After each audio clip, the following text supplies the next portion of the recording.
Hello, everybody, and welcome to ShareMagic for Ukraine. We are so excited to be here, and I am here live, going all over the world with Andy Gladwin. How you doing, Andy? Hello, Josh. I looked the wrong way. Is that better? There we go. Hello, Josh. How you doing? This is such a fun event. Two years ago, almost to the day, 2 years ago, about this time last year, I'm getting confused already. 2 years ago, we did this ShareMagic Live event in lockdown, where we thought it would be a great opportunity to bring magicians together and just to do something fun to take people's minds away from what was going on in the world then. And we didn't think we'd ever do it again, but then what we've seen in Ukraine seemed like we should come back together and bring magicians together to do some good.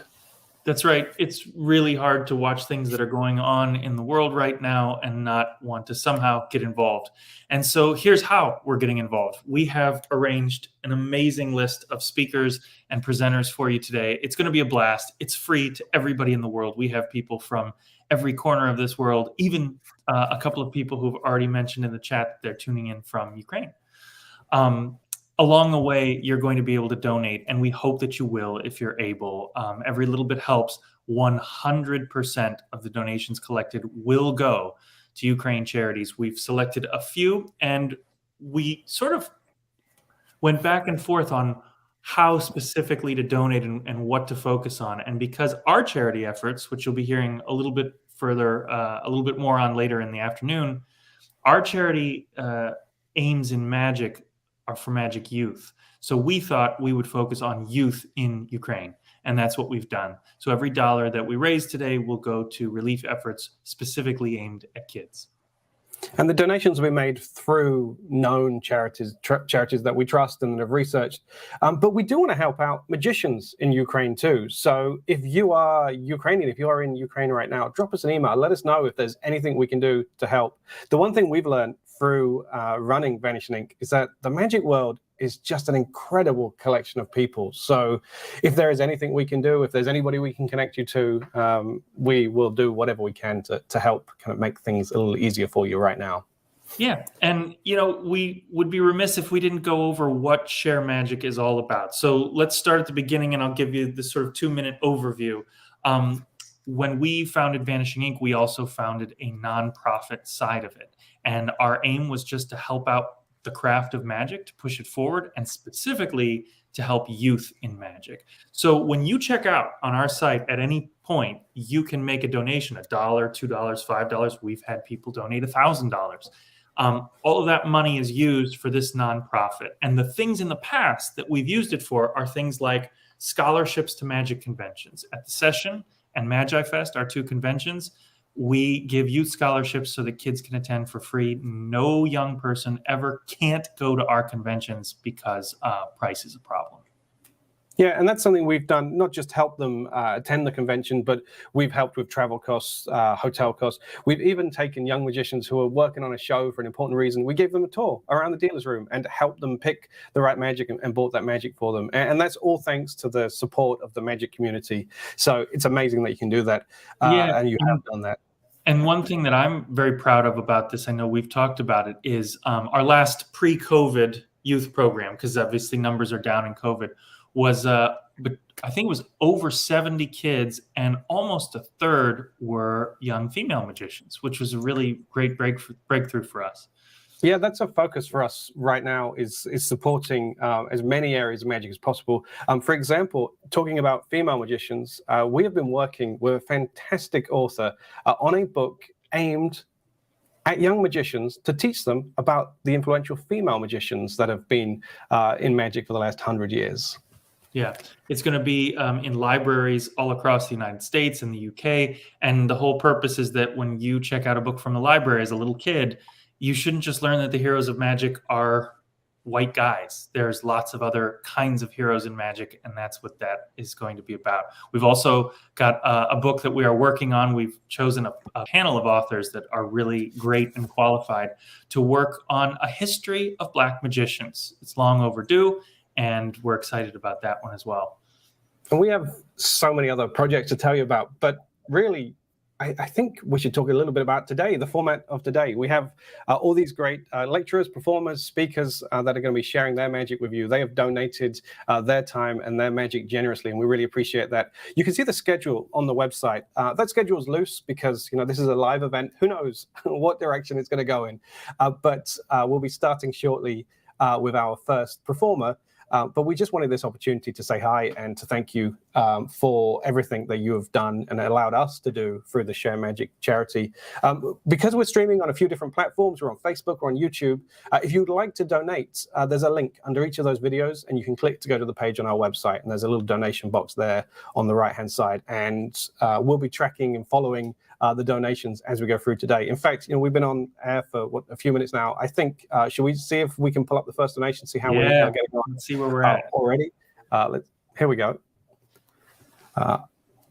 Fantastic. Already incredible. Already over $1,000 thanks to the generous donation. Well, okay, it's going up quick. Thanks to the generous donations of all of you guys through the website. This is incredible. Amazing to see. Thank you. Andy, you were going to say something about a pledge if we got over $3,000 that you were going to do something crazy. Do you want to talk about this dance that you were going to do for everybody? Yeah, you remember, you love doing this. 2 years ago with the ShareMagic Live, you tried to put me on the spot to get me to do a robot dance in front of everybody, and I didn't do it. But let's do this. You know what? Not $3,000. If we get to $10,000, I will do the robot dance right now. Guys, on the get those donations in. It's a horrific thing that you just can't look away from when Andy's on a dance floor. Yeah, it's going to be fun, I'm sure. All right, well, I think we should get started. What do you reckon? Yeah, let's do it. I want to see the first speaker very much. So the first speaker is somebody who has been one of my favorite magicians for many, many years. I've seen him perform in front of lay people, and he just kills. And as proof that he's one of my favorite magicians, I booked him to perform at my wedding for my family. He is just such a killer magician, and we're so pleased that he agreed to do this. So please welcome Chad Long.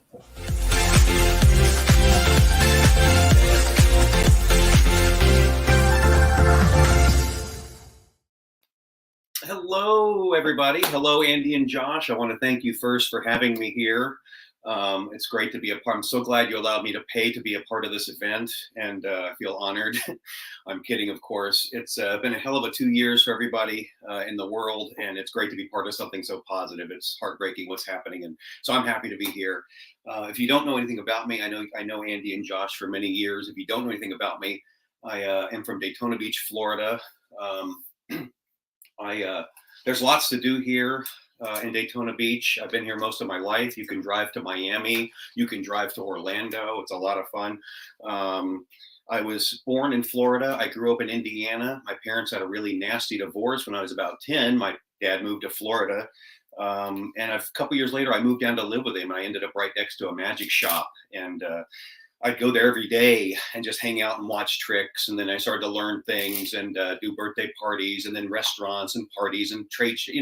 What I'm trying to say is if my dad hadn't slept with my mom's best friend, I wouldn't be here today as part of this. So every cloud, I guess I'll get started.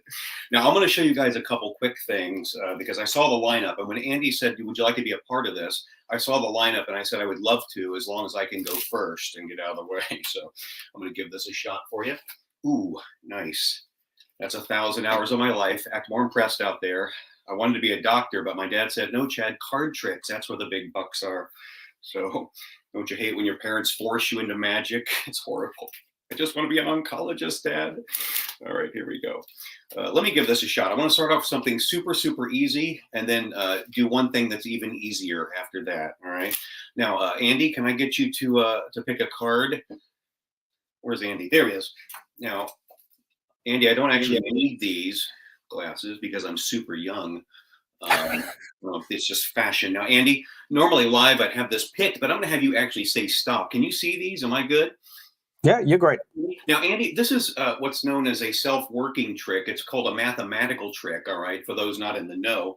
And what that means is that I use a mathematical formula. There's no skill or sleight of hand involved. As long as I follow the formula, I'll be able to find your card, all right?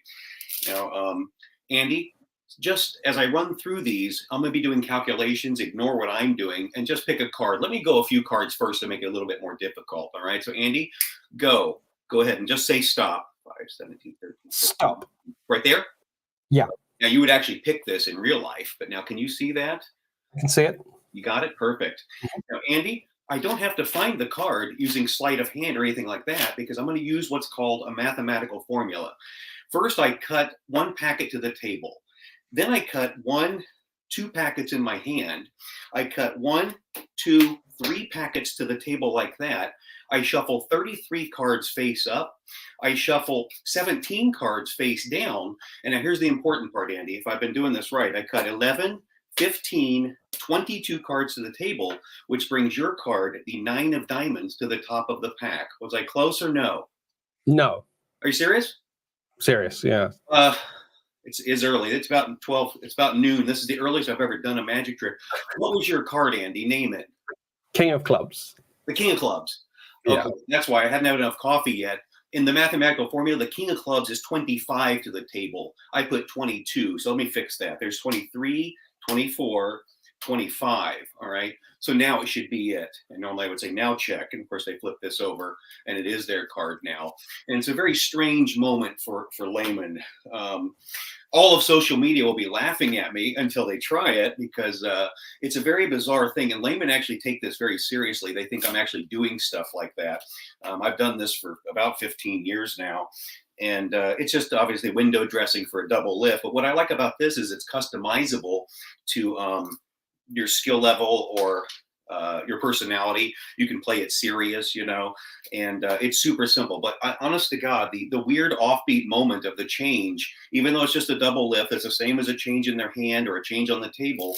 It's really bizarre because when I do this, they expect something to happen when you fix it by adding cards to the table. They expect the change to happen on the deck or on the packet. They forget about this card. So it's a really strange offbeat moment for you. And just to walk through it super fast. And again, what I like about this is I put in a bunch of different cuts. So you have a card selected. Now, what I did a party yesterday in Miami and I did this strolling and I act like I need full concentration.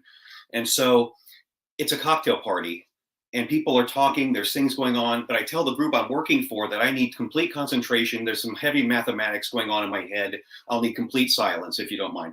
And so when I do this, always somebody laughs or says something. And I go like this, I go, and pick one now. And I start mumbling like, 1 to 7, 15, 13, 19, 3/4, right? And when they pick one, they take it out. That's the 7 of diamonds.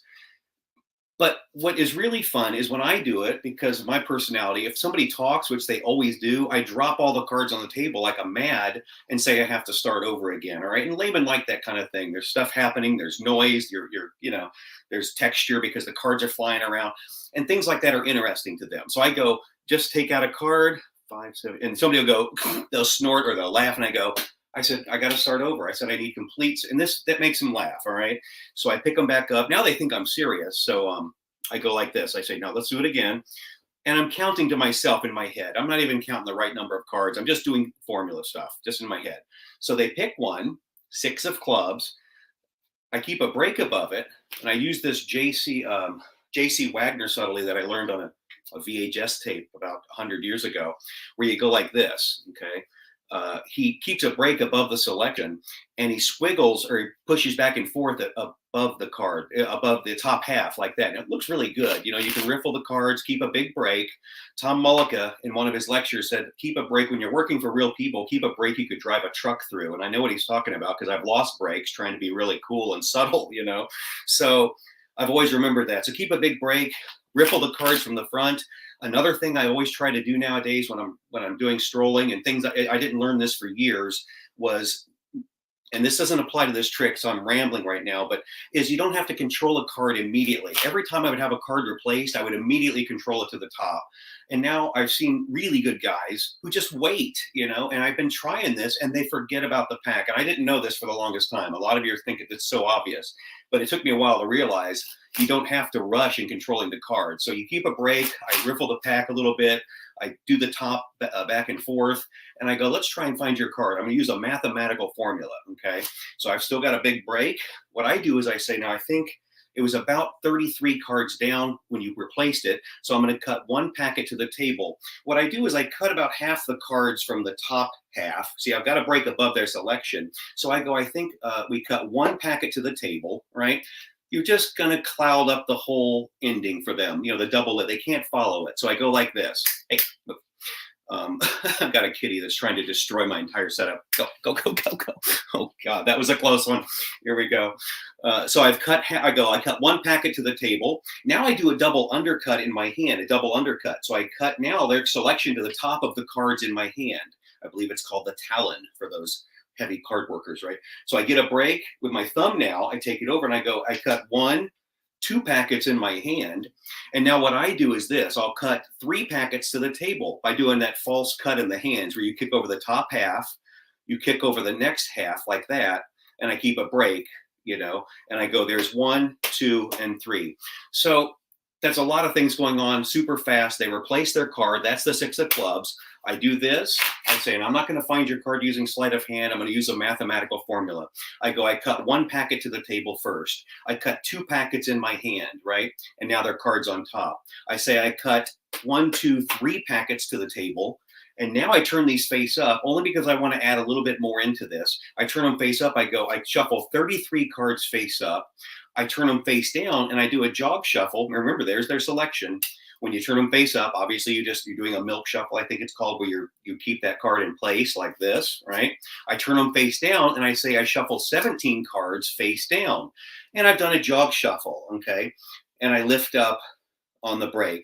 So that's the whole sequence. You can add, I usually add in more cuts. I'll put in a 4 cut, you know, I say cut 3 to the table. I cut 4 times up here. I'll even do civil. I cut 5 packets here, right? And then I do the shuffle. You want to end up with their card about a third of the way down or a little bit more, right? And now I go, here's the most important part. If I've done everything right, I go, that's 11. Of course, this is not the actual number of cards. For some of you, it can be. For me, it can't ever be. I'm just going to do this for fun. And layman by this, I go, that's 11. And I'm just cutting to my break 3 times. I go, that's 11, 15, 22 cards to the table. And as I finish the pattern line, I go, which brings your card, the 9 of hearts, to the top of the pack. See, I want this done when that card is, the pattern line ends as I'm dealing that to the table, okay? I don't know, it feels right, you know, because I don't want any heat on it. And then in the middle of a pattern line, it looks perfect. So I go, that's 11, 15, 22 cards to the table, which brings your card, the 9 of hearts, to the top of the pack. And that's what you want, is that off to the side. They always say no. I say, I'm sorry, what was it? And they love it when you mess this up. I said, it's a heavy calculations. I probably messed up somewhere along the line. What was your card? They say the 6 of clubs. And I go, oh God, I can't believe, I'm really embarrassed. The 6 of clubs is 25 cards to the table. That's why I stress 11, 15. And you make sure they know the number you put down there, right? And I go, let me fix that. That's 23, 24, 25. Now they're expecting something here or here. So when I say now check, right? They're like, that just really, really gets them. And I love stuff like that, where they don't see that coming because they've forgotten about that card. And apparently you fixed it. And it's a super simple trick. And that's all she wrote. Now, so try that. Just give it a shot. It's super simple. And by the way, if you don't want to do any of that, you could just have their card replaced and keep a break above it and just double undercut it to the top. You say, look, that's 1, 2 cuts. Right? There's 33 cards here. You can skip all that and just find it quicker. You know, that's 11, 15, 22. Do your double lift, right? Show the card and then fix it and find it. You don't have to, you can add or take away whatever you want. So it's a fun way to practice little cuts as part of the calculations as well. Now, I did do a show last night. I did a little parlor show after cocktails. I wasn't going to do this, but I forgot how fun it was. And I'm going to have Josh. You there, buddy? Yes. Hello. Yeah. Hey, Josh. I'm going to have you do this instead of Andy, since I used him for the first thing. Now, this, again, is window dressing for a I'm going to put my glasses on. But I did this last night, and it's so fun for a small group. You could do. I've done it on stage with a flip chart, you know, but I'm going to try it for you. I'm actually an unlicensed lie detector giver. What are they called, Josh? Do you know? An unlicensed. No. What's a licensed one called? I don't even know. That gives like in police. Is that yeah, there's where they do the polygraph tests. Yeah. I don't know. Well, I'm an amateur. Yeah, I'm an amateur at it, but I'm going to give this a shot. Andy, just say stop. Okay, go ahead. Stop. I said Andy, didn't I? Josh. Yeah, you did. I'm used to it. Okay. You got it, Josh? Yeah. All right. Now you remember that, Josh. Now watch close. I don't have to find it because I'm going to use this little lie detector test to help me figure it out. Now I'm tilting that down. Can you see that, bud? Yeah. Now, Josh, I'm going to go like this. I'm going to start for here. Now, when I did this last night, it's kind of tough over Zoom, but we need to program the pin first, okay? And what I do is some control questions. And I've actually had something installed in the cap that detects you. It's too complicated to go over now. But Josh, just say, my name is Josh. My name is Josh. Okay, tweak that. What is the date today, Josh? It's April 10th. April 10th. Nice. And Josh, what state are you in right now? I'm in Ohio at the moment. Perfect. I think the pin is right. It's now what it's calibrated to your voice, and so now it's ready. Josh, I'm going to go like this, okay? And I'm just going to ask you some questions. Truth is here, lie is here. Josh, is your card a red card or a black card? Red card. And you can lie or tell the truth. Oh, wow. All right. Now, you don't have to be honest. I know it's a pretty serious day, but you can lie or tell the truth, Josh. There's a pretty big spike there. Was it a high card or a low card? It was a low card. It was a low card? Yeah. Oh, okay. That almost went off the chart, Josh. Josh, was it a picture card or a number card? Number card.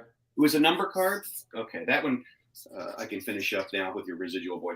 I'm kind of hurrying because I want to get off here and watch the rest of the guys now. But let's analyze this, all right? Now, you have to imagine. I asked you first if it was a red card or a black card. You said red because you immediately told the truth, right? So I know it was a red card, right? That was a red card. I went along here. The breathing looked pretty normal. But then when I asked you if it was what did I say, a number or a picture card? Right. You said it was a number card, and it just spiked almost down off the page. Okay, so that was clearly a lie. I know it was a picture, right? And I asked you if it was a picture or a number, and you said a number. Of course, we figured that out here that it wasn't because it was actually a very high card, right? So I'm going to go with this. I'm going to say it was a high card. Yeah, you asked low or high, I think. Yeah. Yeah.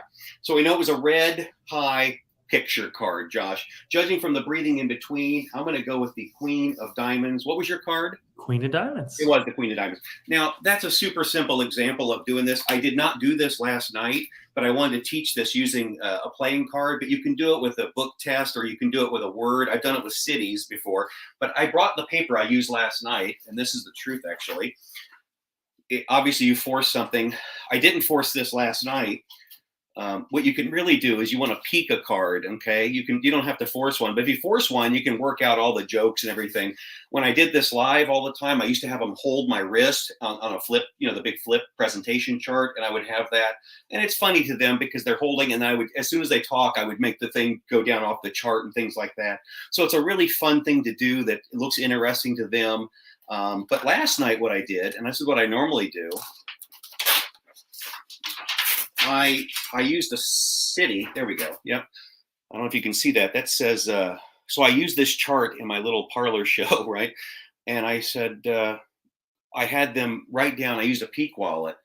I use a Centertaire sometimes, but I used a peak wallet. And I said, write down a city we've all heard of that you've been to and you know a little bit about, right? And so that's a lot of fun when you have this now, and there's about 30 people watching, right? And so they wrote it down. I go, have we all heard of this? And the lady said, yes, I'm sure you have, right? Well, I know it's New Orleans because I peeked it when I put it in my pocket, right? And I'm using Michael Weber's The Seer, by the way. If you check it out, it's really cool. But a Centertaire works great, and any of the peak devices work fantastic. But so, Josh, I did this. As soon as they talk into the pin, I said, what's your name? She said, Linda, right? And she says it into the pin. I twist the cap a little bit. I told them there's something in there that I've added at great expense to let, to calibrate the pin to their voice. I said, what's the date today? She said the 9th, right? And I said, wow. I said, ooh, that was way off. And I tilted again. They don't know what you're doing, but it seems fun to them. And I go, and what city do you live in, right? And she said Coral Gables, right? And I tilted again. I twist the pin cap again. I go, great, it's calibrated. And this sounds super simple, but it was really entertaining, and it's a lot of fun for everybody because they don't know what the city is. Only she does, and of course me, right? So I said, Linda, watch this. Is your city known for food? I'm going to ask questions that I know about this city, right? I've been there a bunch of times. So I go, is your city known for food, right? And she said, yes. And I went, whoa, I spike up. You can get where this is going. And I said, is your city known at all for music or no? And she goes, no. And I went, whoa, it almost went off the chart because of course New Orleans is known for music and food. And you can see how customizable this. So I keep going, right? I go, is it in the US, this city? And she goes, yes. And I spike up because that's the truth, right? And I keep going. And I said, what's the last question? Oh, has it ever been used in movies? I always say that a lot with cities, especially because most of them have, right? And she said no. And I went, whoa, and I spiked down again. Okay. So you could almost get this just using this chart without even knowing her city. But when you do know it, it's a lot of fun. You know the questions to ask. And that's what I did. I said, Linda, look, you said it was known for food. And of course, you told the truth there. That spiked way up. Food, you said you said it wasn't known for music. That's a lie. Clearly, you went way down here with that one. I said, your breathing was normal here. I asked you if it was in the US. You said, yes, that was actually true. And then I asked you if it had ever been used in a movie. You said no, which was clearly deceptive, right? It's been used in lots of movies, according to this chart, right? They don't know what you're doing. I said, you know what, judging from the food, the music, the US, and the movies, is this New Orleans? And they flipped, So, I mean, it's a lot of fun. And you can do it with food and cities and songs and anything you want. But you know what? I'm going to let you guys have your fun. I'm going to get off here and go to VanishingInc.com, donate some money, and also watch the rest of the show. So, Josh, Andy, thank you so much for having me, and hope to see all you guys somewhere along the line in the future. Take care, everybody. Bye.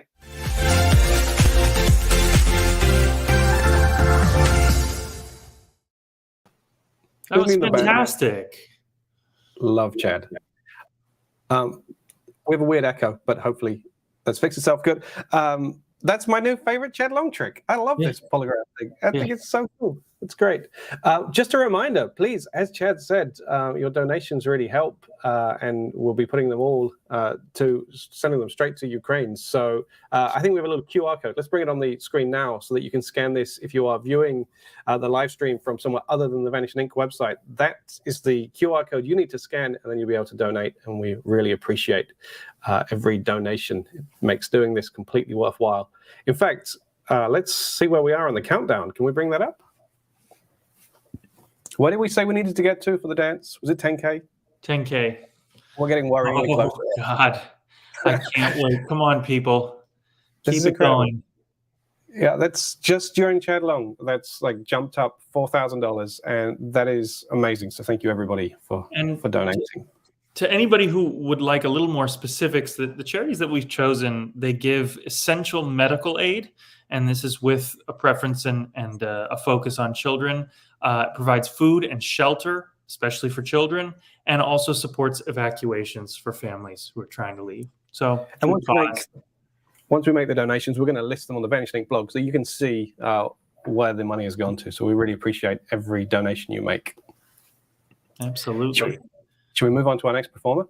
Oh, I'm so excited. So our next performer is one of the people that when I think about our whole industry and when we went into lockdown, she just jumped at the chance to embrace the medium, and she excelled, and her show got picked up in lots of press and was wildly popular. She has a character that has catapulted to the top of our industry. We had her at Magi Fest, and she brought the house down, and she's going to be sharing a couple of excerpts from her virtual show. And I am really excited. I've seen the show, but I don't know what she has chosen to excerpt for today. Before we introduce, let me just mention that the masterclass that she's been doing this month with Vanishing Inc. Carissa has this incredible masterclass live on Vanishing Inc. And the last session, the last lecture session is coming up directly after ShareMagic Live. So you'll be able to join us for that. And then next week it's Q&A. Sorry, Josh, I interrupted you on. No, that's all right. Let's bring on Carissa Hendricks.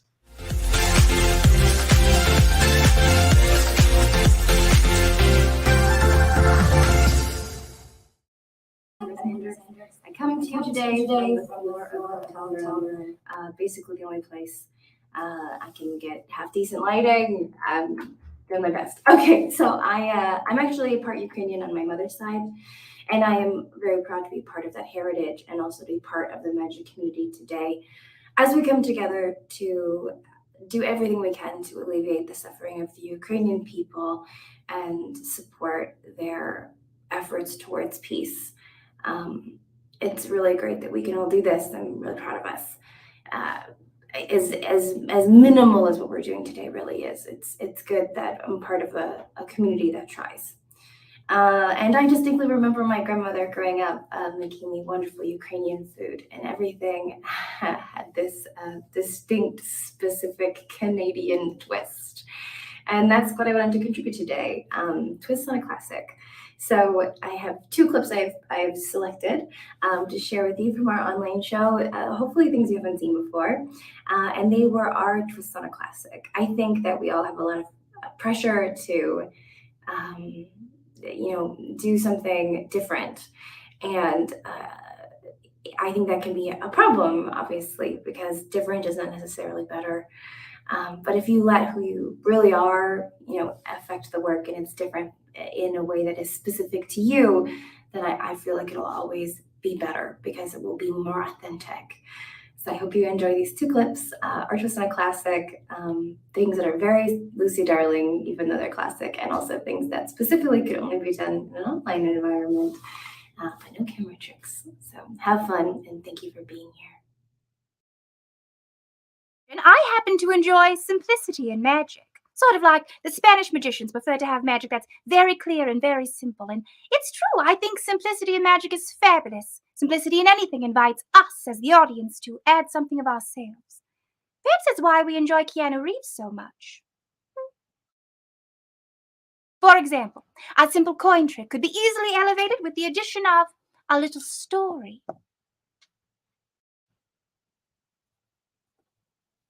Or the expert application of glitter, or perhaps with meaning. Yes, scads of meaning piled high with significance and just a light smattering of timely social commentary.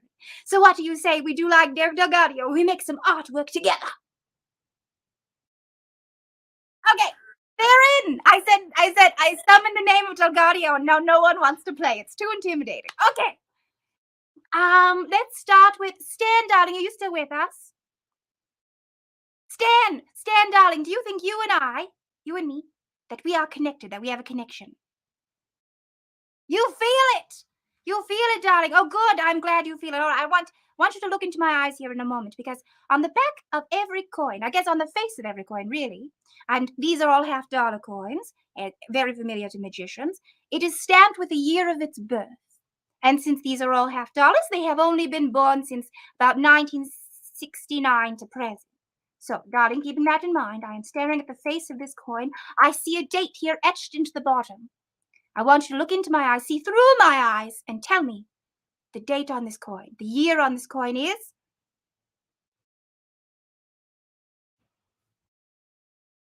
Oh, good. Okay, 1969, this one, you nailed it. This one's 69, this one's 72. Why not?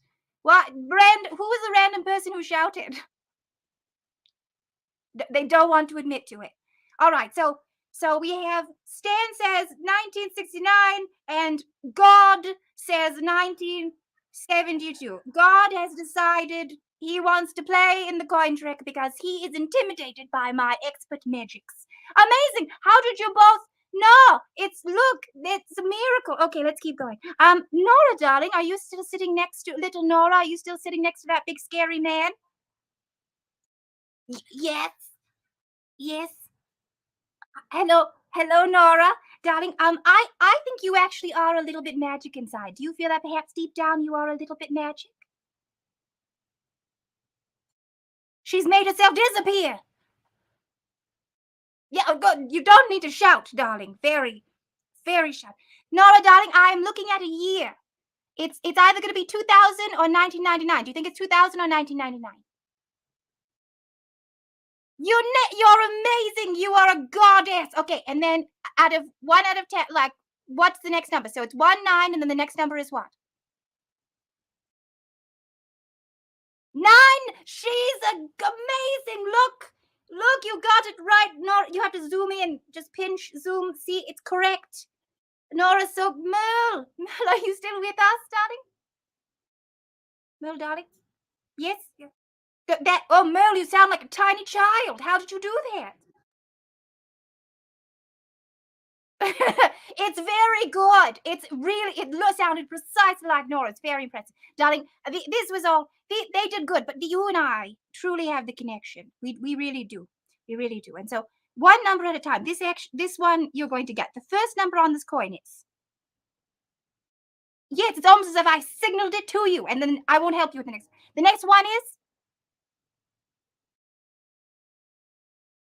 okay, so remember how I said these coins have only been minted since, you know what? It's fine. It's a 7. 1 7. Yep, this is a miracle coin from 19. This is a very rare coin.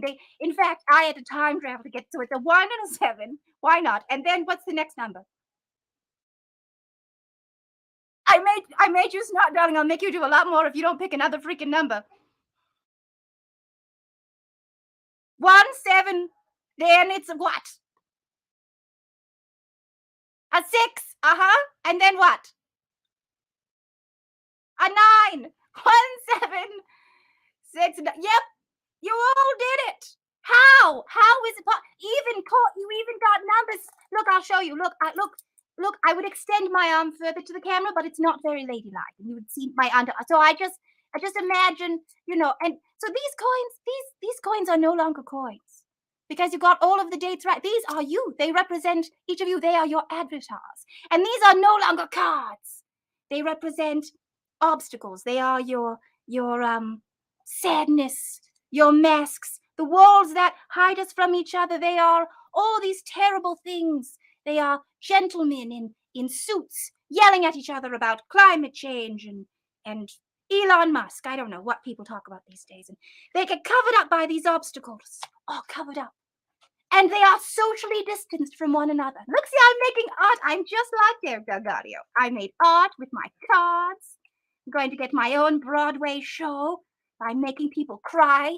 And then Stephen Colbert and I will be best friends, just like Derek. Well, I should probably do the trick, right? All right. So now that we have everything in place, your avatars that represent Nora and Merle and Stan and God. God showed up for this routine. It is time to make some beautiful art together.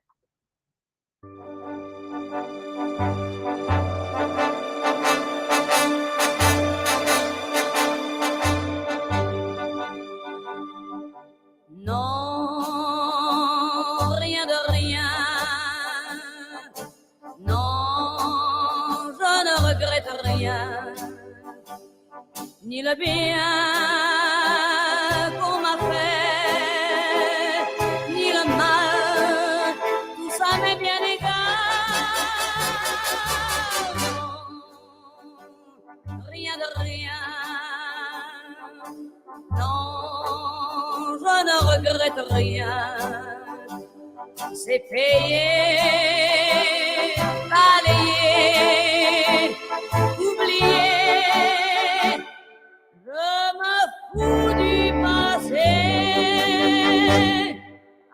Avec mes souvenirs, j'ai allumé le feu.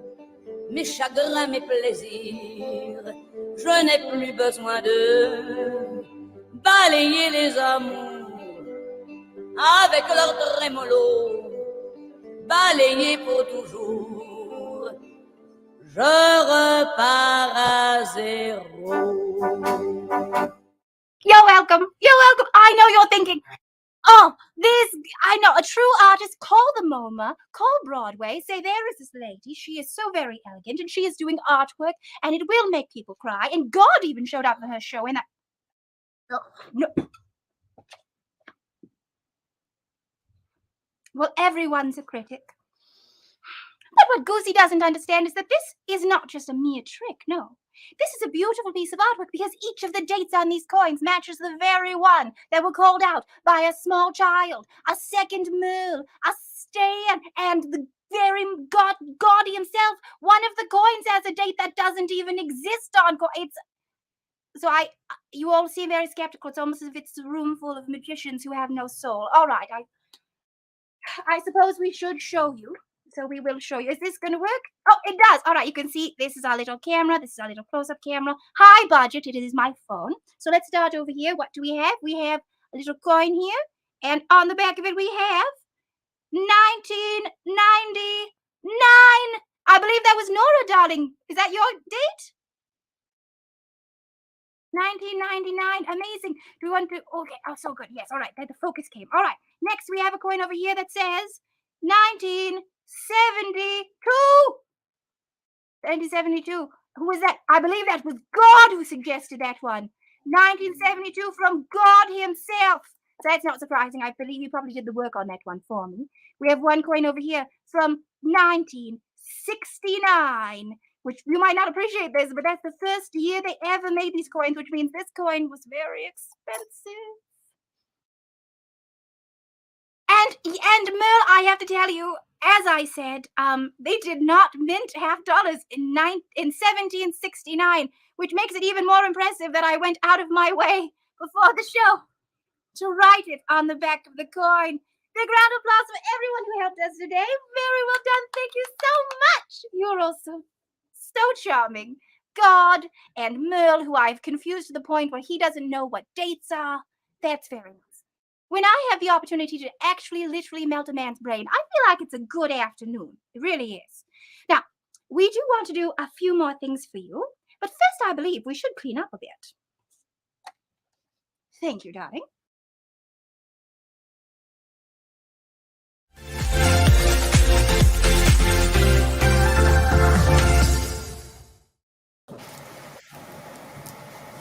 All right.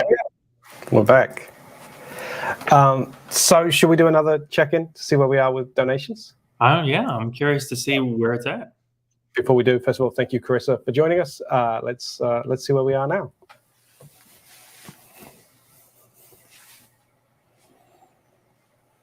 Wow. We have locked it in. Andy's going to be doing the robot. I'm Not horrified right now, and excited at the same time. Incredible. The fact that Magic has come together to donate this much is so great. So thank you very much. But we don't want to be doing the robot dance just yet, surely. No, but we're going to hype it up, and then you will be doing it later in the afternoon. How about this? What's the amount for you to join me? I think it's, 15 grand? Yeah, sure. I mean, I don't want to overshadow you. You know, I robot exceptionally well, and That's true. you know, I think that's probably going to be a problem for you later. The weird thing about you is you're a robot at any point, anywhere we've been. In fact, of all the people I've traveled with, you do the weirdest stuff randomly wherever we are. So this is fine for you. Spreading joy in this little game called life, Andy. Yeah, you do it incredibly well. And in fact, talking about that is the perfect segue to who we're going to be hearing from next. His name is Archie Manners, and Archie is somebody who caught my attention before I even knew he was a magician. I am into these kind of weird YouTube pranks of people just going too far, doing crazy things and filming it. And I've been following this guy, Archie, who has been doing just the coolest pranks, and hopefully we get to talk about them. And then when I looked into him, it turned out he was a magician. And in this case, right now for ShareMagic Live, he did something fascinating, which is he went to the Polish-Ukraine border to perform magic for the refugees. And when we heard that, we thought we have to talk to him. So here he is. Please welcome Archie Manners.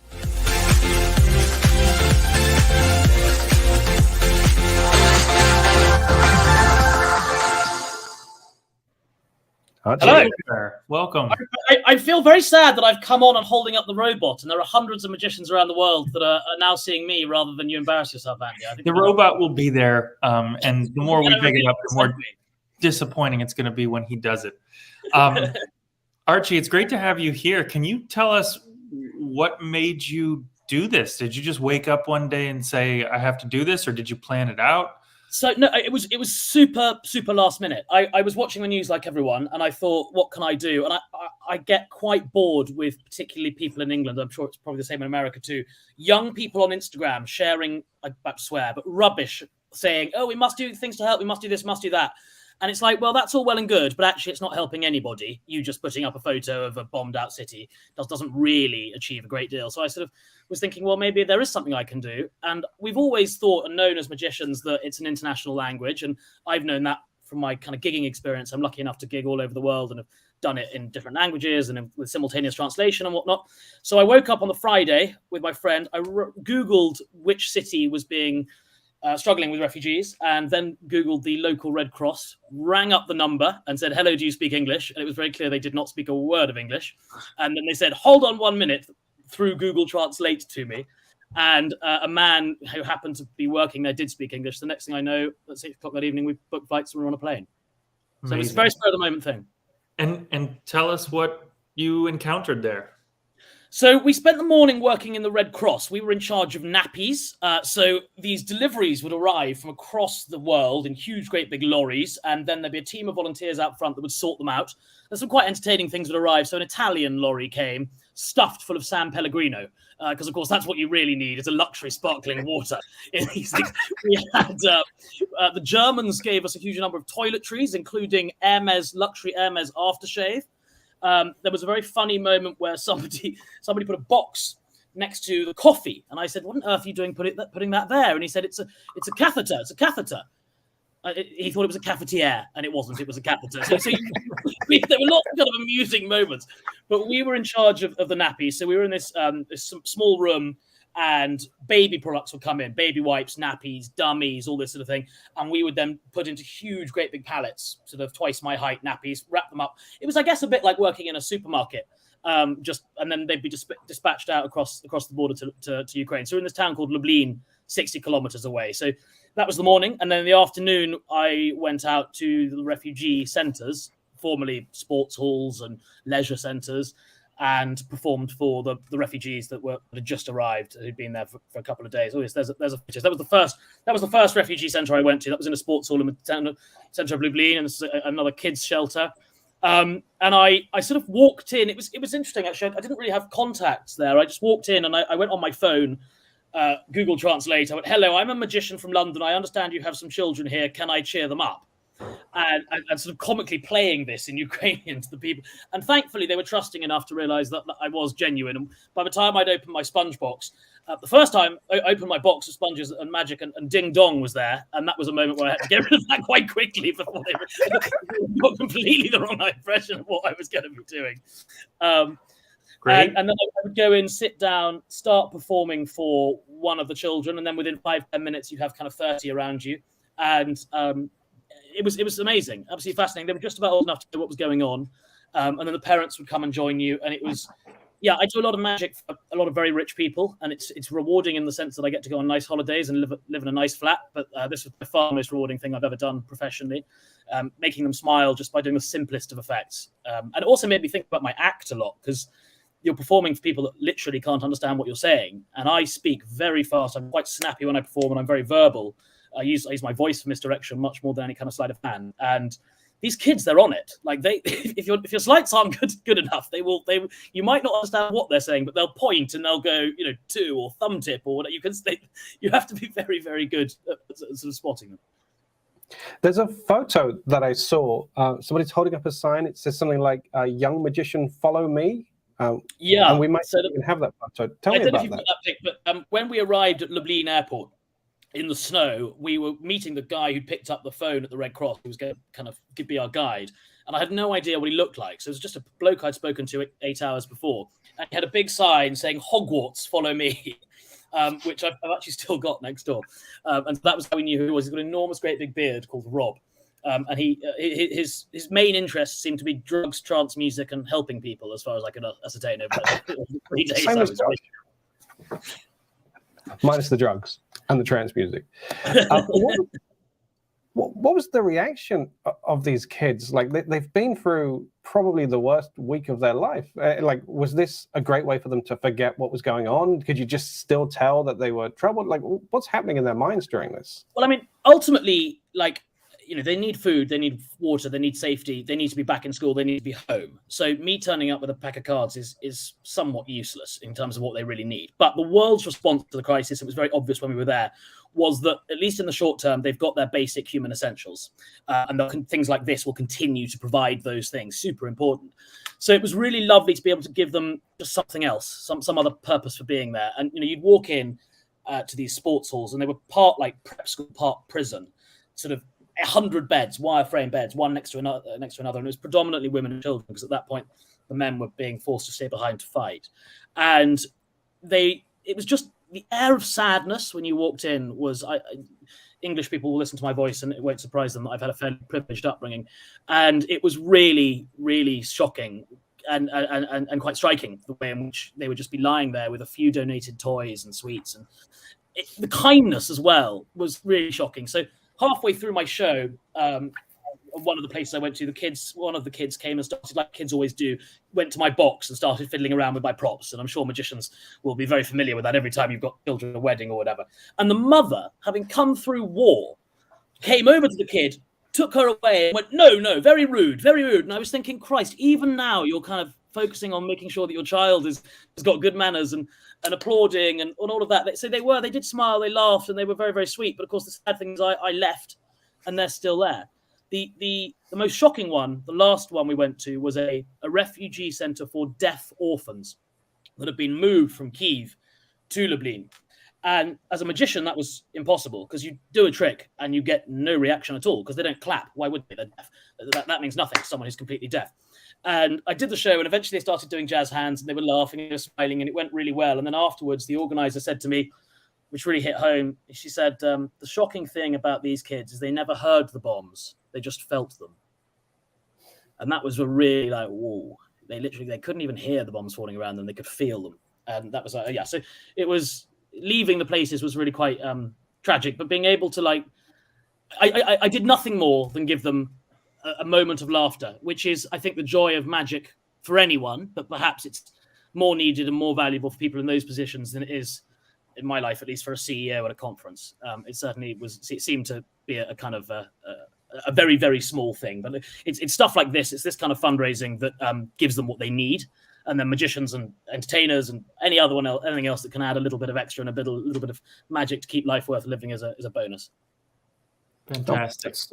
Let's read this. So important what you did. We now have 3 kids who fled the war in Ukraine in our Taekwondo group. Today, after the training, we celebrated the birthday of one of them. It means a lot to them. Yeah, I imagine what you were doing meant so much to them as well.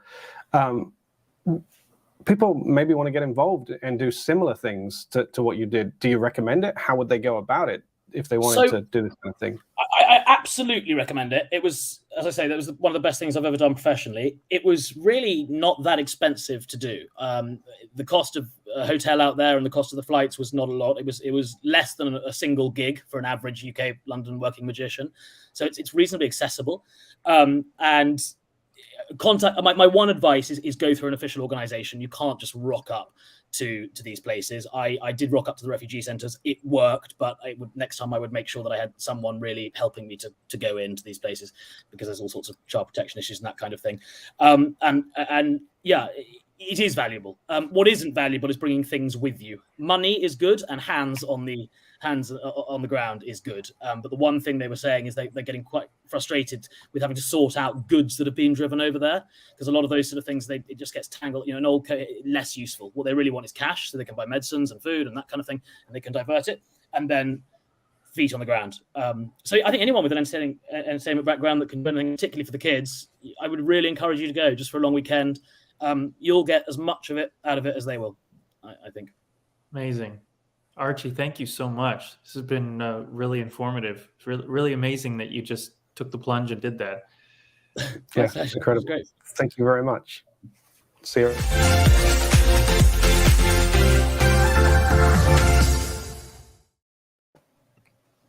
That was incredible. Well, that just shows how great magic is and how great magicians are, and the fact there are so many people joining us right now to be part of this and to donate and to help out. And just like Archie said, what these people in Ukraine need right now is money, and that's what we're providing them by doing this. So thank you for being part of that. Georgia, I hate to keep throwing this on you, but let's throw the QR code on the screen again, just so that people who are not joining on the Vanishing Ink website, if you're on YouTube or Facebook or whatever means you're getting this stream, that is the QR code. You can scan that code and it will take you to the page on the Vanishing Ink site where you can donate. And just like Archie's proved, by providing money to the Ukraine crisis, we can really help. So thanks so much for helping out here. Yeah. Are we ready for our next presenter?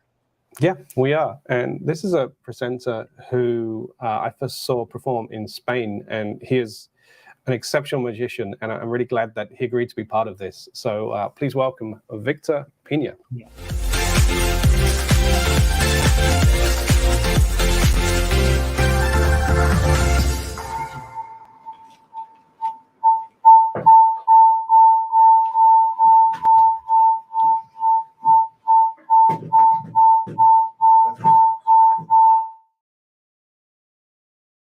Hello, everyone. Thank you very much, Vaneshini, for hosting this thing. I'm very, very grateful for being here, and that's why I'll be explaining something that I've been working for a long time. I haven't shared to many people, so just hope you like it.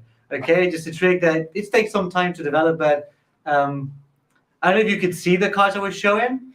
Could you? Could you really recognize them? But for example, what's this one? The ace of spades? No, of course you recognize them because obviously the racers, right? But in a second you won't be able to. Just give me a second. I'll hold the hand for the spectator. Just leave the card on the table like this. And what aces are these ones? Hearts, diamonds, and? Yeah, right, clubs. That's good. That's good. Follow along. Follow along. So maybe when I do this,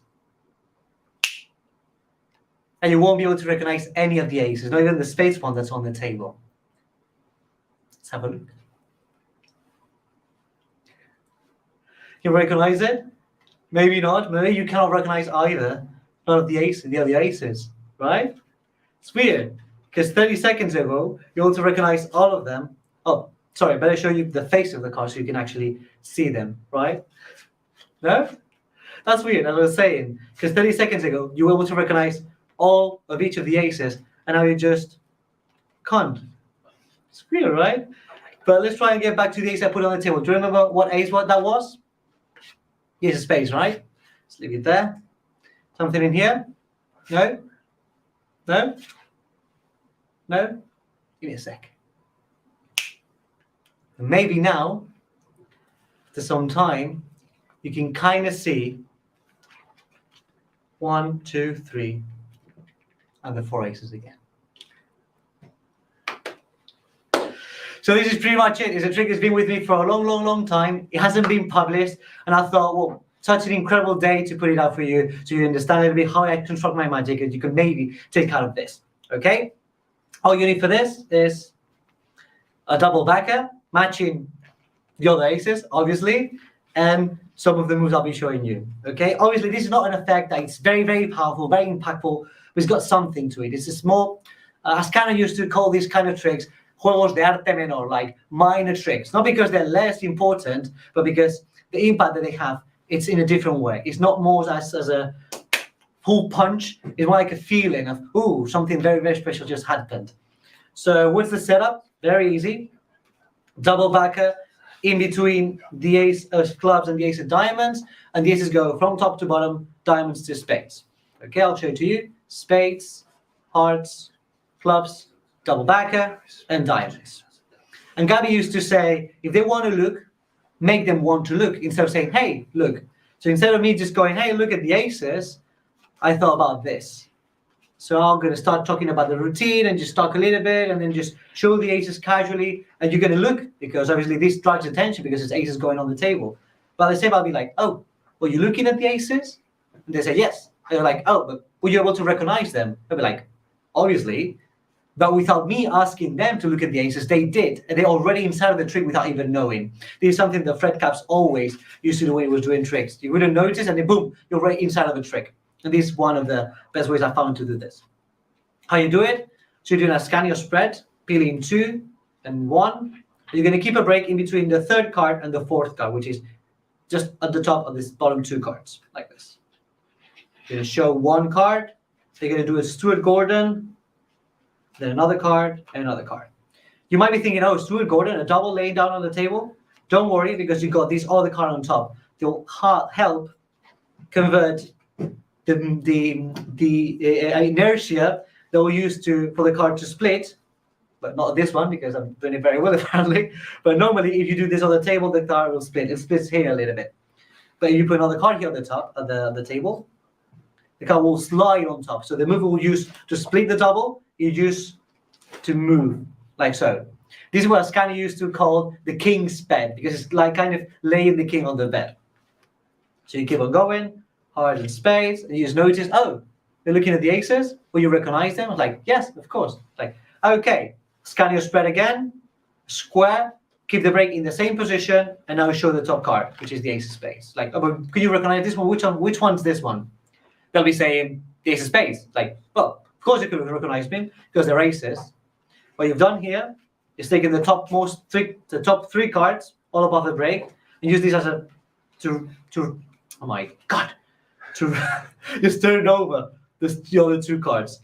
For them, it's just using one ace to turn over everything. But the internal life, it's using these three cards to turn over this one, saying, well, of course recognize it because they're aces, right? But you might not be able to in a second. They'll be like, what? This gets them more inside of the trick because they don't really understand where this is going. They understand what's happening, but they don't know where this is going. So it keeps dragging them inside of the trick over and over again. So it's like, can you go hold your hand? What ace is this one? The ace of spades? They say yes, the ace of spades. Hold the hand and put the card on the table. I'm doing this change because it's harder for me to change this card if the rest of the cards are face up. And I'm using red and reds to cover it. I could obviously do it with the cards facing down, but changing a card like this is actually easier. Okay, I don't know if that makes sense. So this position, the ace of spades, that goes on there. I'll take the hand, I put it here. And I keep going. But you can recognize hearts, diamonds, and they say clubs. I point here at clubs because I've got a double here. I don't want to drag the attention to the double. So the ace of clubs, amazing, good. But maybe in a second you won't be. Now, magical gesture. I'm choosing this one. I don't know why. It feels right to me. I've chosen it because it has to be representative in a way of the effect. But what's the effect? It's a bit weird. It's hard for me to understand what would be the magic gesture for it. For now, just this. And I'll let them see. Oh, can you recognize the aces on your hand? Then look, obviously it won't. Okay, it's because it'd be a double backer. But maybe you can take the card from them. Like, can you recognize some of the other ones? Looks like no, right? What you do here, this is quite fun. You take the card, double backer from the spectator, show the double because you've done an Ascanio shown here. Okay, that's the double, just Ascanio shown here. Okay, show this one once, twice a bit faster. Then you move the card like this and then you show again. Why? This is like a veil. What Gabby used to say is a veil. Like it guides the attention a little bit out and back in so you don't notice the discrepancy, right? Because I'm showing this card twice. So what I do is take the card back once, twice, move again. So they go a little bit like that and like that. So they'll notice that they've seen this card twice, maybe a little bit less than they would. Then I put this one on top to show this one, which is double backer. Push all the cards at the bottom of this card, but the top one. And you're going to grab them from underneath, reverse them on top, and then double backer on top. Now you're in Emsley position. This is very important for me to say because it's what Gabby showed me. I think it's very, very important because when we learn the technique, we're not only learning what the technique accomplishes, but many, many other things. In this example, an Emsley count will hide these two aces, right? But not only that, it moves cards around. So we break in the technique. We understand all the possibilities that this technique can have. In this case, by doing an Emsley count, I can have the double backer again here. Okay, and also I move the cards around in a way that if I reverse the packet, I can do another Emsley count. Okay, so when we learn a technique, it's very important that we understand the technique deeply in a way that we don't only know if it hides the third one, but it also puts the first one back at the top, the second one positions them at the third position, and so on and so forth. With any technique. Okay, in this case, the Emsley count, because I knew I could do this because I understood the Emsley count in a deeper level. So now you do another Emsley count because I know how the Emsley count works. This is not the double backer, this is. I'm going to do a top change, open top change to show the double backer again, and that's it. Now in this position, I'm going to reverse everything again. I'm going to do a 4 left, 4 multiple left. This I have to say because when you're doing packet tricks, if you're multiple left, they're actually better hidden than we do it with the deck. So you do the packet trick, I'm going to lift up 4 cards. Yeah, good. Don't worry. It's okay. So you're going to pull off with your pinky, the last card, reverse everything, deal it down on the table, do the same thing, deal the card on the table, and now you're going to do a Stuart Gordon, like this, pinky pull down, Stuart Gordon to show back and back. That's a double, ace to ace, okay? It's very important that these aces are faced together, because when I hold the deck, normally, the natural bend goes down because if it was going up, the air will go in between the cards and double would split because they're face to face. When I take the air out, it creates a little void and then the double doesn't split, because the 4 that will use to be split uses to move on top of the other 2 cards. King split again. Okay, so I'll do it in motion so you can see. Bam, show a little bit, show double, show again, show again. Why do I do this? Because sometimes that can split. If that splits, I can put the double back in front, like showing it, put the double back in front, and that's covering the double in case it splits a little bit. That goes underneath. And if you notice, I've got this card here to take a break. When I was leaving the cards on the table, I left them like this. King's bad, like so, and now this goes underneath. I left this because now I need a break. Better have it when I don't need it for the future. You know, this is what Ascari used to call the economical break, because I have it now, but I don't need it yet. Because when I need it, I already have it. So I don't have to work in the worst moment. Now I just do this double twice, and I do a KM move, Cardiro Marlo move, just to get rid of that card, like so. It will be like this. When that goes on the hand of the spectator again. Show you. Like so. And then keep it going, like anything? No, no, no. Well, that's okay. When I've done that, it's this. This is what Gabby used to say with the frustration card, because I'm doing this. You got a way of sense of always seeing the same card here. When you position the cards in different spaces on the air, it feels like different cards as well. That goes on top. And now these move. Okay, let's talk about doubles a little bit. Okay, these lay down, it might seem hard, but it's very, very easy. You know why? Because it's indirect, indirecto. I don't know, I'm not English, I'm trying my best, okay? Indirect double. What do I mean by that? I'm leaving the double on the table, but not touching it directly. So that's the double. I put it on the table and I just let go. Because I'm not touching with my skin, it's very hard for the double to split, unless the deck is not in the best condition. Okay? So that's the ace there. You're in this position. You finish with this. That goes on top. Magic gesture. Boom. What I do here is a little Scania spread with 4 cards as 3. What I do is Stu Gordon with these 2. Okay, that's the double on top. At the same time, reverse this card. And then these 2 cards, these are closing, these are diamonds. They're going to sandwich the double. See? Now the double is not split. So when I put it, it won't split either. And that's pretty much it. If you got any questions, that's good. That's normal. If you don't, I'm glad. I'm here for everything you need. Thank you very much for all we've done. And let's help Ukraine. Let's support this. And let's do all we can from our homes. Bye-bye.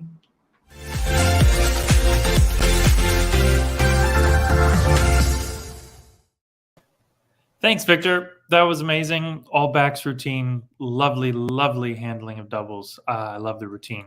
Thanks for doing it. Yeah, so glad to have you on. Let's see where we are with donations. It's time to check in. Here we go. Drum roll.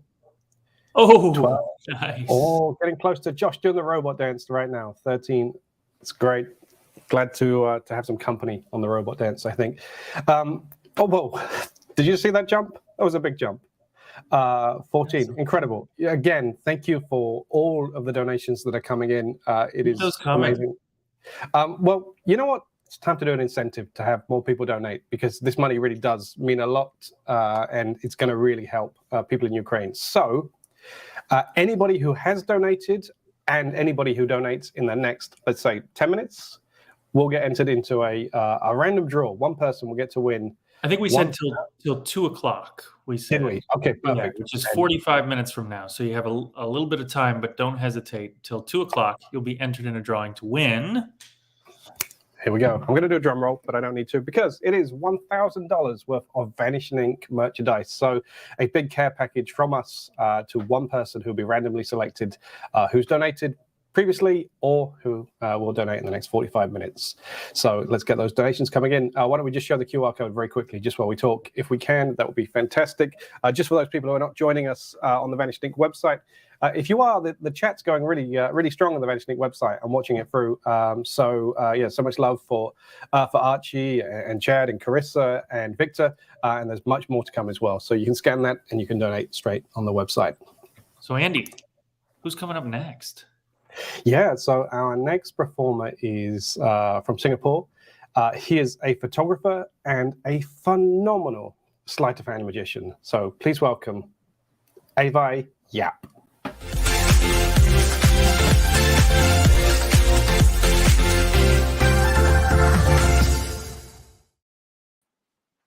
Hello, everyone. This is Avi, and first of all, thank you, Vanishing, for having me on here. This is such a great cause, and I'm really proud and grateful to be able to be part of this whole convention and support Ukraine. So, for people who know me, I'm usually known for very difficult and visual coin magic, but for today, I'm gonna actually try and show you and share with you something that I use daily. It's nothing. You won't need anything more than a couple of coins, all right? It's also very visual, very easy to do, and I think it's quite practical. So let's have a look. So right here, you're gonna need 3 coins, all right? The idea of the trick is very simple. 1, 2, 3 coins are gonna jump from one hand to the other. Maybe that was a bit too quick. Basically, the effect is the coins are gonna jump from my left to my right. 1, 2 will follow this one. There you go. The third one, just like that. I'll do it again. So 3 coins. 1, 2, 3. Just like that. That's the trick with 3 coins. So obviously, if you know this routine, it is the classic from David Rolfe called Wing Silver. My routine that I'm doing here is heavily inspired and really based on Ponta the Smith, because that is where I started my coin magic. My first DVD was Sick by Ponta the Smith, so a lot of my magic is heavily influenced by him. So right here, I'm going to share with you some of the techniques used, and also, how I designed this routine, because I think this fits my needs a lot more. All right. So for this routine, you're going to need 3 coins and an extra, so total 4 coins. All right. So with David Rolfe's routine, there was a few things that I thought that I would like to change. For example, if you know David Rolfe's routine, he will start off like that, right? 4 coins, imagine 4 coins, and he would do a shuttle pass first, grab the coins up, extend one hand, wiggle the thumbs, classic palm, and then there you go, the first coin jumps. And after that, he'll do another shuttle pass, all right? Show the coins, wiggle the thumbs, and then the coins jump again. And this happens not just twice, thrice, but actually 4 times in a row. And while that is actually a very good routine, and I think it really deserves our recognition, and also we need to appreciate it, I think it's although it's a building block for us, but I think there are some points in that routine that I'd like to change. Next thing that I didn't like about the routine was that not necessarily that the routine is bad, it's just that it didn't fit my needs. I come from a generation of magicians that is, there's a lot of social medias in our life, and a lot of magic we do is very visual, highly visual magic. And I think that's what most people know me for. So I wanted to add some visual elements to my magic, and therefore the original David Rolfe routine is not going to work for me. So therefore I came out with this routine, and I'm going to share with you not only how to do it, but some of the thought process. So first of all, by removing 1 coin from the routine, it cuts short the routine a little bit more, and that gives me a little more punch in the routine. The tempo is bam, bam, bam, and then kicker. So I think it fits me more a little bit. Okay, so to start off, the routine is very, very simple. You need 3 coins, and like I said, an extra coin here. What you're gonna do is what Ponta did, all right, is basically to have the 3 coins in one hand, all right, and you're gonna basically have the first coin jump over. So the move itself is very, very simple. All you're basically gonna do is basically toss these 3 coins from your right to your left in a spread. And as you close your hands, your index and your pinky is going to basically clamp and straddle, almost like a straddle grip, right, for cards, on the second coin, which leaves the top coin free. So what's gonna happen is you're basically gonna have the coin here after you toss it, close your hands, straddle the second coin, and as you review and open your hands, because the top coin is going to slide over, it's going to cover that coin. It's called the undercover spread by Ponta the Smith. That gives the illusion that 1 coin is vanished from the left hand and appeared from the right to the right. So a little bit about the thought process here is basically, when I do this, I tend to like to do it as I'm talking. All right, and the reason for that is because when you're performing this for real people, as you're explaining this and doing the whole move at the same time, humans aren't able to in my opinion, unable to process the audio and visual information at the same time. Therefore, when this happens, it's very shocking and a bit confusing. This gives me perfect reason to actually drop the coins, break character, and say, oh, sorry, maybe you weren't clear, or maybe you weren't ready, or maybe I was a bit too fast. So let me, explain. Then you could now do the shuttle pass and say, oh, the coins basically start from my left and going to end in my right. So right here, I used to do something like that, right? Like a very fancy shuttle pass. But after a long while doing this routine, I just figured actually the best way to do this right now is the most simple and straightforward shuttle pass. Because right here is where you break character and explain to the spectator, right? So they aren't really expecting a move. So right here is where you basically should just, casually put the coins down and say, all right, explain the premise. So as you move on, what you're going to do is a click pass, all right, by Ponter the Smith in his ring silver routine, basically taking the first coin, tossing it in, and the second coin is a click pass. So imagine if I'm performing for a spectator here, and the side view, you're able to see there's coin number 1 and coin number 2, like that, all right? So basically, all right, one more time, that's 1, that's 2, okay? So from the front, it should look like that. So that's 1, that's 2, will follow this coin. All right, that's the third. Boom. There you go. Okay, so in full speed, after you break character, you said, all right, so basically this is the first coin. What's going to happen is that this coin has traveled from the left to the right, and these 2 coins will basically follow this one. Watch, like that. So right here in previous routines, you would have to drop the coins down again and then, redo a shuttle pass or another palm. But to me, that didn't make sense because I technically explained the trick twice. First time in the first phase, second time in the second phase, right? So if I were really able to do magic, it should look like that. Just immediately, just have the coins just jump from here to there. And this is one of my favorite parts of the routine because not only it's the simplest part of the routine, but also because, it really makes sense and it's hyper visual, just everything fits my needs, checks all the boxes for me. So how to do that, all right? Very simple. After you do the second part, 1, 2, say this coin, basically you're going to drop this coin down, clip this second coin, just like you did from the left hand, and drop it here like that.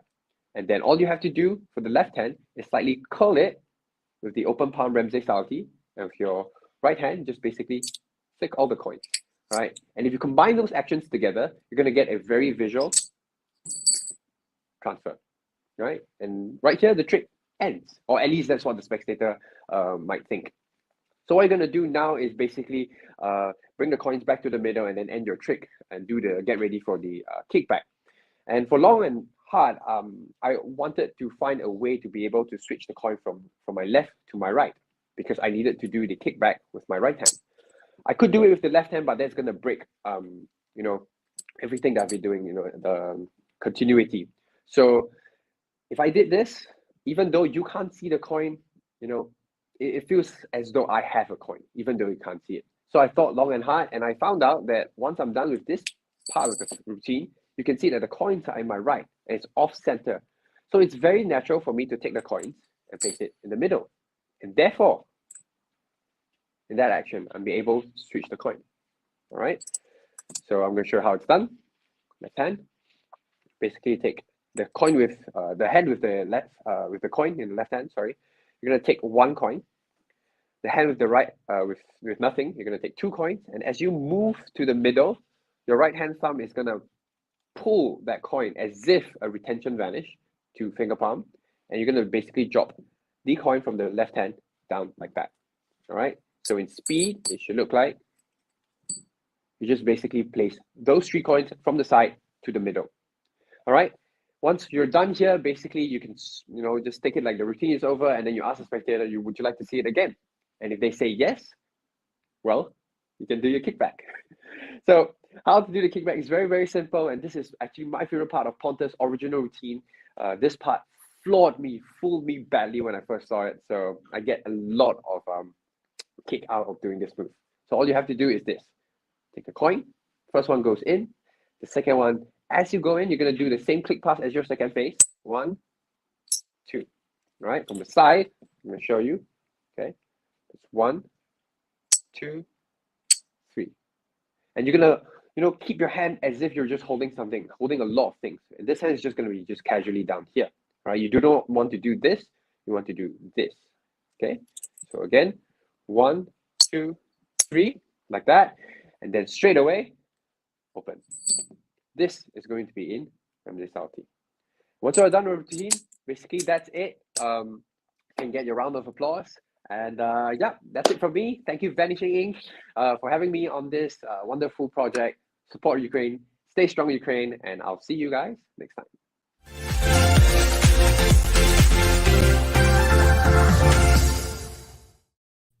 Thanks so much, Ava. That was amazing.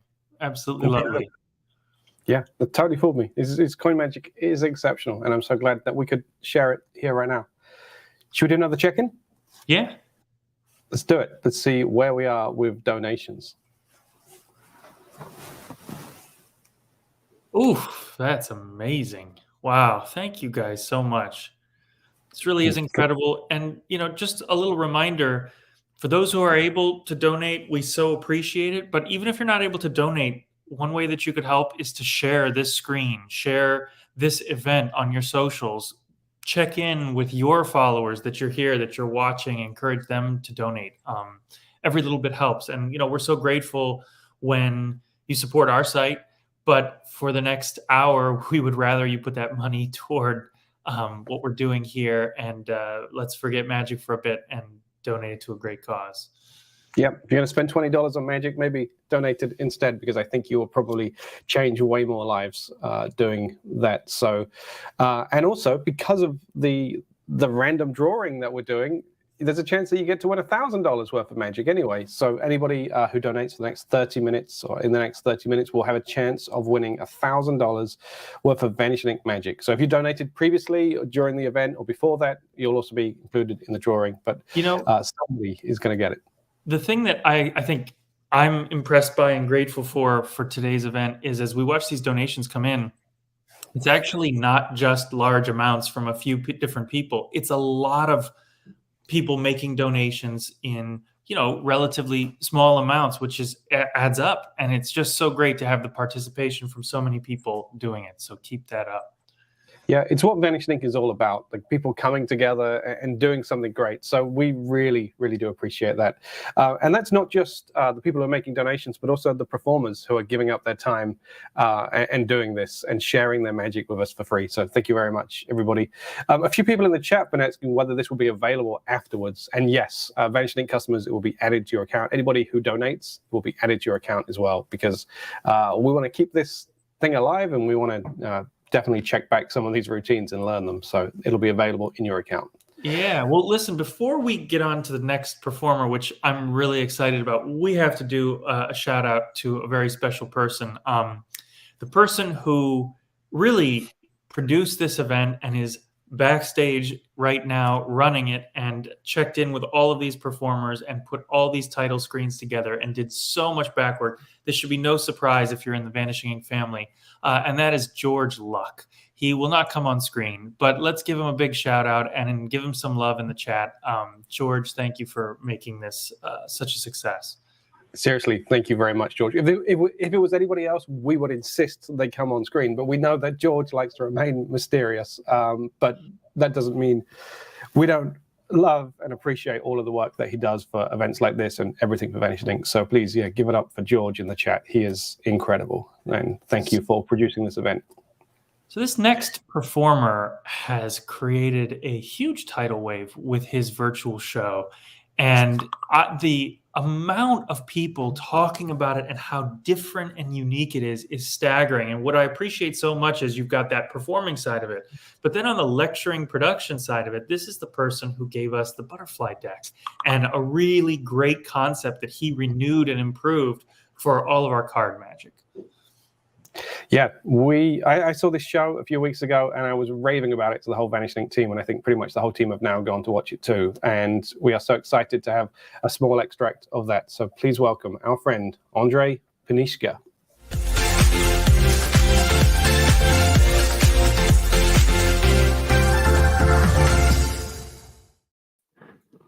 Hello everyone. I'm so happy to be here. This is exciting. Thank you so much, Josh and Andy. Thank you, Vanishing, for doing this incredible thing. I'm so happy that you're doing it.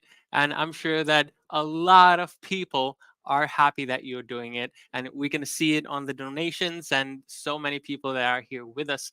And here it is. This is Magnolia, and I would like to show you a little piece from it. We don't have much time, and it was really difficult when Andy asked me to do this one thing from the show because it is really hard to take something out of the context. But the show can be split more or less in two halves. The first one is a more or less standard virtual show, and the second half is basically what people are talking about, the different part. And I would like to show you the first effect from the second half, the effect that starts it all. And this is inspired by some incredible magicians, Max Maven and David Copperfield and Martin Gardner and so many more. You will see, you will recognize it, but it is very special concept then which then makes huge sense in the context of what the show brings. So this is how it works. We have in the first half some incredible effects, after which people usually think that we are using stooges in the show. And the truth is that we are using stooges in the show because that's how life works, I guess. The thing is that we actually have exactly 7 stooges in the show. And I'm actually going to introduce them to you all right in a moment. And what we do here is because the people who get tickets for Magnolia get a package. And in that package, there's a souvenir. It's a mask. And that mask is a mask of an incredibly famous celebrity. And he's so famous. He is so famous that I can confidently say that everybody here now today watching know that person. Yes. And so I asked them to put the mask on. And also, we changed the names of the stooges so they can't know immediately who is who. And then there's this thing which you are going to witness right now. So, are you ready? Here they are. Okay, you might be a little confused now, as I said that there are 7 stooges in the show, and now you see 8 people around me. That's because one of these people is not a stooge. They're one of you. And now I'm talking to you, real spectator. You know who you are, but don't let anyone know. Keep your mask on and stay calm and happy for the following few minutes. You will enjoy this, I promise. Now, for the rest of you, this is a game. It'll be your task to find out who's the real spectator.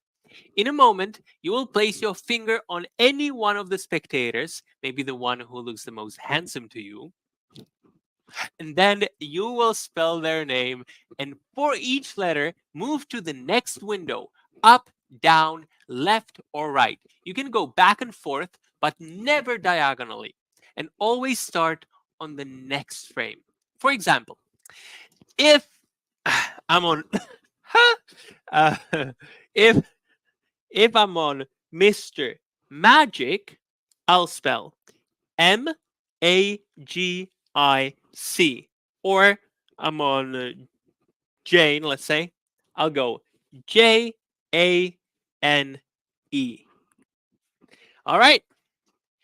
I think that's clear. So now put your finger on one of us and spell the name now. Great. Hold your finger there. Don't move. Leave it there. Now I'll reveal the first stooge, and that is Peter. So if your finger is on Peter, I'm sorry, the hunt for the real spectator ends here for you. I'll make Peter's window dark so you can't go there anymore. That window no longer exists, okay? So now, to honor Peter's memory, you will spell his name and move one window for each letter. It's always the same. You can go up and down, left or right, back and forth.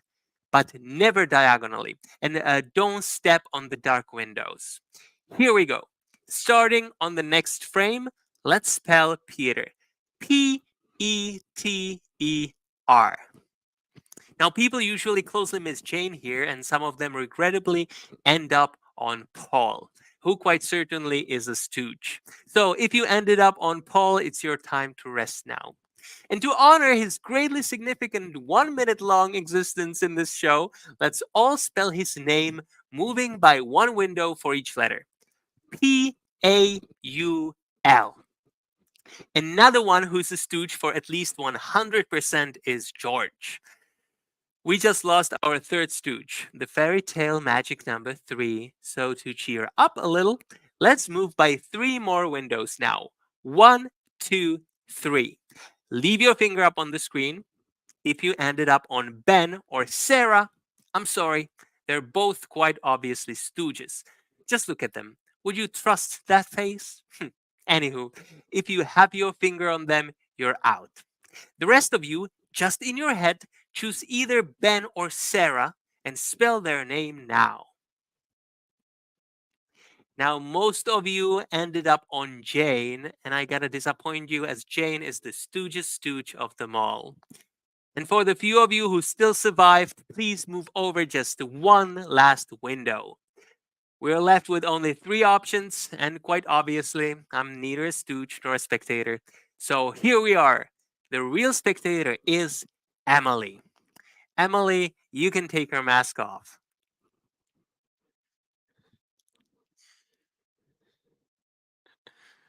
I'm just kidding, of course. The real spectator is John, whose real name is Pina. Pina, take your mask off.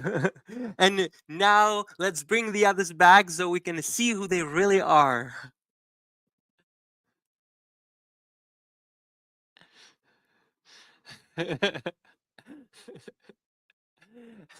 Yeah, these are the 7 stooges and the only stooges in the show. And I'm going to welcome them back just in 2 hours when we're doing another show. I'm very excited about it. But now, I hope you liked it. I'm going to teach you a trick. I'm going to show you one, and I hope that it will maybe fool you. Let's see. I'm going to take these cards that are ordinary cards with no special things about them. I'm going to ask Jirka, my good friend here, to be my spectator, if you can. This is Jirka Lukesh. And if you could, please shuffle the cards. And now, this is very important that I'm not going to be looking the entire time. It's really hard to do it in virtual space. So I'm just going to close my eyes real tight. So I guess you can tell that I'm not peeking in any way. No. No. Irko, just pick a card. Don't show it to anyone.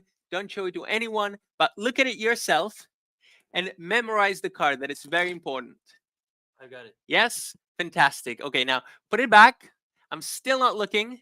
And now shuffle the cards. Okay, shuffle them real well. And I'm still not looking. It's very important. And now, normally, you probably saw this effect somewhere, maybe, but I would look back, but I'm not going to look back for the entire time. And now I'm going to do the magic. So let's see if this is going to work. And this is the magic. The magic moment happens here.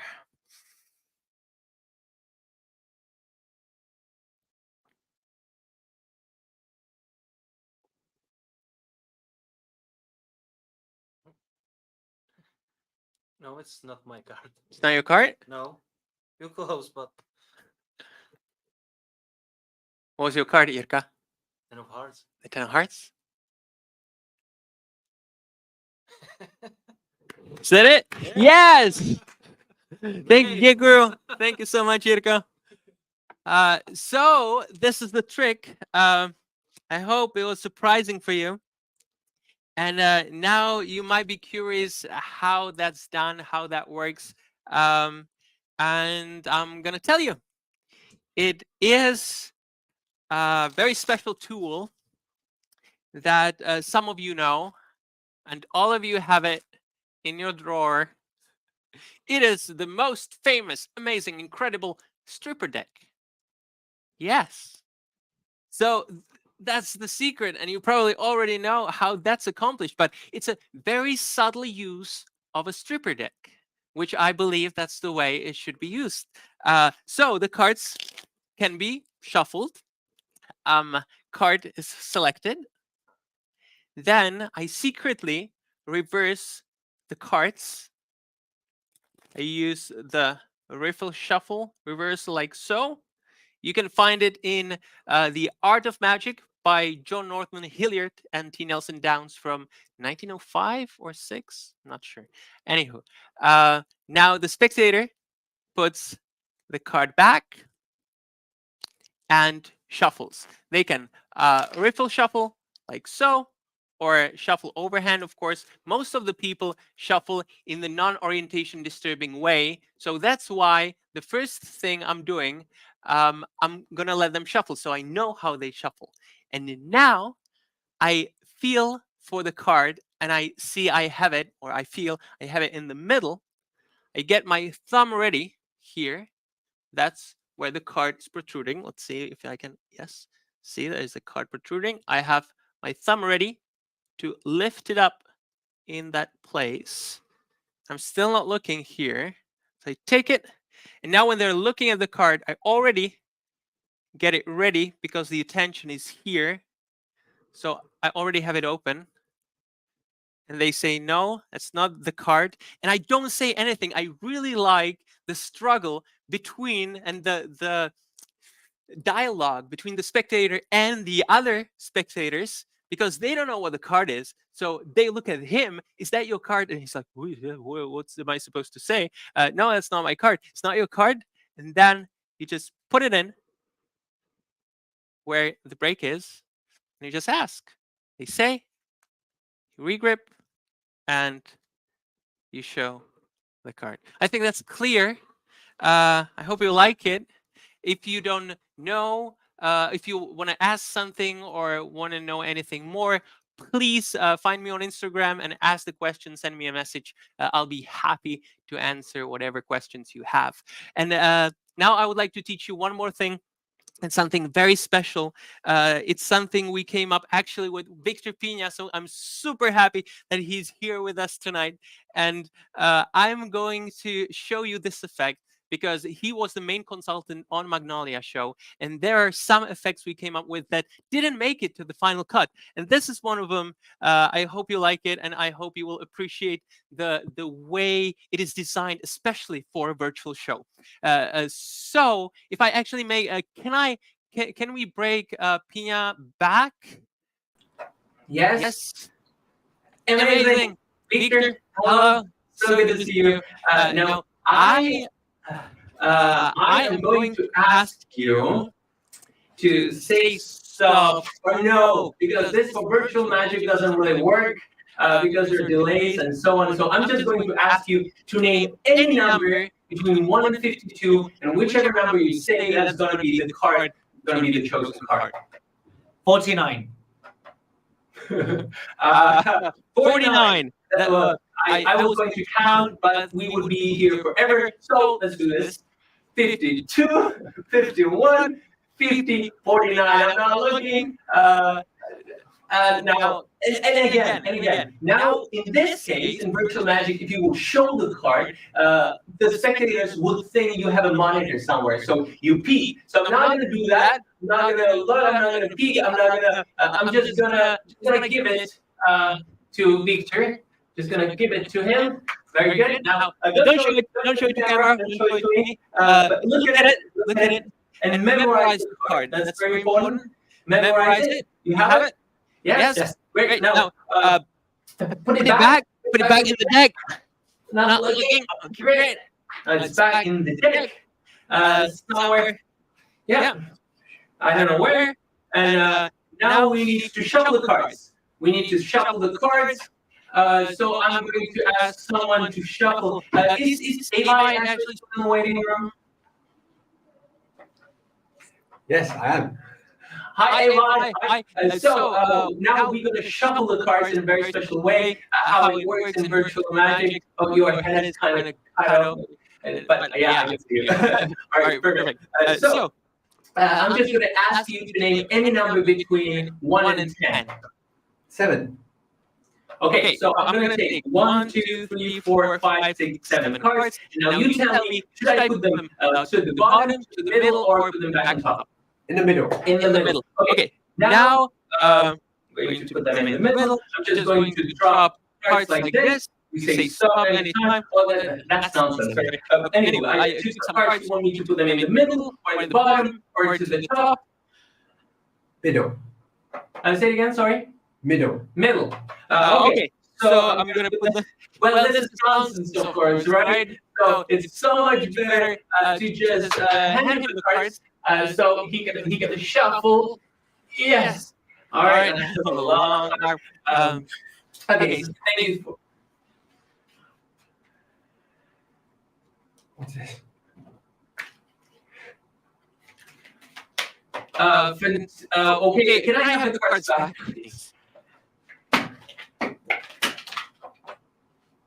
Okay. Thank you. All right, and then now I'm going to find the card. I'm going to find it. Sorry. So the way this is done, I was actually going to reveal how it's done. There's a key card, and it seems like I lost the key card. So I'm sorry. This is obviously stupid. This is not how it works. But me and Pina came up with a better way to do it, more for virtual magic. So once again, Pina, would you please pick a card? Okay, don't show it to the camera. Look at it. Look at it. Don't show it to the camera. Got it? Fantastic. Now put it back. Yeah, show it. Great. Okay. Now I have it back. And of course, now I'm gonna have a shuffle, which is better to do just in person. So here I am with Eli. Hello. Now, please, could you shuffle the cards real well? Shuffle them well. Very good. Yeah. Okay. Now, yeah. If you could just hold them in your biddle grip. Hold them in your biddle grip. And come on, and just dribble maybe a little from higher, and I'm gonna try to catch a card, and with a little bit of luck, it's gonna be the right card. Let's do it. No. Can we do it again? Sorry, I apologize. Yeah. Very good. All right. Now, biddle grip. Give me a second. Okay, good.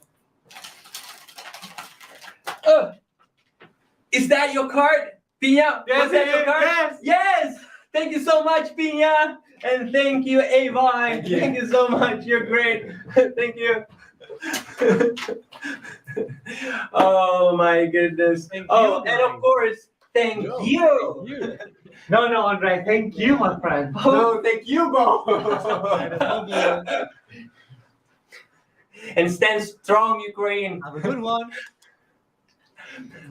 Bye.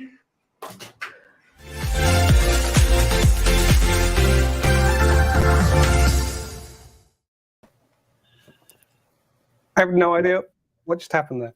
Brilliant. Amazing production values. So great. I can't wait to see the full Magnolia show from Andre. And thanks, guys. That must have taken so much work to pull off. So thank you very much for doing something special for us. We really appreciate it. Yeah. Everybody, for those who are just joining us, this is an amazing afternoon. We hope you're having a good time. It's entirely free. Everybody can watch from around the world. We have thousands of you tuning in. And I think just about, I hope, over 1,000 people by now have donated. And this is just so sensational. All the money, 100% of the money will be going to Ukraine relief with a focus on children.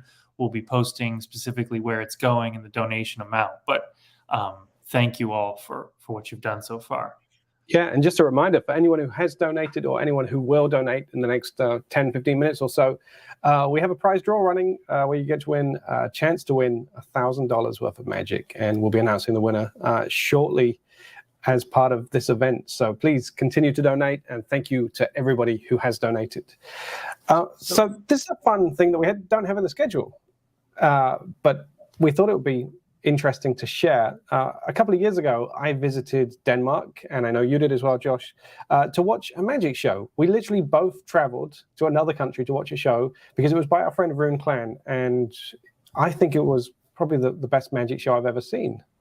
Yeah, I often cite Rune Clan as my favorite living magician, and there are so many great living magicians. There's so many great magicians who are doing exceptional original things, but I can't think of anyone who is doing the volume of quality work that Rune is. So Rune is in Denmark, population, around 6 million. So when he does a full touring illusion show and he tours it for a whole year, everybody's seen it. He can't just do the same show for 25 years the way we can do in Vegas or a lot of other places. Instead, he's got to totally create another show. And his shows are artful. They're about things. And his most recent show, Barnlass, is about parenting. It's about the idea of having a child, which is not exactly the standard stuff for a magic show. So we're very pleased that we are going to show you a little clip from this show. Yeah, we had the show translated because we knew it needed to be seen by a wider audience. So this is just a short clip. Be warned, there is a tiny bit of fruity language, nothing too crazy at all, but just it's worth mentioning that, just two very small swear words. But still, we wanted to mention that ahead of time. But that shouldn't detract from this killer trick that is so much fun, and it's straight from Rune's show. So here it is. Du kan se, to skridt frem. Jeg lover, det bliver meget stille og roligt. Jeg lover, Camille. Der står 4 kufferter her, ikke også? Du skal vælge en af dem. Den, du har lyst til at bruge, den bruger vi. Du kan vælge den lille brune, den store blå, den rødbrune eller den bægbrune. Den rødbrune. Sikker? Tilfreds? Skal være den her? Cool. Påvirker jeg dig til at tage den her? Tvang jeg dig, der kommer jeg ind i din krop, og der nærmest manipuleret dine tanker? Var der inde dit hoved og bare manipuleret de der tanker, du har? Det var der det. Du har valgt, inden du kom herover. Interessant. Meget interessant. Jamen, det er fordi, jeg vidste, du ville vælge den her. Jeg vidste det, så jeg skrev faktisk på den. Du vælger den her.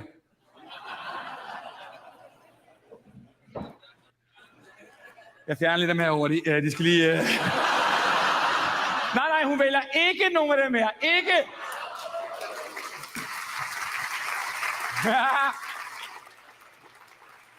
Skide godt, Camille.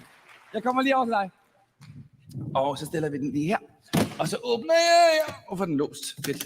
Der, og så åbner der. Godt. Camille, hvad ser du dernede? Bøger. En masse bøger. Hvor mange bøger vil du skyde på, der er sikker?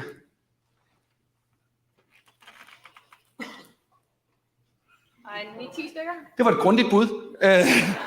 9-10 stykker er præcist. Der er faktisk 10, for at være helt akkurat. Du skal vælge en af de bøger. Og du må selv vælge, hvad fint det er. Du må tage en, du har læst. Du må tage en, du ikke har læst. Du skal rode dem igennem. Og så vælger du bare en bog. Det gør du bare. Ikke også? Det er fedt, du er så grundigt. Det kan jeg godt lide. Hvad har du til os?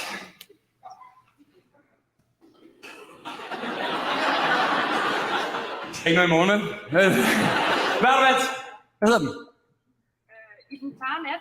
I den klare nat. Har du læst den? I den klare nat? Okay. Prøv at høre, vi skal nu have valgt en side i den klare nat. Så hvis du bladrer igennem, og så stopper du med en side. Hvis du ikke kan lide den side, du stopper ved, så tager du en ny side. Hvis du ikke kan lide den side, så tager du en ny side. Men når du har fundet en side, du godt kan lide, så fløjter du en valgfri sang af Michael Learns to Rock. Kan du nogen? Du kan ikke nogen? I'm not an act, I'm not a star, and I don't even have my own car. But I'm hoping so much you'll stand, and you will love me anyway. Så dig. Hold nu. Har du en side, Camille? Glimrende. Tag din finger, og så sæt den hvor som helst på den side. Hvad for en ord sætter du din finger på? Nødration. Nødrationen. Optursord. Fedt. Godt. Du må give mig, Camille, at vi har genereret ordet nødration. Det har vi genereret på en ret så tilfældig måde. Det må du give mig. Men det er faktisk ikke tilfældigt nok for at være repræsentativt af den her adoptionsproces, som jeg ser den. Så nu skal vi tage et kvantespring fra ordet nødration til et andet ord. Og vi laver et lille tankeeksperiment, og det hele foregår i dit hoved. Men det vigtige er, Camille, du kan ikke lave noget som helst forkert, og du kan ikke fortælle os en skid. Så du kan lyve så meget du vil. Okay? Men det, der vil være fedt, det er, at du kan bruge ordet nødration til at komme til at tænke på noget helt andet. Og gerne en eller anden situation. Om du selv er i den eller ej, det er helt op til dig. Kan du gøre det? Fedt. Så lige nu i dit hoved er du et andet sted. Kan du give os et ord for den her nye situation? Bare et ord.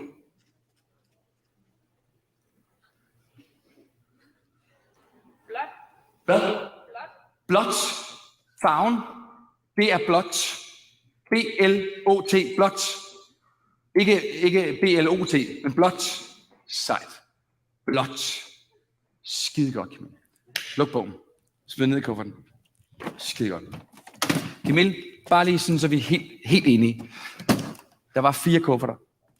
Du valgte den rødbrune kuffert. Tvang jeg til at vælge den? Måske gjorde jeg, måske gjorde jeg ikke. Jedi mind? Det gjorde jeg. I den kuffert var der 10 bøger. Du valgte I den klare nat. Mig bekendt er der over 60.000 sider i den klare nat. Har I læst den? Nej, så hold kæft. Okay.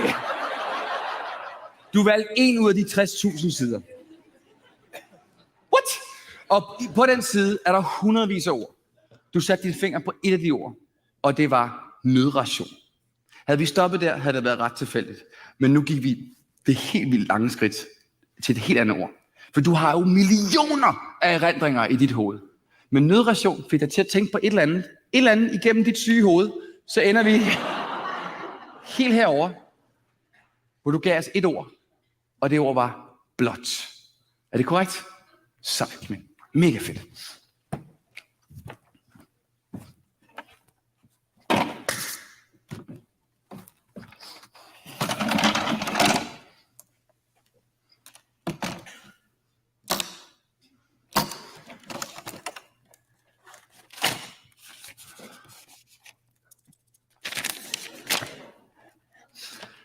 Camille?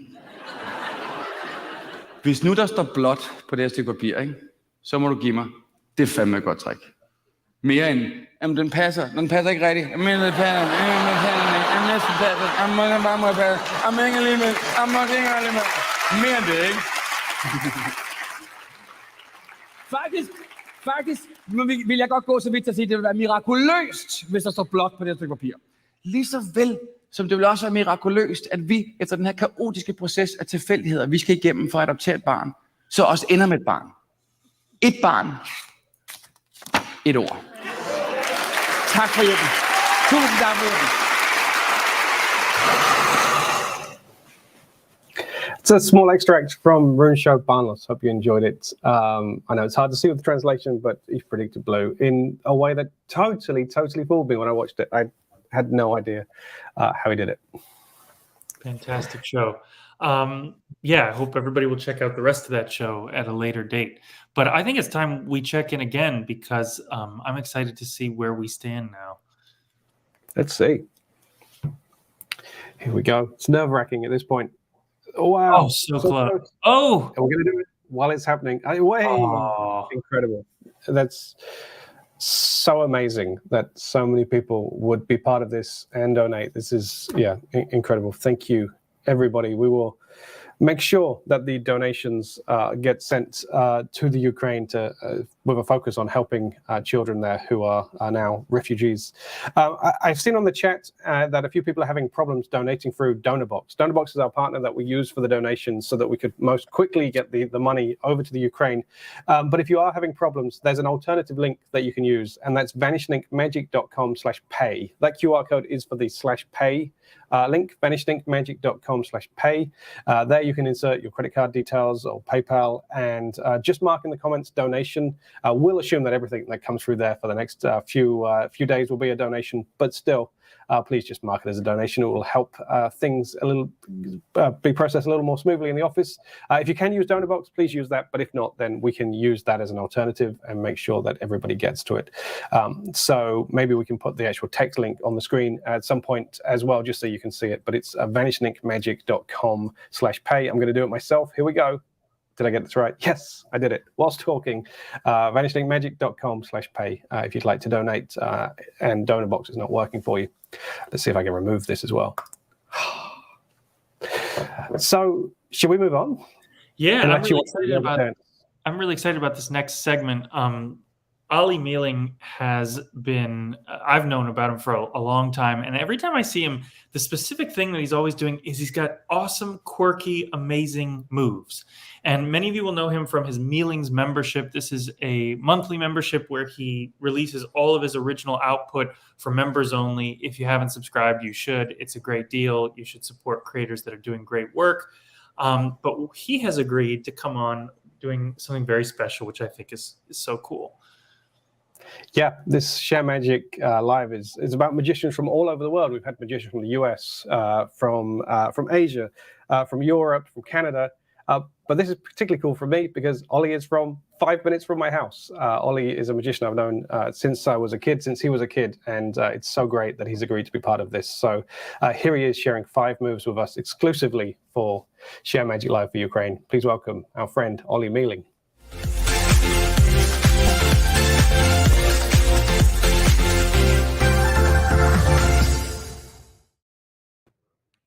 And I'm on. Hello, it's me. Thank you very much for that wonderful introduction, Josh and Andy. Yes, my name is Ollie Mealing. I'm a creator and performer of card magic.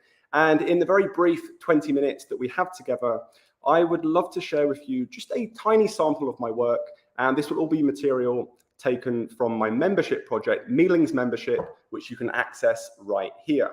So the first item I'd like to share with you is a really cool and powerful way to locate a chosen card. And so this demonstration will obviously be a little bit different to how I ordinarily perform this in a kind of live situ with people. So bear that in mind when you're watching it. But for now, I'm just going to let you see what it does, how it looks, what it achieves, and then we'll get into the explanation. So this first item is called Trapdoor, and it looks like this. Let me just tilt my screen down.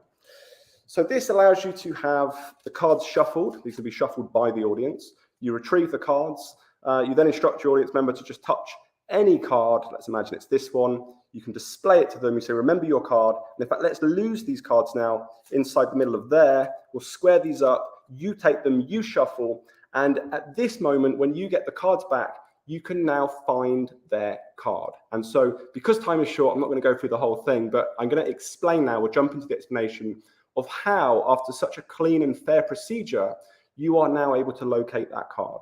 And so the method to this relies on a key card. This is essentially one of my handlings on approaching the key card principle. So this, I really feel, breathes kind of really cool new life into an old concept that is typically these days overlooked. And so the method to this involves this kind of old toss technique, right? We've all seen this thing. It's typically done for a production of 2 cards. You're essentially just gripping the top and the bottom. You toss the pack, and in doing so, you remain holding the top and the bottom cards. And so we're going to use this as a positioning procedure to position your force card next to a selection. So your key card, you want to pre-memorize, that's going to be the 7 of diamonds in this case. That will be on top, and I might, perhaps glimpse that. Maybe I'm shuffling the cards. I see the bottom card, I shuffle up to the top. So I know the top card, and then I invite the audience to just touch any card. Let's imagine it's this one. I say, go ahead, have a look at that.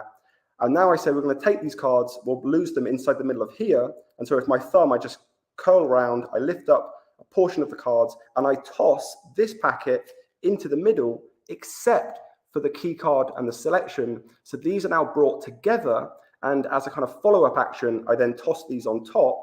Everything is squared, and I will allow the audience to then shuffle that.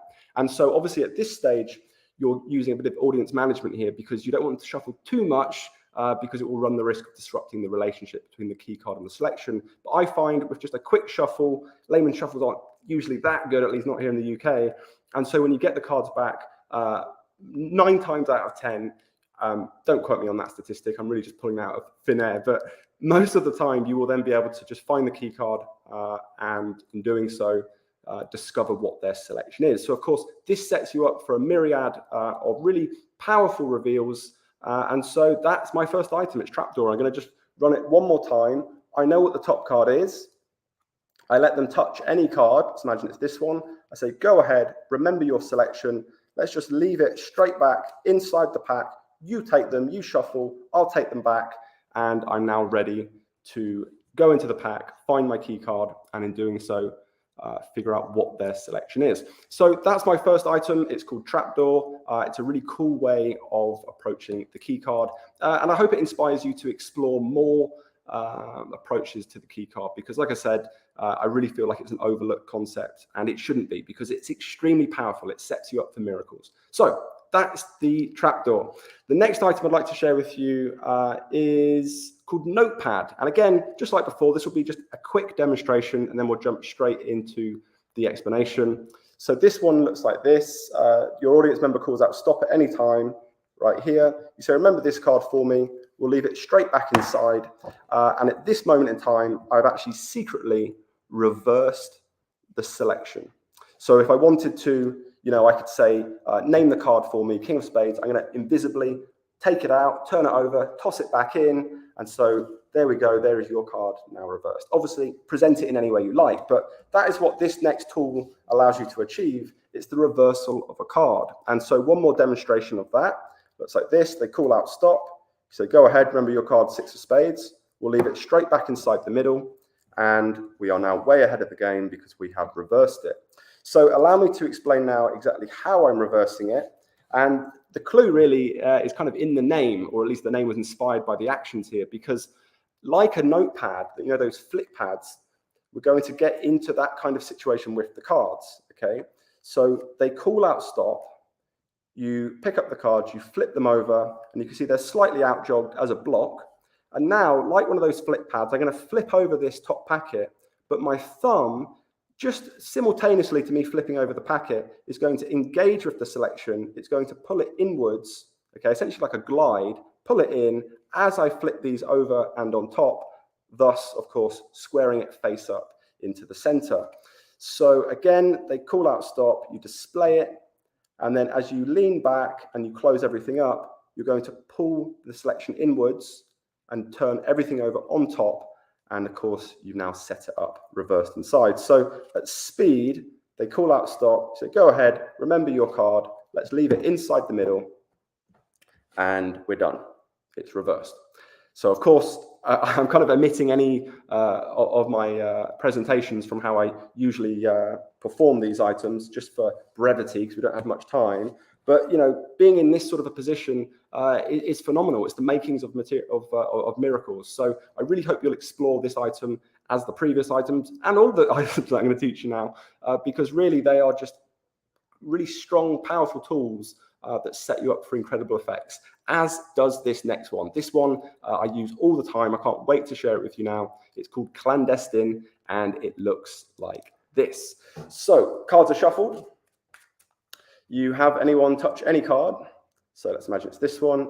You stick it out. You say, go ahead, have a look at the selection for me. Remember that. In fact, would you now push it in? So they reach out, they push the card in. I say, take the pack, immediately take them and shuffle. So they mix them up. So think about this. The cards have been shuffled. They've touched any card. They've looked at it. They've pushed it back in. They've taken the cards. And then in their hands, they're shuffling them. And then you take them back. So, of course, in their minds, there should be no possible way that you could know what the card is or where it is. But all you have to do is give the cards one further mix, adding more chaos to an already impossible situation. And despite everything seeming utterly unachievable from ever allowing yourself to reach a reveal, you have actually indeed brought their card to the top. So this is a phenomenal location method. This is something I've fooled magicians with, in fact. Not that that should be the objective, but just to throw it out there, this is a magician fooling move because of just how fair the conditions are throughout. Everything is so almost kind of hands-off. There's nothing to detect. It's a very powerful piece of methodology. And so what is it? How am I able to bring their card to the top? Well, what I am employing here is a crimp. And so the way I am crimping the card is this.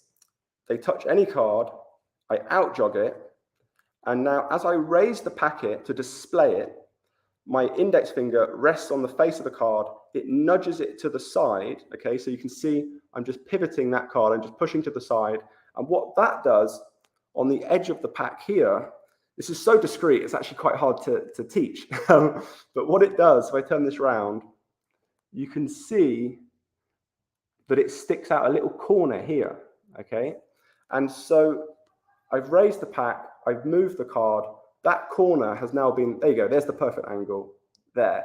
That corner has been exposed, and that's in close proximity to my thumb, so my thumb just pushes down on that corner, and that puts a tiny little bend, a little crimp into the corner, okay?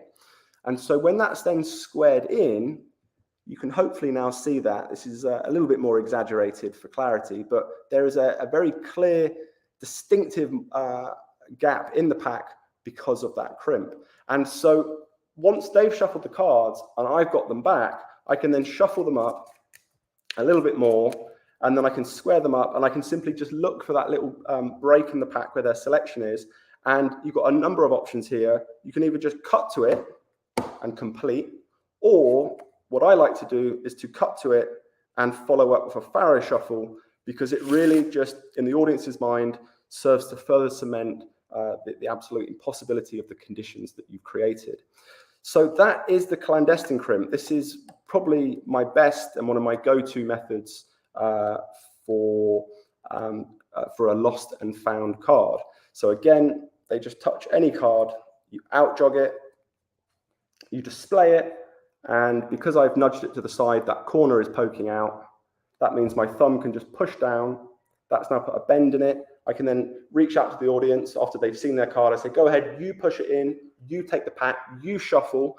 So all of this procedure alludes to this idea, imbues, instills this notion that you're not in control, they're in control, right? And so if they're in control, then there's no possible way that when you get the cards back, you can bring this effect full circle and reveal the card, which means when you do, it's all the more impactful. I implore you to try this out. And if you're watching with cards in your hands, then hopefully you've been running this a few times and you can already see for yourself the power that this move will provide you with. So that is the clandestine crimp. The next item, I don't know how much time I've been on for so far. So George or anyone else behind the scenes, do let me know if I'm going on too long, because I've got a fair bit of material. In fact, there's two more things to get through. Okay, I've got a little bit of time. All right, so I will just keep going until I'm told to stop. Let's put it that way. So the next item looks like this. And again, it's quite odd doing these items in this kind of scenario, because you've got to remember, normally these are performance pieces, right? These are designed to create high impact reactions in live performances. So do bear that in mind when you're watching these. So the next item is this. I'll just tilt my screen slightly. I asked my audience to call out stop at any point right here. So the Queen of Hearts. Okay, so look, we'll take the Queen of Hearts and let's just lose it straight back inside the center. We'll square it in. And what I've actually done is maintained control of that card, because what you just witnessed was a double lift. This is called the station double, and this is my go-to method for a double lift. So one more performance, they call out stop, the 9 of Hearts. We then take that card and we can lose it inside the middle, square it in, and I have still got control over that card. So how does this work? Well, it's called the station double because I created it whilst waiting for a train. And the idea I was playing with was seeing if I could align the card from the middle with the card on top. So watch carefully. I'm going to do this nice and exposed now. What happens is I display the card, I come back as if I'm going to take it out, but what I'm simultaneously doing is allowing the top card to accompany that selection for the duration of that journey. So I display the card, I come back, I allow my thumb to nudge it out, I've got a grip on that top card, I bring this along for the ride, they connect, they now align as I turn them over, and I'm apparently just displaying the same single card. But of course, as we know, we've secretly loaded the top card beneath it, and so that sets us up to then executing a double lift, right? We can apparently ostensibly insert that card into the center, and of course we're way ahead because it never left the top of the deck. So this is possibly one of the knackier items that I have to share with you today. This will take a little bit of practice, and it should be noted as well that this is not an item that I invite my audience to kind of burn my hands with, right? This isn't, I would say, an entirely burnable move. So really, when I'm performing this, I want to ensure that I've cultivated an offbeat, right? So what I will typically do is I will ask them to call out stop. I say, the 2 of hearts, are you happy with that card? And in asking that question and in lifting my head and readjusting my gaze directly on them, they're going to look up to answer the question, presumably, yes, I'm happy with that card. And that's all it takes to create just a small 1-second offbeat where I can then quite safely, under that misdirection, execute the move, which ideally would be imperceptible anyway, but in conjunction with the misdirection, that just really safeguards you from any accidental flashes. And of course, for the audience, allows them to fully believe that the card that you've taken out is just the one card, just their selection. And so when it goes inside the center, they will be shocked to discover that it's back on top, if you wanted to go to an ambitious routine, for example. And in fact, just to add an extra kind of application of this, because this is also one of the ways in which I use this, is to set myself up for a color change. So let's say I've already controlled their card to the top. Something that I might do is, I'm going to try and estimate where your card is. In fact, one sec, let me just memorize the deck. Okay, what was your card? They named 2 of hearts, and I say, okay, I think I could be wrong. Oh, I was so close, 2 of diamonds. You'll see why I mistook it, right? But keep your eye on that 2 of diamonds, because if I just give it a spin, it will now change into your 2 of hearts. So there we go. That can also double up. The station doubled in itself doubles up as not only a control, but as a reveal, as a color change. So there we go. Hope you get some fun use out of that one. The next item, and possibly the last, if we are reaching the end of this segment, is called Fandango. And this is a really cool one. I can't wait to share this with you now. Just give me one moment. I appreciate it's a little bit gloomy in this room. Hopefully the visibility is okay for you. So this is a really cool item. I've just been told I can run as long as you need. So maybe I'll just relax. I'll sit back now, take my time. Buckle up, because we've got a couple of hours now of more material. So yeah, Fandango. What is it? How does it look? This is Fandango. And in fact, I'll also implement the move that we've just learned. So let's take a card from the middle, the 10 of spades. And we'll take the 10 of spades, we'll place it straight back inside, so I've no idea exactly where that card is, right? It's lost inside the deck. In fact, you go ahead, you take the card, you shuffle, and at this moment, unbeknownst to the audience, I've actually lapped the card, and I made the mistake of actually allowing it to go all the way to the floor. So you're learning now, you can learn from a bad performance what not to do, but I have lapped the card. So allow me to demonstrate that again. So we'll use the same card, the 10 of spades. Apparently it's lost in the middle. I might not even know what the card is in some situations. So I can simply say to the audience, I don't know what the card is, and I don't know where it is. In fact, you shuffle the cards as well. And in that process, I have lapped the card. So one more time. You take the cards, you shuffle, and I have the card. So this is a beautiful way to lap a card. And the reason I wanted to explore devising a method for this is because, simply put, lapping is a phenomenal form of methodology. It allows you to create absolute miracles. And so it's really of high importance that we have tools to be able to lap a card to set us up for those miracles. But I found that some of the ones that are out there, for me, for my style, just don't really suit me. And so when you reach those kind of realizations, well, you've either got to accept or change. And being a creator, I was like, I will be the change I want to see. I will create something that circumvents the issues I have with other lapping techniques, and I will come up with Fandango. This was the result of that line of inquiry. And so it's a pretty easy method to do. It simply relies on a one-handed fan and a Tenkai palm. So let me expose this for you now. As you've obviously seen, the selection, the card that you're going to lap starts off on top. You then execute a one-handed fan while saying, I don't know what it is or where it is.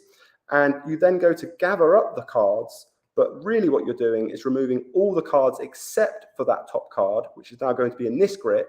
And they won't see that because as you're gathering up the cards, you're also rotating, risk-killing your hands so that by the time the cards are removed, this is now obscured from view, right? Your hand provides cover. And so from this position, I now just go into a Tenkai. And so when I then take the pack and square up, tapping on the table, that's in the perfect position, choreographically over my lap, ready to just be dropped and secured for later benefit. So again, you're going to just fan the cards. And if I try and maybe do this upside down so you can see it. So I take them all away except for that top card. And that then just gets positioned into Tenkai. And that would be like that. And then I tap on the table, and at the same time, that's going to drop into my lap. And I will immediately follow up and say, you take them, you shuffle, so that this frame of information ends up kind of eclipsing the information that they've just seen. What I used to do, and in hindsight, it was kind of a mistake.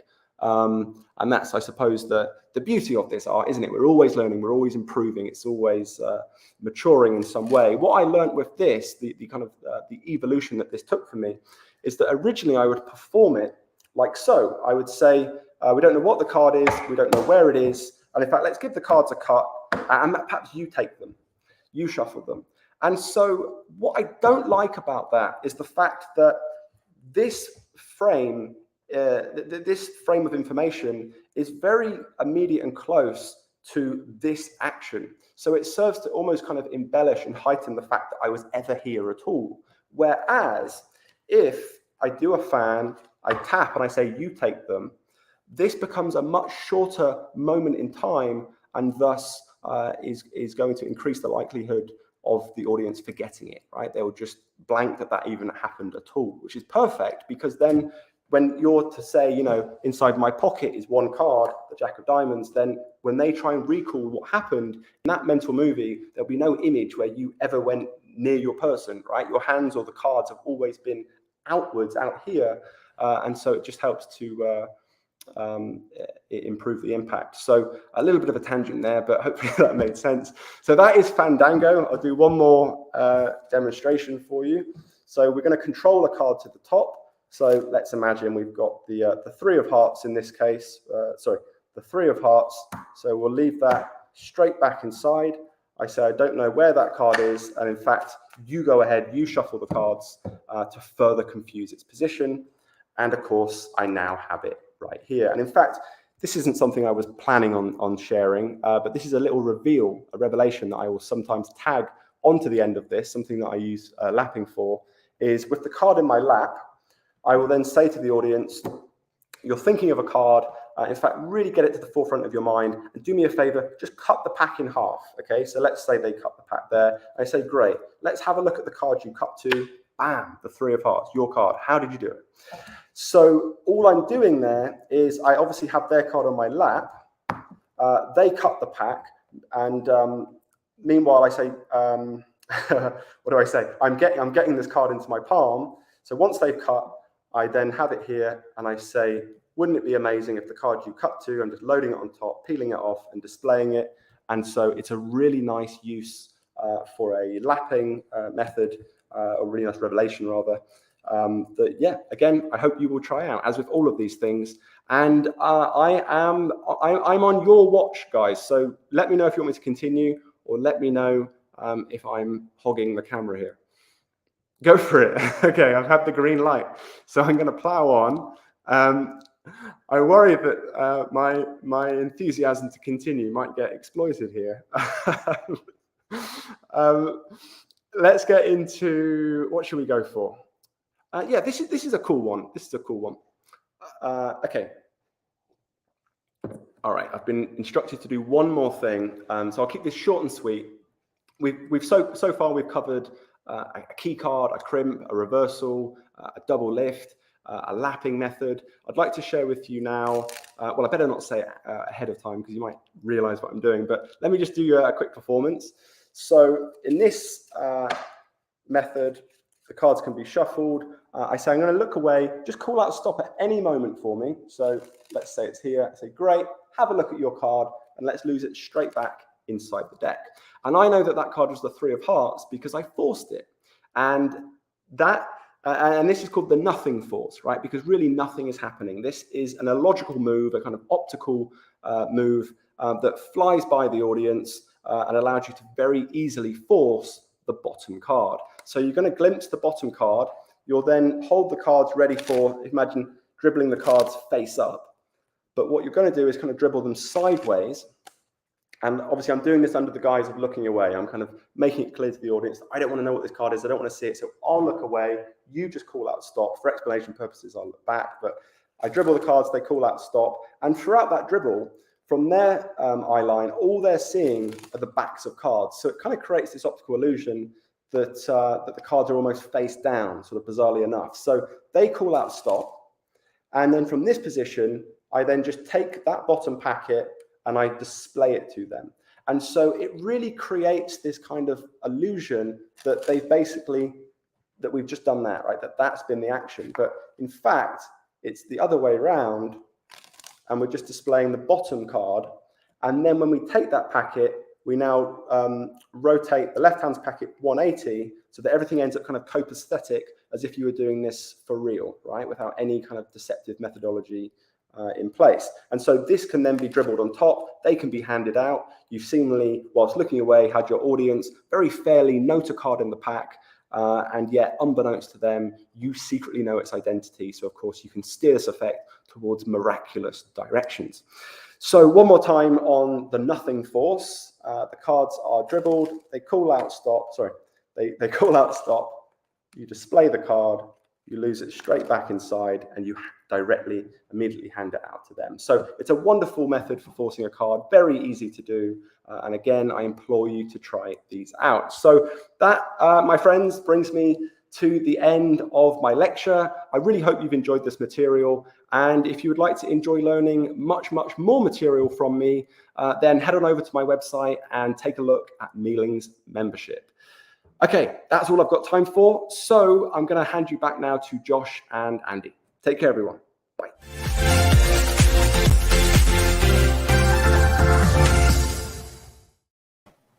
I always, anytime I'm watching a lecture, whether it's 20 minutes like that or an hour or 2 hours, I always say to myself, get one thing. Get like one thing you can write down and play with. And I got my one thing. That his idea of the friction control, just when you toss it back in with a key card placement, I'm using that. So thanks, Ollie. That was great. Chat was going crazy with love for you. So fantastic. Yeah, I love that he was basically beating us over the head with moves. Incredible. So check out Ollie's membership if you want to see more of that stuff every week. It's incredible. Let's do a little update. Let's see what we got going on the donations. Thanks to everybody who's been donating during the last lecture. Let's see where we are now. Wow. $24,790. Okay, I can't even keep up. This is wonderful. Again, thank you for everyone for these donations. Like Josh said in the last segment, we're going to get that. Do you reckon we're going to get that? Okay. George, he took it off the screen. I'm sure we'll get to 25 very soon. But yeah, over 1,000 people have donated for this event so far, and everybody will be put into that draw that we're going to be announcing shortly. But first, I would be amiss if I didn't tell you how you can donate. So let's bring it on the screen again. There's a QR code that will take you to the payment page. You can scroll down. If you're on a mobile device, you'll probably need to scroll quite far down until you see the donation link. Donor box, I am told, is working again. So you can donate through that option or the old pay link that you'll see on your chat channels if you'd prefer that way. But thank you for these donations. $25,000 is way more than I think either of us ever expected to raise. I was just going to say, like, you know, you and I had a chat before we went live, and we had some expectation, and we knew from the previous ShareMagic Live that you guys really support these and you come, and when it's free, a lot of people tune in throughout the day. So we had what I thought was like pretty ambitious goals in what we hope to raise. this is insane. This is way more and exceeding of that number. So thank you all. George, I'm speaking directly to George right now. George, put the last chat on the screen. The last chat comment. Put it on screen right now. If you don't do it, I'll do it. If you get 30,000, can we see George? Yeah, of course. We have some sway, so we'll just go to his house with a camera crew if need be. George, can we get a confirmation of that? We will then promote that. He will let us know. But I think that is a very fair request. You will see me do a robot dance. You will see Josh do a robot dance, and you will see George put his screen on for about 3 seconds and then turn off. Yay, we got a yes from George. Good work, George. That's a big thing. So yeah, while you are busy donating, it is time to announce the competition winner. Here's what we did. We took all of the donations so far. That's over 1,000 donations. We put them into a spreadsheet. We randomly organized those spreadsheets columns, and then we picked out the top one randomly based on the ordering. And that person is coming on the screen now. Congratulations, David Rothberg. Congratulations. Get $1,000 worth of magic directly from Vanishing Ink. Now, I would imagine we have your email address from the donation, so we will try and reach out to you. But of course, feel free to email us as well, and we can cross-check that against your donation, and we will get that out to you. David, you can look forward to almost the entire $1,000 is feather flower-based magic, so you'll be able to put together a whole show based on feather flowers and silks and streamers. And how about the feather deck as a little bonus? Just Josh's feather deck. And also 127 copies of Talk About Tricks by Joshua J. What more do you need, really? That's right. Hey, it's time to bring on our next presenter. Fantastic. Yeah, so Henry Harris is a fantastic creator, and you know him, of course, from the many best-selling items that we carry on our site from him. He revolutionized, I don't think that's an exaggeration, he revolutionized cube magic, and I can't wait to see what he has in store for us today. Please welcome Henry Harris.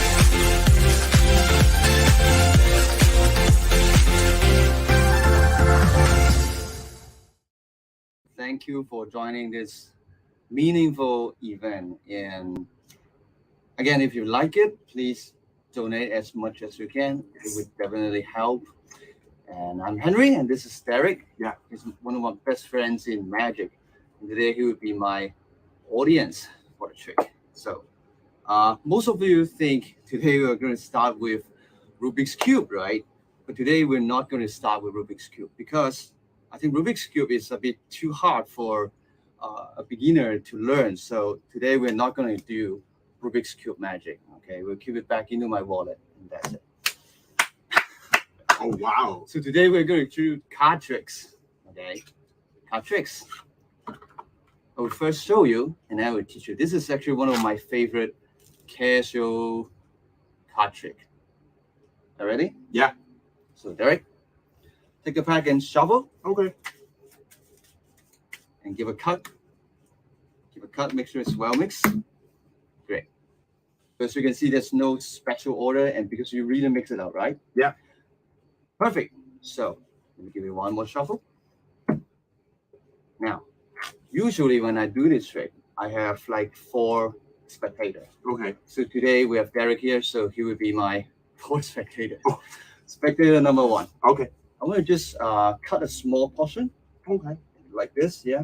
And place it on the table. Okay. And the second spectator, spectator B, cut again. Same place it there. Okay. And let's say I have a 3rd spectator there. And I said, all right, spectator number 3. Okay. Cut a portion, put it there. And we have a last spectator here. Spectator number 4, cut anywhere and place it on the table. Okay, like this. So let's recap. You mix up the pack, right? Yeah. And you can cut anywhere. Let's say you cut here, it will be 6 of spades. Or you cut more, it could be 5 of clubs. It could be any card here. But there's one thing I cannot explain. Is you cut it exactly this position. Look. Which I cannot explain. And that's 4 aces. Perfect. So this is actually like a very classic trick, right? Yeah. I modify a little bit. I think I first learned it from Bill Malone. I think he called it cut it high and tie, and I think there are many magicians that have their own versions. Yeah. For example, like, John Bannon. John Bannon, right? And this is like a small modification by myself, because most version requires you after they cut, you would need to do maybe a shuffle or like a cut or like a side steal. And I want to eliminate that because like you just watch it straight, right? Yeah. What do you feel like? It doesn't feel like I have done anything, right? Yeah. It feels like they cut. Yeah. And then 4 aces, that's it.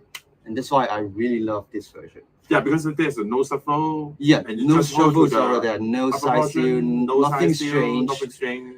Yeah. And let's go to the explanation part. Yes. So first of all, it's not a gimmick deck, it's an ordinary deck. And the setup is very easy. Just 4 aces, you see, on top of the pack. Okay, on top. I think they can see it, right? Yeah, I think so. Maybe, okay. Okay, 4 aces on top. Now, at the beginning, I asked Derek to shuffle it.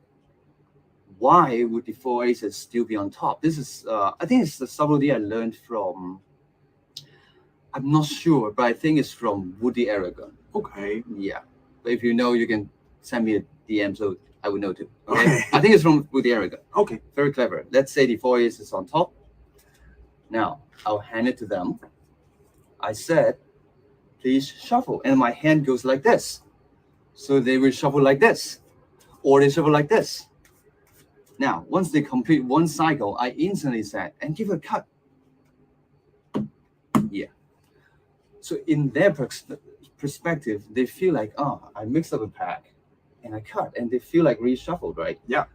But if you tried yourself, if you have a pack, you take the 4 aces on top, you shuffle like this, and then you do one cut, the ace will still be together somewhere near the top. Let's say in this case, it's right here. Okay. So it's usually near the top portion. Okay. So that's why after you do the overhand shuffle and cut, I can instantly show you, look, because you shuffle, there's no special order or anything, right? And I know when I spread more, there will be 4 aces. So I tilt up a little bit, right? I see the 4 aces and I get a break underneath the 4 aces. And then you can do whatever you want to just cut it back to the top. And then you can start the trick.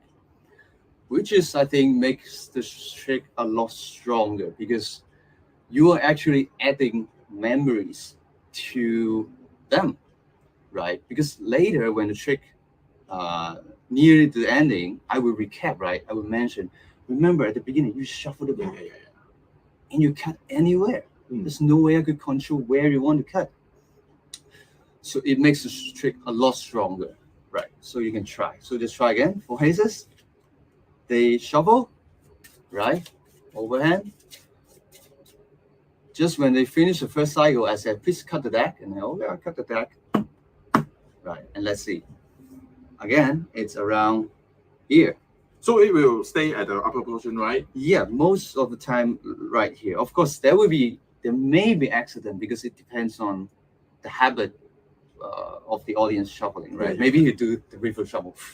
But most of the time it's gonna work. But even if it doesn't work, you can do whatever you want to fix it. You can do the cowling, or you can, yeah, it's super easy. Yeah. Because even if they mix it up, usually it could be just one off. All right, then you can very fast and fix it. So it's a great method to try. So I said, after you mix it up, because there's no special order, right? Yeah. Right, and then I tilt myself, I take the break. What I do, I usually take the bottom portion and pretend to shuffle it even more. I do the overhand and I shuffle the top portion to the top and the bottom portion to the bottom. Okay. And that's it. And then I would say I would need four spectator to help me. When I'm talking about trick, I do a setup like this. I take one, maybe 1/3, or like a small portion of cards, maybe 10 or something. Something. Yeah, like this. And then I thumb off the top card. Like a slip cut? Yeah, and it stays there. Yeah. All right, and then I thumb off one more card, but I take a pinky break. Is it clear? Pinky break. And then I pretend I'm doing a cut. So I take this packet and place it back on top, but I take another break. So that's 2 break. Is it clear? Yeah, I think so. Great. Now, I would say, okay, could you help me? And then help me to cut up a small portion. When I pick it up, I pick up the single card and the packet. All right, I said, please cut up a small portion like this. So they cut. Right. Now, what you're going to do, you're going to use the misdirection and drop this card right on top of the packet. So there are lots of ways to do it. So let's say I said, yeah, please place it on a table. Now this is tension, right? Now I relax. When I relax, my both hands naturally come together. Now I drop the card, and then I have another tension. And you, could you cut also? Right. So this is one way. Or you can let them cut. Yeah, cut and place it there. You can wait too, and then you make a tension like, oh, could you cut also? Sorry, like this. Cut small portion for yourself. Okay. And then you drop. This is up to you. And for me, I usually just jazz whenever, depends on the situation. Yeah. Sometimes, because I have lots of ways to do it, right? But I think most importantly, it's your motivation, and it needs to be natural. Don't think I'm going to drop in and cut. No, I think just relax and do the thing. And because they don't know what you're going to do, right? That's the key point. So you can just relax, give a gentle touch, like tension, yeah, relax, and then tension. Now, that part will be invisible. So I drop the ace here, and then I turn the second spectator. I said, please cut again, place it on a table. Now, because now you have no more breaks. Yeah. So this is what I motivate. I didn't drop one card. I actually dropped the whole packet except for one card. Okay. So I'm pretending I'm still holding a packet, but I'm actually holding one card. But I hold it like a deep grip. So at the front, you cannot really see what happened. So this is what happened. Not like this, but like a deep grip. So, oh yeah, you just cut. And I said, yeah. And then I drop every card except for one. And maybe I turn to the third spectator. Oh, you, and can you help me to cut also? So, and then they cut. Yeah, place on the table. Now, I pretend I'm holding a packet, right? So I place it back and I dribble the card. So it feels like there's a packet there. And then I feel like, oh, maybe one more spectator cut also. So they cut. Yeah. Now, so from their memory, first of all, they don't know what you're going to do. They don't know what will happen. So they just think, oh, cut, okay, cut. And from their memory, I did not do this. I did not do strange thing. Yeah. Right. So it's just natural. Cut. You also cut, and yeah, you cut also. Like natural procedure. Now, part is very important because now don't turn over the aces immediately, because now take your time. What you're going to do, you're going to erase the memory, use the time misdirection. So I will do a recap. I said, now remember what we have done. You first shuffle the pack, right? Yeah. Yeah. Point number one, you shuffle the pack. Point number two, and then you cut anywhere you want. Yes. And then I will use this packet to explain to them the logic. Now imagine if you cut very little, you will have 4 clubs.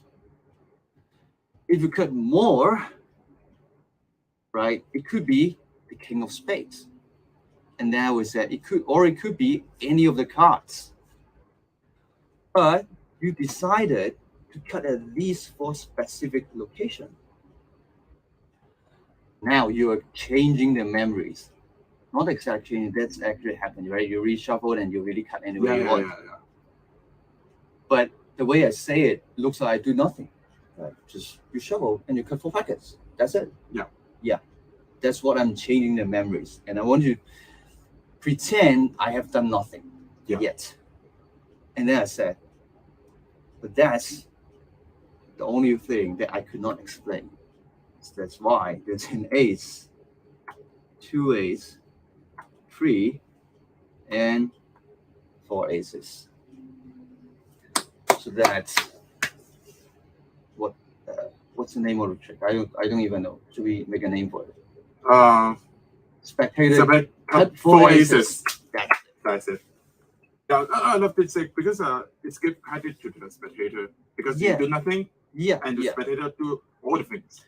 Yeah, I think it's very important when we do magic to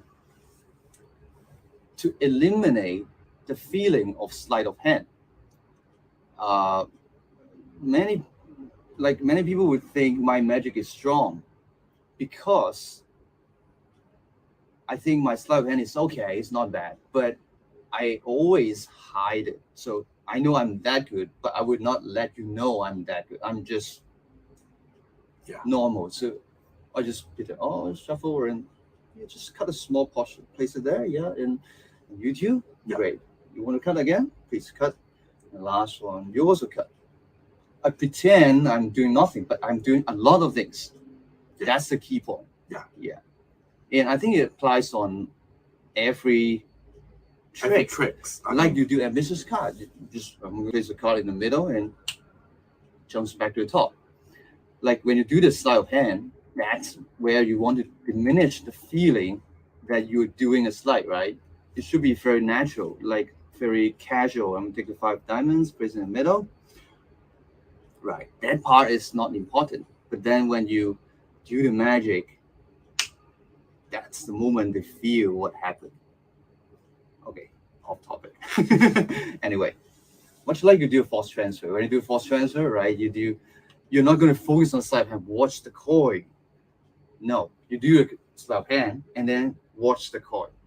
That's where you do the magic. Right? Yeah, because that's not the magical moment. This is just a processing. Because you just force transfer, you just put the coin from your right hand to your left hand. Most magicians they forget that's just where you put the coin. Yeah. But the real magic happens after you do the slide. It's when you watch the coin. That's how you finish it, right? Not how you finish it like this. Anyway, so that's the spectator cutting 4 aces. Henry's version. Okay. So maybe I do it very fast one more time. So 4 is on top. Right. I asked them to shuffle. They shuffle and they cut. Right. I said, look, no special order or anything. I'm going to do one more. Now I need 4 spectator. Now I thumb off 1 and thumb off 1 more. Take a break and put on top and take 1 more break.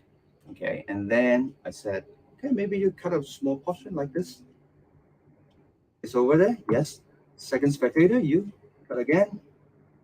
Go over there. Let's say there's a spectator there. You also cut. And the last one, also cut. It's you again. Okay. Now, you can cut anywhere, right? Remember you shuffle. Yep. Right? And then you cut 4 packets. Yeah. Imagine if you cut more, it would be king of diamonds. If you cut less, it could be a joker, or it could be any card here. But you decided to cut at these 4 specific locations, which I cannot explain why. It's well, it looks like doing a double lift. 4 aces. Okay. So, any questions? If you have questions, feel free to send me a message, and I will try my best to answer you.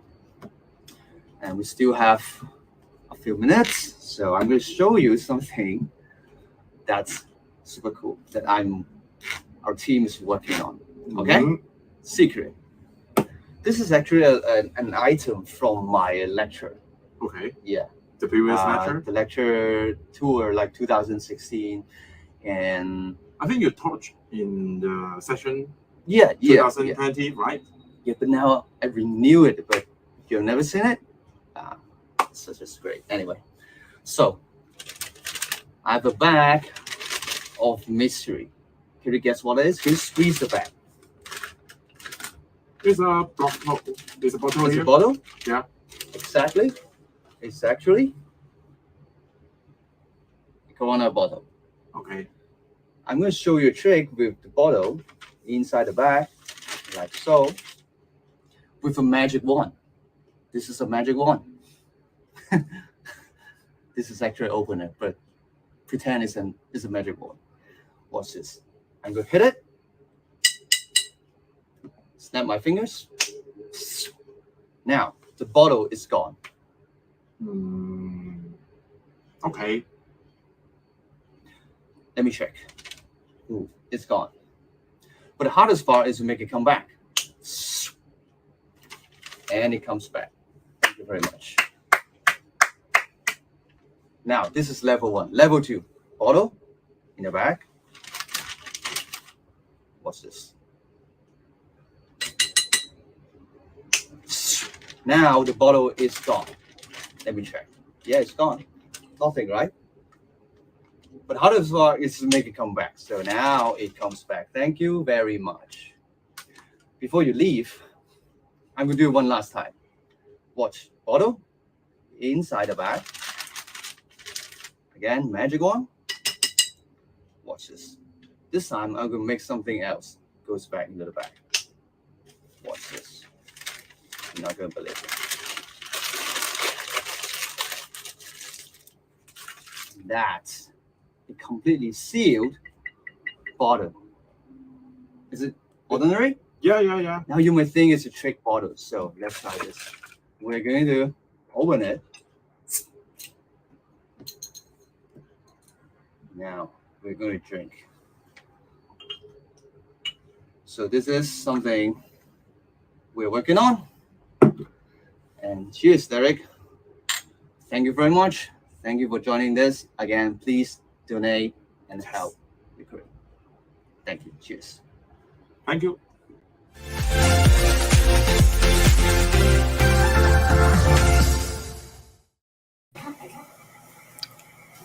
Excellent. Yeah, thank you to Henry and his friend Derek, who was really kind to step in there. So let's check in on donations. That's what we have to do at this point. It's been incredible that everybody has donated so much. So just a reminder, here's how you do it. If we have the QR code, let's put it on in case people are not on the Vanish Link page. You can scan that QR code and you can donate straight from there. Now, we gave away $1,000 worth of magic, but now we have some cool news for everybody who has donated. Tell them, Josh. Yeah, so we have a download bundle that everybody who donated magic today is going to receive. And let me pull up exactly what's in it. So you're going to get the full stream of this performance of this whole event, the ShareMagic event, so you can go back and study those moves and you don't have to take notes, and you can get that.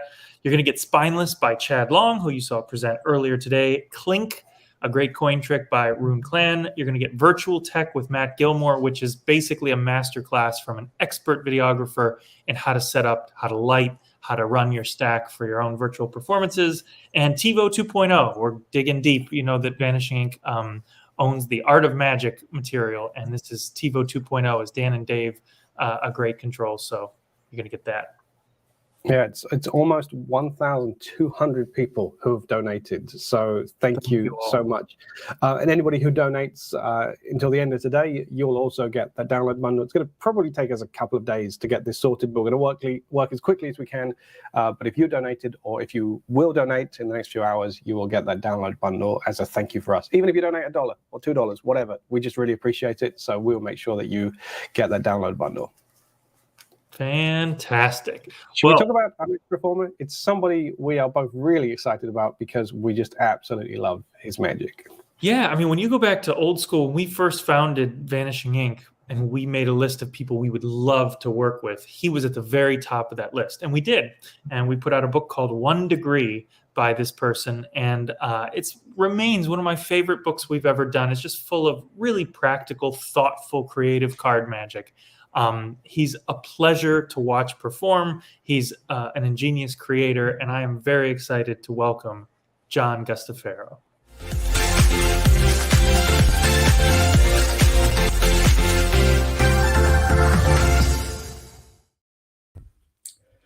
Thank you so much, Josh, Andy, everyone watching, everybody who donated. I'm just honored to be part of this. Philanthropy is a big part of my life, and I don't know if you know this, but by day I lead a foundation here in Anaheim, California, where we give back. And you know, magic's just another way to do that. So it's my mission to connect people to the extraordinary through all I do, and we're going to do that today as well. So deck of cards are all different. I don't want you to think I cheat. I mean, I do cheat. I just don't want you to think that I do. So all 52, actually, I think there's 54 cards in here. So I think there's a couple of jokers. So we're going to use those right now. Let me see if I can find the first one. I'll try to find it just using one finger. Here we go. Right at the center of the deck. One card emerges. Oh, yes, we got it. That's the first joker. Let me see if we can find the second one. Do this in a different way. Watch. Oh, there we go. There's a two. We're going to get to these in a minute, but I want to do something else with the cards that remain. So I'm going to have if you were here, I would have a card selected. I would have you say stop genuinely at any place you want to say stop. Suppose it's right there. I'll cut the cards exactly there and have you sign the card. In this case, I'm just going to put my name, but it could be anybody's signature. So I'll put John G here. There you go. Cool. Only one card in the world that looks like this. So we're going to get the 6 of spades, the signed 6 of spades, and lose it fairly in the middle of the deck. So it's not on the top, obviously, and on the bottom. But this is where the jokers come into play. They're going to help me in the trick, okay? They're over here. I'll put the deck right about there. And I'm going to stay a little closer just so you can see. There's the 2 jokers here. But what if we could invisibly reach in, get your signed 6 of spades, and drop it in? That's just our imagination. But can we change imagination into reality? Sure we can, of course. That's why we're all here. One card is now in between the jokers. And look, it's your card, the signed 6 of spades. Now, I know you didn't know that was going to happen. So we do get in slow motion. Look, there's your 6. I'll bury it down in the middle right about, let me see. Try this again.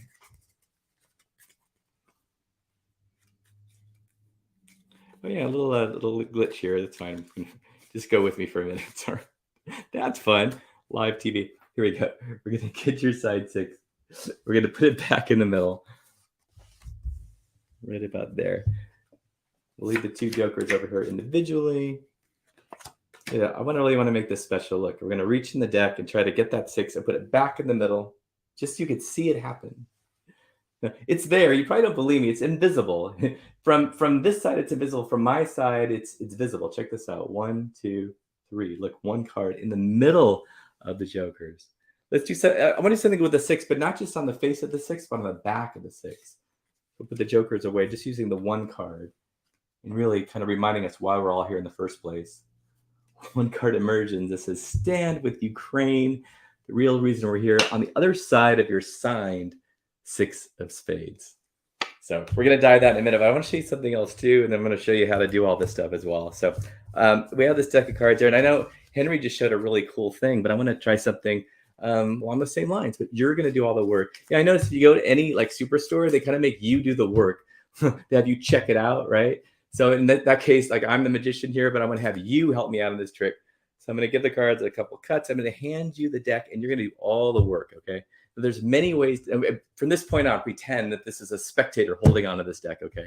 So there's many ways to cut cards. If you ever sit at the blackjack table in Vegas, they might have you as the player cut the cards. We'll hand you a cut card. You stab it in the deck. So that's the first way I want you to cut the deck. Just take a card and put that in the middle anywhere you want in the deck. Maybe it's right about there. Cool. Take all the cards above the card that you put in the deck and put those on the table. Perfect. Another way to cut cards, but probably the way we all do it, right? You just cut off some cards. Cut off any amount of cards you like and cut those to the table. Perfect. You're left with a few more cards. Another way to cut cards is kind of Well, you could divide it by dealing. So I want you, whatever's left, I want you to deal a couple piles. You keep going to have no more cards left. So now you're kind of cutting and shuffling at the same time. Now, even though you held the cards, they didn't touch them, you end up with these 4 random piles. Let's see how lucky you were. You cut to an ace, a second, a third, a completely hands-off spectator cuts to the aces. You did the self-checkout. You created the aces. Thank you so much for your help. I'm going to show you one more thing. I'm going to give you your 20 minutes worth in this set. So here's something I've really never done on my lectures before. So we have the aces here. In this case, I would have you shuffle up the aces. We're going to use the jokers as well, nothing else. Maybe we'll use the box as well. So we have the jokers here from earlier. A couple 4 aces here. So I'm going to have you reach in, shuffle them up. You take the aces and just take out any card you want. Suppose it's that one. I really truthfully don't know what it is. It's back in the middle, and then you could shuffle it back in. I don't know what it is. I don't even know where it is. So I know that you're thinking of one of these aces, and the jokers are going to help me out in this trick. Remember the ace that you selected. I'm going to stand up so you can see it. I'm going to put one joker on top, one on the bottom. So one goes here on the bottom. The other joker goes here on top. The box is going to kind of be like the think tank. This is where the jokers do all their thinking. So I think the first joker has all that it needs. So it's going to go inside the card box. And here's the other joker. Let me see. Yeah, I think it has all it needs. It's going to go in the box to join the other joker. Okay. They're in the think tank. We'll leave the aces here. Actually, you can hold on to those aces if you want. I'm going to listen in, see what the jokers are. Yeah, they're conversing. They're doing that think tank sort of thing. And they're telling me that you're thinking of the ace of diamonds. Is that right? The think tank. I don't know how they knew. Let me see. There's something else with your 4 aces. Check this out. The jokers do something even more special. Watch. Kind of like we all began. Back with the 2 jokers inside the box. Believe it or not, are the aces. Not just that. They returned with 1 card upside down. The very card you're thinking of. The ace of diamonds. Okay, a lot of magic. Hopefully you remember that. We did that sandwich trick in the beginning, a hands-off ace production, and then there's this really cool thing just using aces and jokers in the box. And I'm going to dive in on how to do that. So to begin with, I just have aces on top of the deck just so I can, because I know I'm going to use them later. Okay, I'm going to add 1 stranger card. And what the cool thing about this sandwich trick, by the way, we call it, and I didn't know what to call it for a while. I was on a lecture, so my friend Justin Tiemann said, how about a stranger sandwich? Love it. Stranger sound uses 1 stranger card, and it's a real kind of an offbeat sandwich trick. And my favorites to do now. So thanks, Justin, for the name. What's cool about this, you could put any message. You could write magic. You could write somebody's name, and you could write the name of a cause or an event. Whatever you want to do. An odd back card goes on top, and I'm going to add 1 extra card on top. Okay. Now I'm going to have the 2 jokers as well. Now, there's other ways to do this from a shuffle deck in use. I'm going to show you another way to get into this. Suppose you just want to do this sandwich trick just from from a shuffle deck in use. I usually have the jokers in my pocket with the extra stranger card, just kind of sitting aside. So you're doing a regular deck and play kind of thing. Oh, let me show you something with the jokers. You take the jokers out with the stranger card. And you just drop them on the face of the deck and say, look, we'll do some of these in a minute. And then you've actually added the stranger card to your deck. So you do it any time in the middle of your routine kind of thing. But anyway, in our case, so we're going to, I have it. The stranger card second from the top. The jokers are on top. You could produce them any way you want. I did this old move called the swivel-roo move, where I just take I got 1 joker at the bottom. So I'm going to cut 1 joker at the bottom, and then I do a 1 finger cut right out of the center of the deck. Drop everything on my right hand. On top of that, my thumb gets in the way, drags this on top. It's now back to back with the other jokers. So you can just pick up 2 jokers, set the deck aside. Then you can just do, it's kind of like that Paul Harris Las Vegas split thing. So you just get this and then you can split it. Fun way to, any way you want to produce a joker's fine. So now I know I'm going to do an add-on afterwards. So here's a cool add-on idea. Because, typically if we want to do something, we add jokers to the deck and take it back again. I put them on the deck, on the table face down. So they're clear their jokers, but I put them face down, kind of staggered a bit. So I'm going to force now the stranger card. There's a few ways to do this. Okay. I did the ballet cut, and hopefully you know that. And maybe if we have time, I'll squeeze that in as well. So the ballet cut is a flourish. It's an in the hands false cut. And in this case, it's a really casual force. Okay. So I know that the stranger card is second from the top. I'm going to cut 2 cards to the bottom.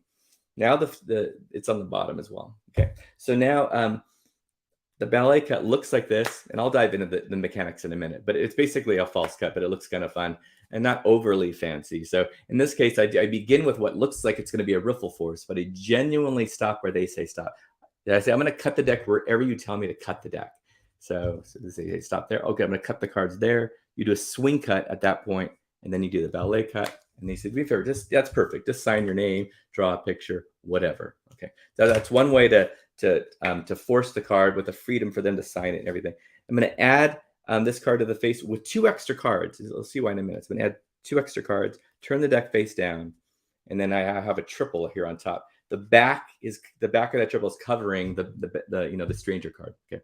So, and by the way, before I go in, instead of doing the ballet cut, in lieu of that, you could just start off in this position. Instead of having the stranger card second from the top, have it third from the top. So you have the jokers, produce the jokers, stranger card's third down. In this case, you could actually do a riffle force, cut that to the top, just go right into a triple and not have to do the ballet cut at all. So you just do a triple lift. But regardless, you're having a card signed, a stranger card, it is under 2 cards, so the third from the top. So turn this triple down. Take this card, genuinely lose it in the middle. A back is still here. Notice this card is hiding in plain sight the whole time. They never see the Ukraine, in this case, Ukraine card until the very end. So there's now a double on top. I get tilted up and show that the card's not on top. This is an extra little bonus, but you can't show this. That's why I tilt it up. It's not on top, not on the bottom.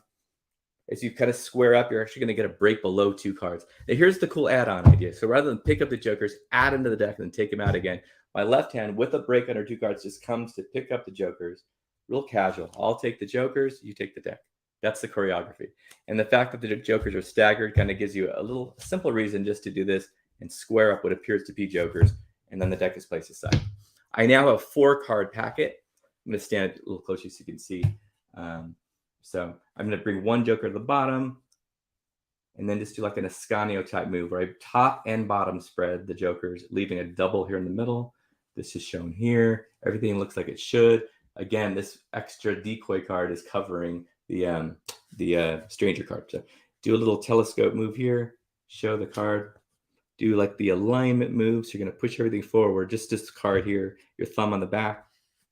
And it looks like you're fairly losing that card in the deck, leaving what appears just to be 2 jokers. I love this Paul Harris subtlety. Make sure that it's kind of a glare. So you just push off a double and then put those cards like that. So now here's the big move. So you're going to take a joker. This is the double. Show the singularity of this one. Make like a backwards V. I'm holding this in middle grip. This goes here underneath. It's like an inverted V from my perspective. My left hand takes a brief hold. So my right hand is free to come up here with my thumb on top, 2 fingers on the back. 1 index finger's on the joker. The other one's actually, the middle finger's on the stranger card here. Okay. Everything looks like it should. And here's what I would call a 1-degree change. I could just do this and show the card. Okay. But David Regal had this nice idea. Why don't you pause for a minute? Why don't we just act like the card's there and it's invisible? And I love this idea of moving around as if there's an invisible card here. And then slow motion, you're going to turn everything. This is actually not pinched completely. It's a little opener here. So as I turn over, this middle finger is going to kick this card into view. Fast motion, it looks like, look, 1 card's invisible. From this side, it's invisible. From this side, it's visible. It's a really cool move. And the cool thing is that the back of this card's never been seen. You could do anything you want. You could put this on top and do a quick little double just to show a card if you want a little extra reminder. But you get this other big bonus of the card changing and having a really cool message. So that's called a stranger sandwich. Lots of fun things, and you have a lot of possibilities on whatever event you're doing. So I'm going to dive right into that ace production. I have a trick in my book En route, which is called All in Your Hands. It's an ace production where 2 spectators shuffle deck, cut the deck, and find the aces without me touching them. And I just wanted to have a 1 spectator version, just so I had it in my arsenal. And this is what it is. It's not published anywhere, so you're seeing it here. So I have 4 aces on top. They're here from earlier, okay? And I'm going to have you could do any amount of shuffles you want. I love Henry had that nice idea shared from Woody Aragon where you could just have a spectator shuffle and cut, and then you just casually go through, then bring the aces back to the top, okay? So, but anything you want to do is fine. So, or you could just shuffle all the cards from the face, leaving the aces intact. The condition you want the deck in when you hand the spectator the deck is to put 2 aces on top, 2 on the bottom. So whenever you're ready to do that, just get 2 aces, cut to the bottom, maybe a double undercut, So now you have hand the spectator the deck with 2 aces on top, 2 on the bottom, and that's the situation. You don't need to touch the cards at all. Then you're going to guide them through 4 ways to cut the deck, okay, or divide the deck into 4 piles. The first one is using a cut card. So I gesture toward the top card. I go, look, take a card, but you're gesturing at the top card and say, use that as a cut card and stab the deck anywhere you want. They're doing all this. You're not even touching, and they're just but leave it sticking out and take all the cards above the cut cards and put those to the table. Perfect. And just you can gesture to square up these. Another way to cut cards is just to simply lift off any amount you like. Perfect. I tell you, whatever's left, deal those into 2 piles. That's another way it's not a conventional cut, but it's a way to divide the deck into 2 piles while shuffling them at the same time. So we're going to get, again, you haven't touched these, but the cool thing is now they've cut, and now they get to turn over the 4 aces. And I don't think it's any simpler than that. Really direct, really fun to do. So I'm calling that self-checkout, a fun in the hands ace production. And I'm going to race right in that third and final routine I did. I don't often, like I said, do this trick. I don't think I've ever shared in a lecture. It's called Think Tank. It's in my book en route. And it's cool because whenever you find aces, you want to do something with them. And I think you can add this to your arsenal in terms of tricks you could do with open aces that are out in play. So aces are mixed up. I'm going to use a one-way principle to find what ace they're thinking of. Okay, you could do the classic one where all the symbols are facing upright, and then you're going to have a card selected, returned backward, and then you'll know. In this case, I also put, you can't really probably see it, but I put a blue dot in the corner of every ace. So I'm going to use a one-way principle, but from the back, okay? Make sure they're all facing the same orientation, have the cards mixed up, have any card selected as there, but you want to say, just look at it real quick like this. So the card stays in orientation.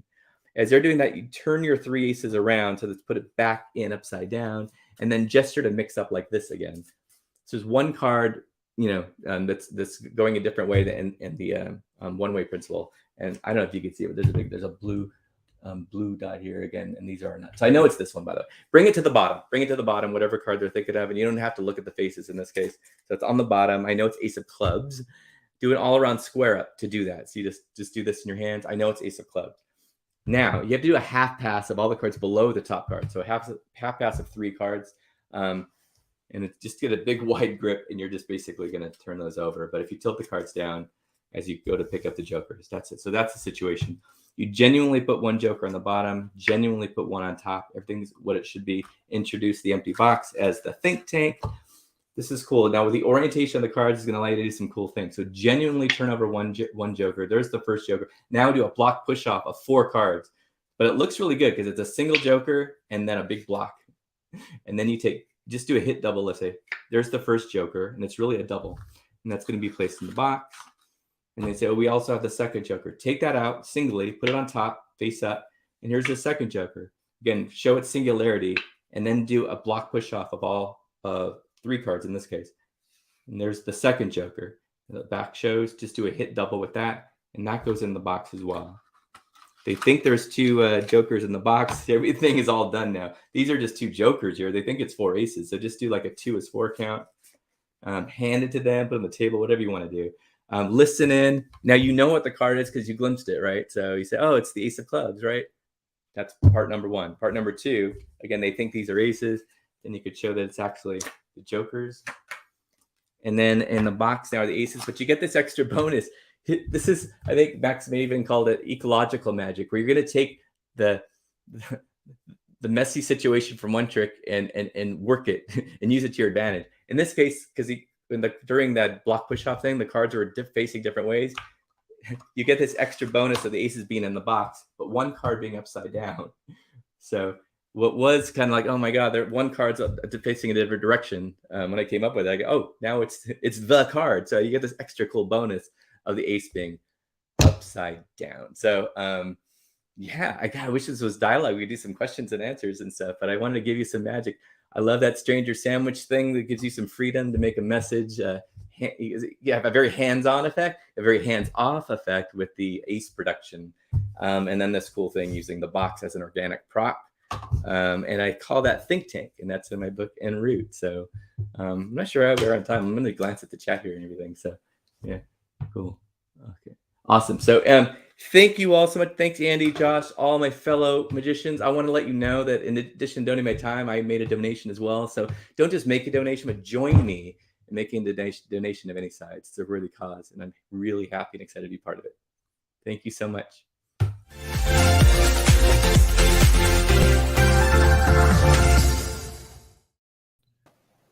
That's so kind.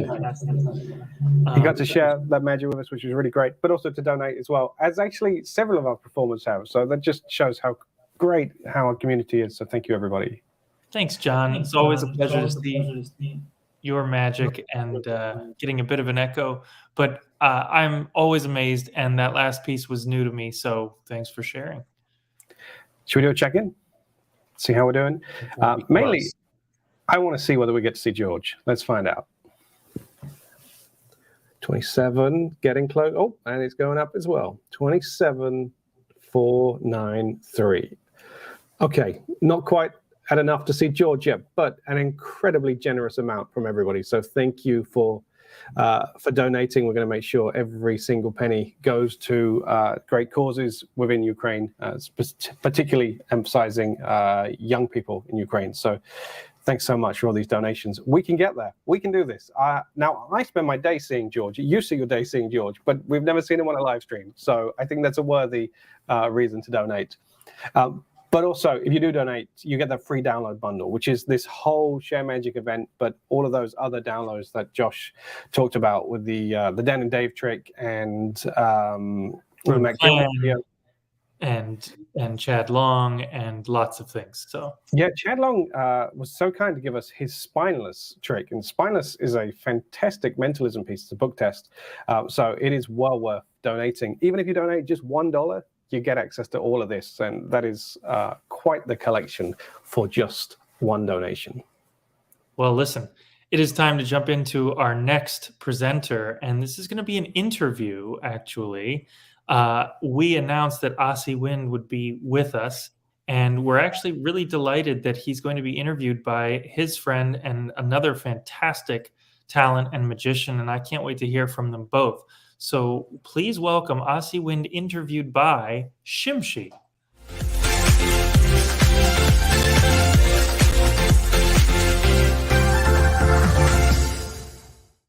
So where's my picture? Wow! Oh, hi. We're live! So I'll introduce Shimshi because this is all last minute thing, but I'm here in his home. As you can see, he's a very well-read magician, and he covers all of his books with... Don't touch it. Oh, Don't sorry. touch it. But it's huge. It's Tarbell. This is Tarbell here. It's really crazy. We will be talking about, so this is Shimshi. Yes. And we've Actually, hold on one second. Before we begin, Asi made me say that, do that. Did you read the book? I did, yes. Very good. Show me. Fantastic book, yeah. How did you read it and it's still in the shrink wrap? I will go over that trick later on. All right, so we've been friends for many years, since we're 13. Yes. Lived in the same school, lived in Israel together, like about maybe one block apart. We worked as a duo. We performed together. And then we said, you know what, we're good to be friends, better solo careers. He was the resident magician at the Wynn. He now lives in Florida, South Florida, and that's where I'm staying. Here's what we're going to do. First of all, obviously, it's an honor for us to be doing this. And if it could help one person, I'll be more than happy. And if you guys donate more money because of us, that's awesome. I'm going to be donating. I'll convince them to donate too. But let's start. Let's talk about magic. Yeah, no, it's amazing. So what do you want to talk about? Magic. Which part exactly? The M-A-G-I-C. Yes, okay. The magic stuff. So we're very prepared for this. Yes. I'm going to interview Shimshi. That'll be much easier, much easier. But you know what? It's not quite an interview as it is more of a conversation about magic. So in a nutshell, first of all, my relationship with Vanishing Ink, we just published this book before we begin, and we thought it would be cool to discuss this a little bit because there's so many, it's a unique book about one subject, which is something I always wanted to do. And Do you use pre-show in your work? Yeah, of course. I use pre-show. It's great. But I love this book so much because you talked about so many things that could go wrong doing a pre-show. It's a scary thing. So the deal is this. There's a tool, like when you read 30 Steps to Mentalism by Corinda, the one thing it doesn't talk about is pre-show, which is interesting thing because and there are some books on it I discovered as I was writing this and later after, but not enough, I think, on this technique because it's scary. There's a lot of people always go, what if you get caught? What do you mean if you get caught? You can get caught with anything in magic, right? With a pass, with a double, if people can call on it and say, oh, it's 2 cards, that one. Any bet technique or preconceived knowledge can ruin an effect. Yeah, but a lot of people are doing it wrong as well. It can be overused, and you talk about that a lot in your book. Sure. The prelude, like the first thing that you talk about that story, can you talk about that a little bit and where the idea came from and how did that Sure. go? So here's the deal. What first of all, I've used pre-show for years. I always thought, and I use it very, very. Nobody comes to me and says, "Oh, Asi is the guy who always uses pre-show." I'm not known for he does a lot of pre-show because I don't think it's good to do. I do pre-show whenever I feel it's great. I probably do 1 or 2, and I talk about the 2 types of pre-shows. One is a closed pre-show, meaning nobody knows I spoke to somebody for, and there's something I termed open pre-show. I'm sure a lot of people have called it that as well. And the idea is, you say, hey, before the show, I spoke to you and I asked you to think of, your dream car, whatever it is. But so you say, what's the point of doing a pre-show if you've already told them that? There's a beautiful dual reality here. You say, I asked you to think of your favorite car, and I asked you to also keep it to yourself. Is that true? Yes. You did not share with anyone. Is that true? Yes. Let alone with me, correct? But here's the thing. It's a confession about something I did before the show, but I'm omitting a very important part. I didn't give you a piece of paper to write it and maybe tear it or impression pad, whatever it is. So in a way, I'm confessing about 50% of the ruse. So people say, okay, he's come clean. He said, yeah, he spoke to him. And nothing that I like to do with open pre-show. I say, I asked a lot of people, even though it's a lie, because no one can measure. Who did he, So I spoke to a lot of people, asked them to think of blah, blah, blah, blah, blah. And I also asked you, I didn't share it with anyone. So the whole idea of when do you use pre-show really need to answer a simple question. Can I achieve a better effect using pre-show versus if I just did it on, let's assume I have all cars and hey, flip through them, take one, Svent pad, whatever it is, which are all great tools, which I talk about in the book. But when do you use pre-show and when is it beneficial? And the answer should be yes. Pre-show makes the trick so much better that it's worth doing it. Because there's a sacrifice, correct? You don't want to pre-show 30 people in your audience because then what's the point? The whole idea is you sacrifice someone's experience just slightly. He sees a different effect. Oh, how does he know what I spoke, what I thought about before the show? And the audience thinks, how can he read his mind? You never, blah, blah, blah, blah. And really the whole part of the art form of it, of the scripting and all those little things that took you years to refine and talking to other magicians that are doing it. And it's really like an amazing art form. All those little changes in the wording can make a huge difference. They can also make a huge difference whenever you make a mistake. Like when, they sometimes reveal, oh yeah, you asked me to write it right here, Sure. So, and you talk about that in the book too. And it's like, no. And you kind of over talk them and he says, no, yes, but, and it happened to us, at the beginning. You have to learn how to deal with it. So there's a lot of pain that came doing all that stuff. Yeah. Can you talk about a little bit for some magicians and mentalists who had kind of dabbed in it but haven't done it a lot, like some of the things that 2 or 3 things that it would be good for them to avoid, sure, and save some of that pain? So the book is really, if I wanted to go with a cheesy title, I'd say how to use pre-show and not get caught and eliminate the fear, whatever. The whole idea is that once you finish reading this book, I hope you have no fear of using a tool, just like you use double lift, just like you use a pass, just like you use thumb tape, whatever you use, it's a tool. That's all it is. Yeah, we remember all of us when we first used this. We were scared so that self-conscious. people Or were when gonna you see did this, you know, but it's just you get comfortable and you forget Look, you my even hands do are that. empty. Yeah, that's a good move. But the point of it is, yes, it's remedies. The whole book is remedies. How do you prevent from someone to go, oh, you mean what I wrote on a piece of paper? Or just him saying, you mean what you told me to think of before the show? And it looks shady and like, so how do you avoid? And that does, you know, how you talked about that pre-show makes the trick a little bit better. Sometimes it could be a tool. If that happens, that makes it like so much worse than just doing regular. Correct, Yeah. correct. The whole idea of pre-show is that it takes a trick that's an 8 and brings it to a solid 10, Yeah, correct? But, you know, but you don't want to get caught. So first of all, the remedies are how not to get caught, and the really great solutions to that, not just by me, but contributors like Joshua J contributed a beautiful idea. Nimrod Arel from Israel gave me some stuff. I'm going to forget names. Just the interviews. Max Maven, Penn Gillette, Luke Germain. So there's a lot of stuff. The interviews in the end were great as well. I enjoyed them because again, it's the stuff that I got to include in my book because it was also knowledge for me. Yeah. But here's the thing. If everything fails, like every trick, by the way, every trick you do could potentially fail. It's just the nature of the beast. It's a mistake you never thought would happen, or a scenario you never thought would unfold. There are solutions to that. How do you deal with exposed pre-show? There's the good way to deal with it, and there's a terrible way to deal with it. Can you describe a way that it happened to you and you dealt with it in a bad way? Like a really bad mess up? I don't want to be, I do everything perfect. I mean, your friend, something that your friend. Somebody I know, a friend of a friend, yes, tell us about something. No, but those are some of the funniest stories whenever we mess up and we're doing stuff.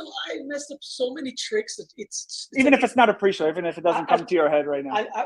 It's unrelated, but it's a recent mess up that I had. Yeah. I could never predict it would happen to me. So I did a show in Florida, and super hot. Like it was like late April, super hot in Florida. And I was performing for the same group. So I called my friend John Graham, said, hey, I need some tricks. So he has a book called Stage by Stage. Check it out. It's amazing. Also by Ben Shannon. And there's a beautiful Bill to Lemon. He worked with me the whole thing. And then the envelopes, you keep them all open so you can put one bill in one of the envelopes, then seal all of them, then mix them, and then elimination, blah, blah, blah, the bill's gone. So I put the envelopes in my pocket. Okay, they're all open, ready for the trick. Now, it's hot. Okay. The AC is not working. I don't sweat easily. I'm like wet. My shirt underneath is soaking wet. Comes time to do the trick. So give me your bill. And I take the envelopes out and I try to open the envelopes and they're all sealed perfectly because the moisture activated the glue. Oh, wow. And I'm like, and it's already the build up and the bill and sign it and tear it. And I'm like committed to the effect. Anyway, I tore the one end so I can put it in, and then I tore the other one so they match. So you deal with it. Yeah. In a very weird scenario way. It's the same with the pre-show. You get caught, you can say no, like panic but the one thing that helped me, by the way, whenever because people always ask us this, what happens if you mess up? What if you mess up? Long time ago, I just used to remind myself, and I used to tell people, it's like, it's not like I'm doing brain surgery or something here. So it's like, if you mess, like, I can't imagine if they were doing that and if they mess up, it's like, I could never live with myself. But, so, okay, so the trick, it's people exposing it all the time. It's not brain surgery. So it's supposed to be just for fun and entertainment. We kind of make it into our ego and stuff. But to me, it's almost get to a point where, they didn't get to enjoy it as much. But once I think that way, that's when you're not nervous, and that's when you do come up with something cool, and they will never even figure out that you messed up. Yeah. I often in lectures I say I don't have. They say, "What's your out?" And I say, "I don't have an out." You go, "Okay, you're better than us." I say, "I don't have outs in my work, even though my work is risky.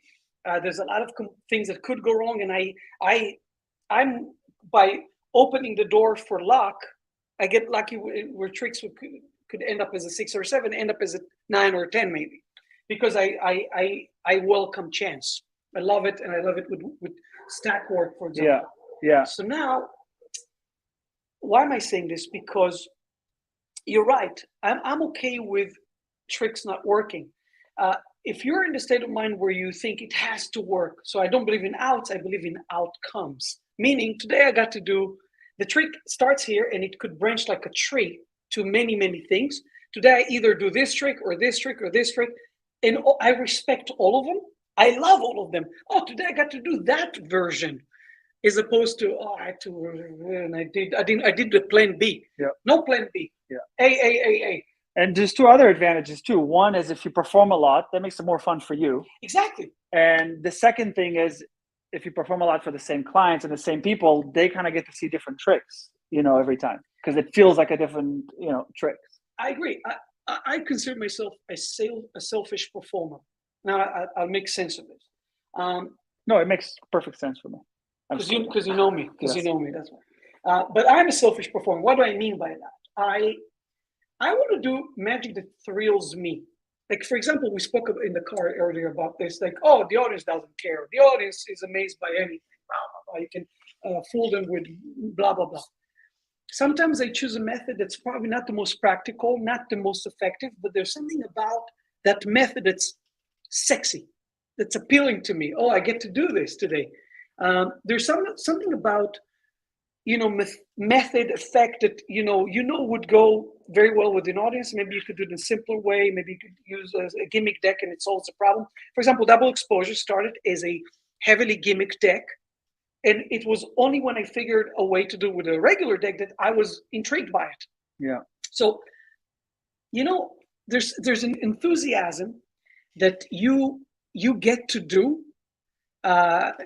Maybe the method is so beautiful that you get to do it. And that's the fullest performance. It's the idea that the method is something that we experience and we enjoy. So I just kind of like that. Are people commenting? Yeah, that's what I was looking at right now. Let's see, maybe they have If better somebody questions have than yours. Yes. Thank you. Anybody? Good analogy, Asi? Do you know what they're referring it to? No idea. I don't know. But thank you. But all your analogies were great. So, is there a way to put the names of the guests on the screen, please? At it's Vanishing. a question for Vanishing Ink. So we're not going to answer that. That exposure is just Great. I'm assuming it's a type. Gaffrit. Gaffrit. It's Gaffrit. I agree with you. It's Gaffrit. Aswin, his Instagram live stream talks and his masterclasses live will always be one lockdown time. So thank you. Appreciate it. So in general, if you have a question about books, tricks that you do, if there's something that I can clarify, that's the time. Let's see what we get here. Kovefefe. What language? Kovefefe. Kovefefe. Let's talk about Kovefefe. Guys, wait a second before you press enter. Just like review it. It's one Look word. at the letters and then press. But if you have any questions, please do and ask. Shimshi, do you still have the Mont Blanc? The Mont Blanc wallet. Let's talk about your Mont Blanc wallet. I still have it, yes, but these days I don't use it much, Here's a real to be question. honest. Real question. Yes. What's your current favorite book? That's a great question. I really, really enjoy the essays, the astonishing essays. One that comes to mind, or two come to mind. Jamie Ian Swiss, on being a skeptic, living in his, living his life as a skeptic, how it evolved and all that. Beautiful, beautiful, beautiful, beautiful book. And I also love John Lovick's essay on the prediction trick by Penn and Teller. I don't know the names of the books, but they're really wonderful. Where can people find those? Vanishing Ink. But I tell you something, I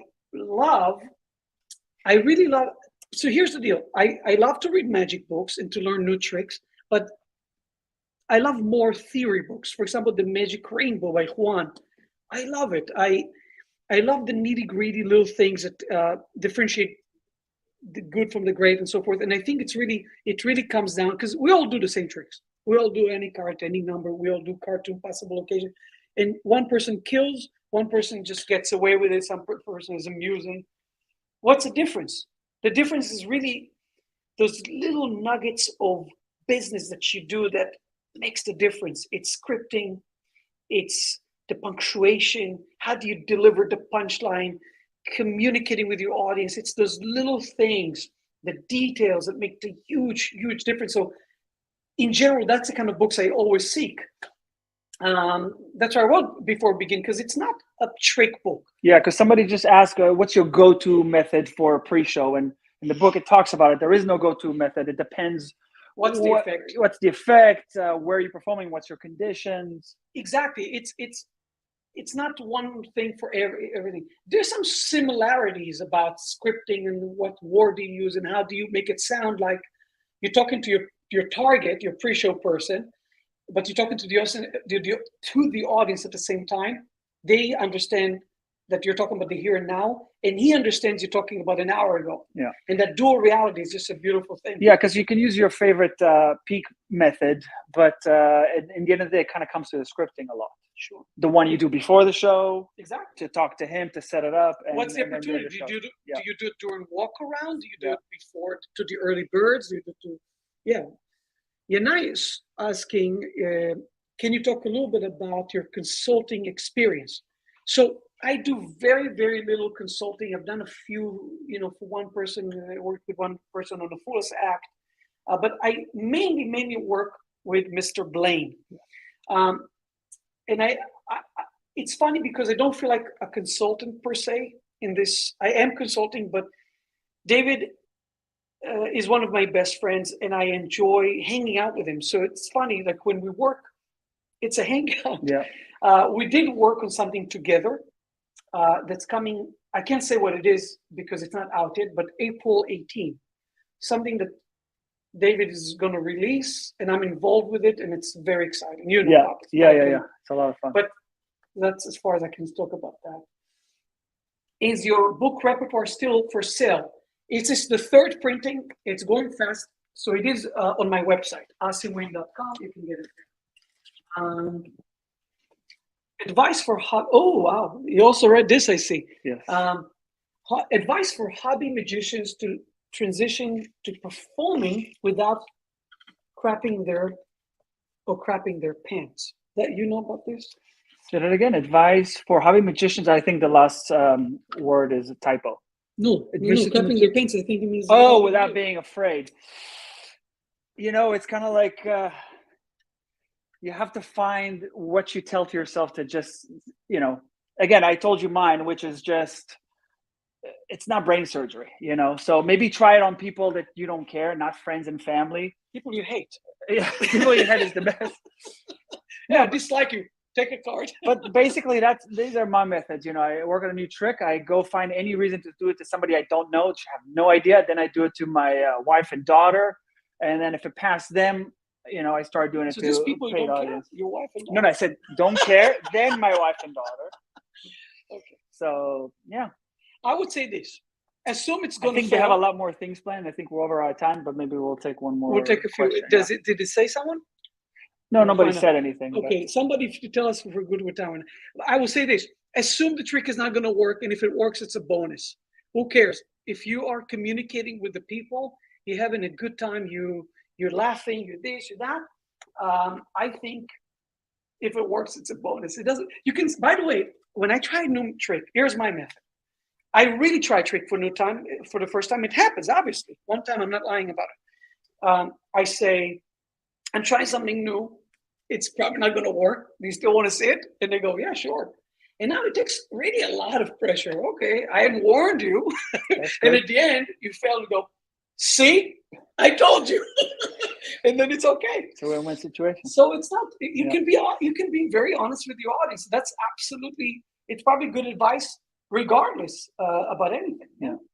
All right, I think we're all good. Are we? What is the time? Yeah, no, maybe one more, I think. Okay, one last question, and then we'll wrap it up. And again, thank you for listening. I hope there's something in here that's useful. Yeah, yeah, I really appreciate this cause, by the way, and whatever you guys can donate is amazing. I have donated a few few $100s to magicians over there in Ukraine, and some of them are performing for people for free and keeping the spirits happy. So in the end of the day, we're just doing something to make people happy, and whatever we can do is great. So Agreed. It's a privilege to do this. Absolutely.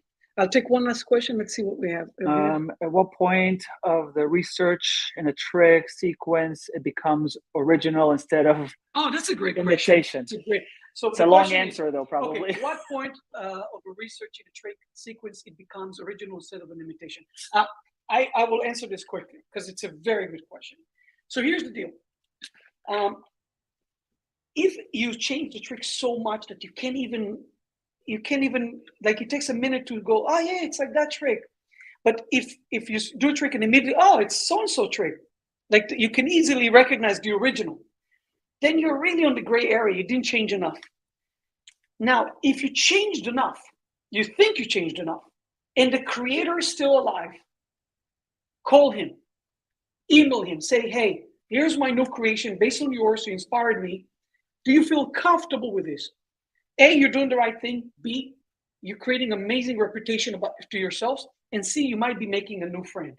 Because it happened to me. I do it all the time. If I put something out, I call the person, say, hey, I have something. I think it's different enough. Can I release this? And I think some people are afraid to call the creator of the show, but they're always gonna, with open hands. It always comes across as elegant, gentleman. It's just a great act, and people have done it with me. They called me, say, hey. Sometimes they say, yeah, go ahead. Sometimes I say, you know what? It's too close. I'm still, it's my work. I'm profiting from my work. Please don't put it out. And I think it's a wonderful, wonderful thing to do, and you might be making a friend. Yeah. So thank you so much. Thanks, everybody. It was a pleasure. If you're in South Florida, he's doing a lecture tomorrow. Come check it out. And yeah, thank you so much. Thank you, Shimshi. All right.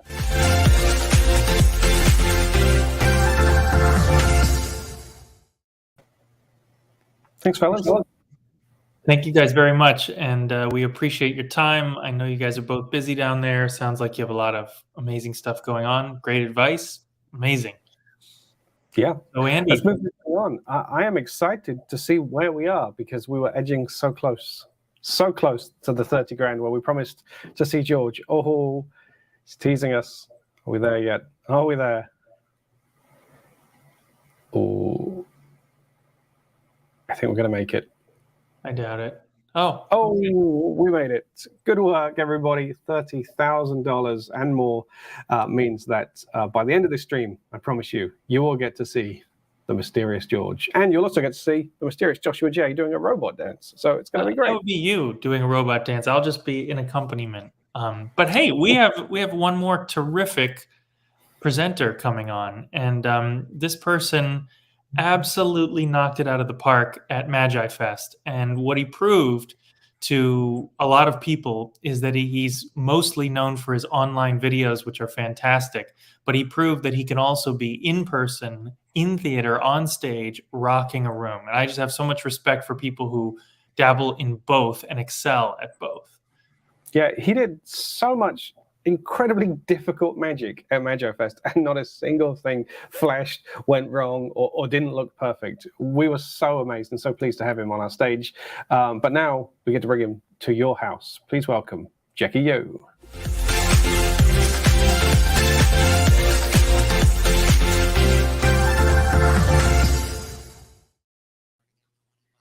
Hi guys, can you hear me? I'm magician Jackie Yu. Oh my! Yeah, thanks for having me, Vanishing. It's an honor for me to share my magic in such a wonderful event. Yeah, today I prepared two my favorite ideas that I've made past years. One is a card magic, and the other one is a coin, and both use a clear bag. Okay, let's start. As you can see, here's a clear bag, nothing inside, and just an empty bag, and of course, there is no holes. See, I place it right here. Normally, I can shuffle the cards, and the audience can shuffle the cards because there is no special setting. And after that, they choose two cards. See, they completely choose two cards, but this time we just choose one black and one red card. As you can see, we have 9 of hearts and then 5 of clubs. It's easy to remember. Now I put these cards in the middle of the deck like this and shuffle them and try to find the card. But normally when I shuffle the cards, people think the magician can move the chosen card to the top or to the bottom. Yeah, that is possible. But this time I show you something more different. Watch here, nothing. But if I shake it and blow, there's one card comes out in the middle of the deck, and this is 5 of clubs, right? This is, oh my. Now I'm going to place the card inside the case, inside the clear bag, and let me find the second one. But I'm going to find the second one using this clear bag. But to do that trick, I need to remove this first one, the 5 of clubs, which is inside. Maybe I can take it out, but this time I'll remove it magical way. 1, 2, and 3. See, the 5 of clubs comes out from the back, pass through the back, and let me find the second one. Watch, I already found it. If I shake the deck and the back, you see there's one card inside, and this is a 9 of card. See? All right. This is my favorite trick that I made in 2009. It was inspired by John Gostafaro's Lost and Found. Yeah, I'm so honored to share magic today with John Gostafaro. Really thanks to him that gave me the inspiration. So basically, this is clear back, nothing inside, and just before start, you just open it. This one, the size of this bag is, see, 10 centimeter. The width size is 10 centimeter, and this part, it's a 17 centimeter. Normally, I use 13 or 14 centimeter because it's too long for me. But this is what I got. So before start, just open it and place it on the table, or you can give it to the audience. And then you can shuffle the cards like this. And also the audience can shuffle the cards. There's no special setting. And after that, choose 2 cards. So now, to make it easier, just choose one red and one black card. So now we have a Queen of Spades and 7 of Hearts. And after that, I got it. And I placed these cards in the middle of the deck. And what I just push inside. But when I push inside, I do the side joke. See? A diagonal joke. It looks like this. And after that, I place my pink here, upper part of the joke card, and just break them. See, I do the break. And after that, I cut it and do the overhand shuffle to place them right here. So now the 2 cards is right here on top of the cards. See, Queen of Spades and 7 of Hearts. And then I do the overhand shuffle once again. 1 and 2. See, I just count the cards. At 3, I just break the card. 4, 5, and just shuffle the cards like this. And then I say, okay, normally when I shuffle the cards, the audience think the magician can move the chosen card to the top or to the bottom.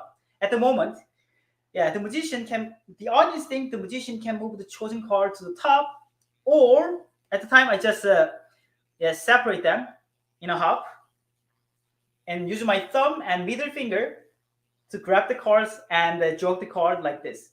See, I separate them. 2 joke the cards right here. And after I show the bottom card, and I just grab this packet using my index and middle finger and turn it like this. And I can naturally get 2 reverse cards in the middle of the deck. See? Let me show you once again. Right now, see?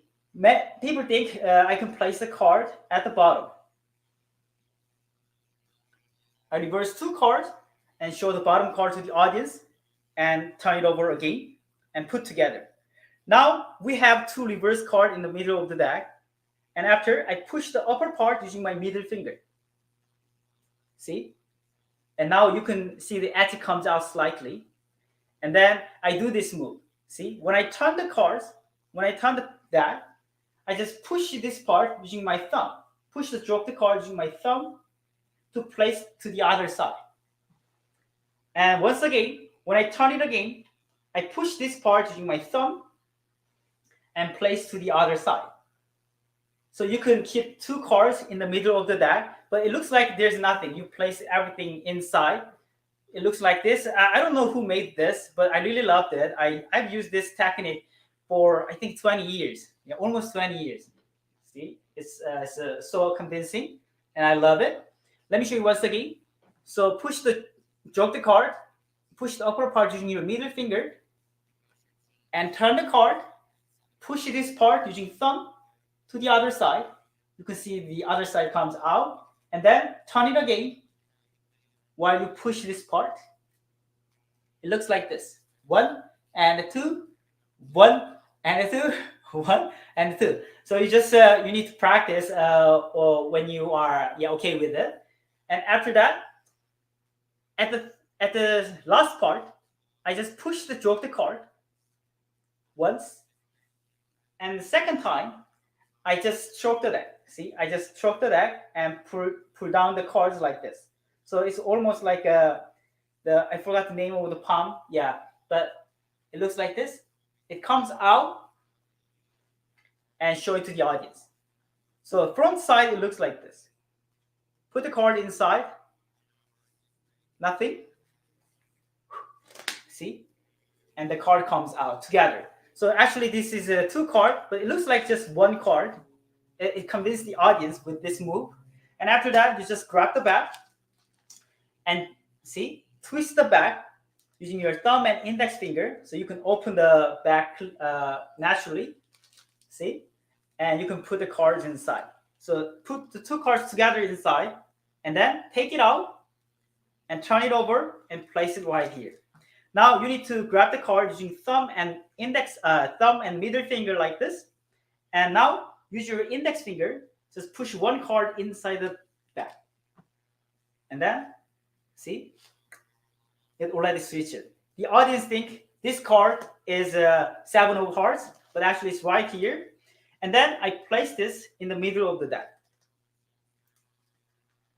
And now I say, okay, now I found the first card, see, which is inside. At the time, you see, I turn the card and I pull down the cards, pull out the cards using my index and thumb and place it like this. But I do this slowly. See, 1 card, I found it. It's a 7 of hearts, which is inside the clear back, but actually it's outside. And after that, I'm going to find the second card. But to do that trick, I need to remove this. I can take it out, but I'm going to do it in a magical way.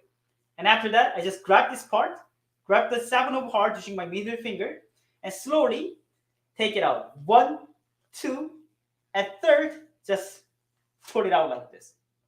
So the audience can see the visual penetration and place the card on the table. And then I say, okay, let me find the second one. At the time, the 1 card is already inside. You just grab this part, bottom of the deck, and just shake it slowly. And there's 1 card inside, and show it to the audience, and you can finish the trick. Thank you so much. All right, yeah, this is called Metamorphosis at the time I made in 2009. Yeah, I think it's a beautiful trick. And also there is no special setting. So I normally do this trick in workaround situation. So it's a very, pocket size is very small, and you can do this everywhere. All right, second one is also my favorite trick. If you join the Magic Fest this year, you've seen this there. Okay, see, I use 4 coins, and also I'm going to use this clear back. As you can see, nothing inside, only my hand, nothing, and there is no hole. And here are 4 coins. See, I use American half dollars. Now I put these coins inside this clear bag. So this is clear bag. You can clearly see it there inside. Okay, and so I place them right here at the edge of the bag. And watch the bag. I just shake it slowly. See, 1 coin slowly comes out. Let's do it again. See, now 3 coins are here inside, but this time I fold the bag once and twice. Now it's more difficult to pass through the bag. Watch, if I shake it slowly, and the second one comes out. 2 coins left. See, 1 and 2. Watch. Third one comes out, and this is the last one. See, look carefully. 1, 2, and 3. See, 4 coins pass through the clear bag. Thank you so much. All right. Let me explain you this trick and how it's done.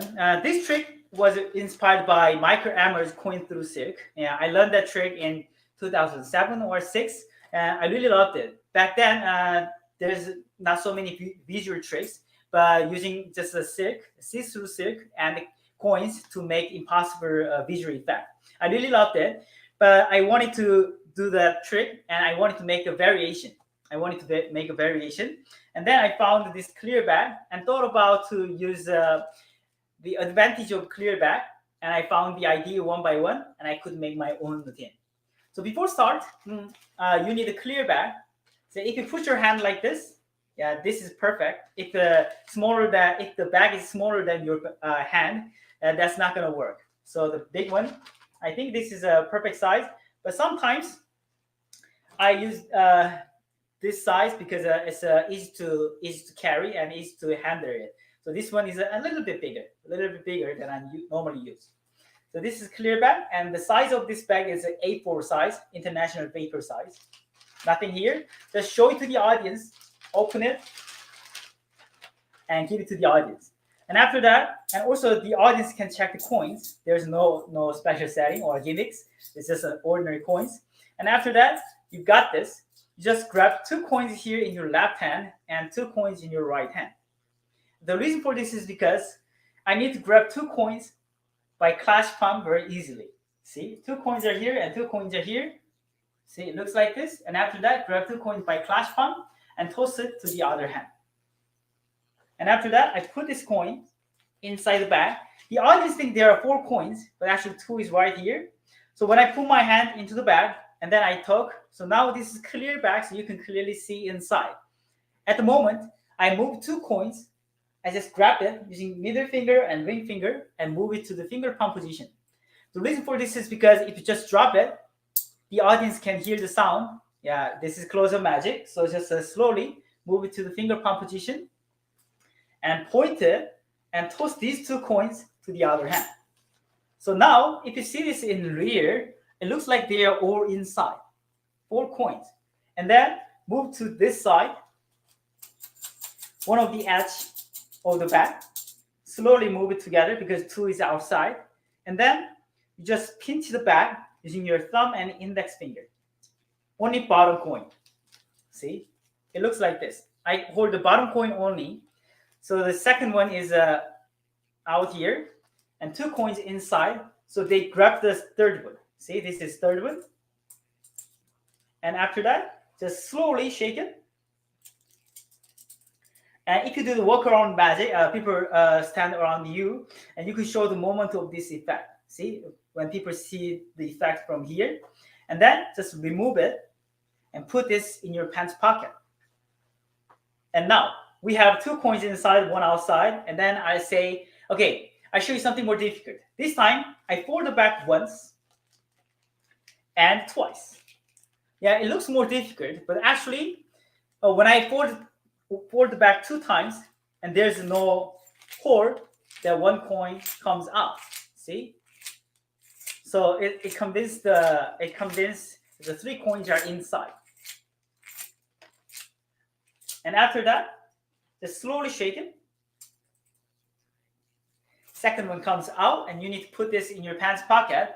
But this moment, you just grab it by clash palm and take it out. So the audience think 2 coins are here, but actually 1 is right here and 2 here.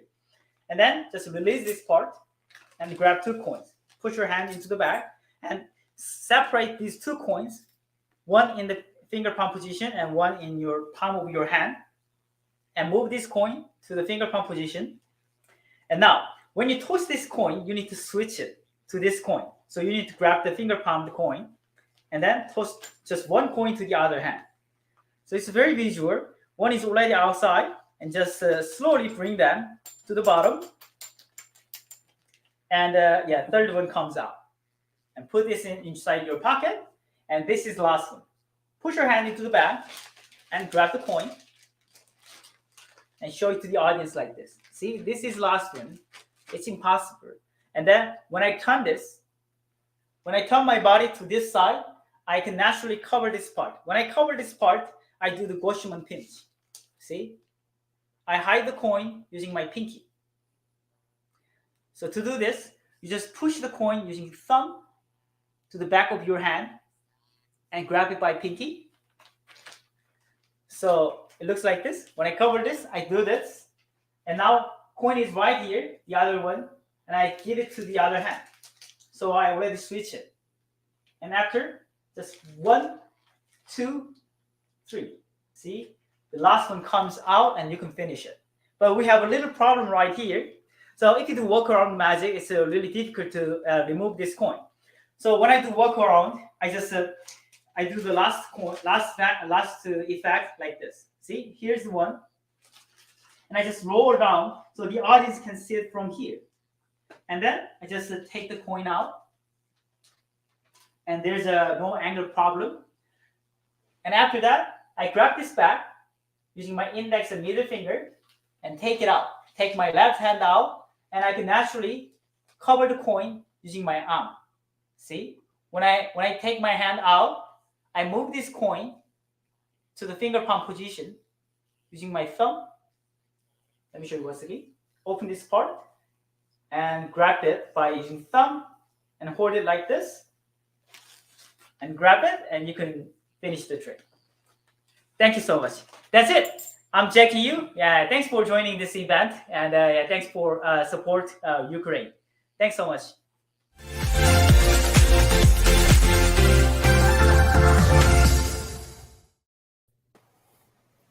I'm standing up because I know what's coming. But that was incredible magic by Jackie. Thank you. Thank you, Jackie. That was really great, and I love that routine. Yeah, it's so smart to replace the silk with the baggy. I think it's brilliant. So good work, Jackie. You. Now we know we're past the 30K mark, but I know we can also get more. So let's bring on the link to donate, if you don't mind, George. That would be great. The QR code. You can just scan this on your phone, and then it will open up.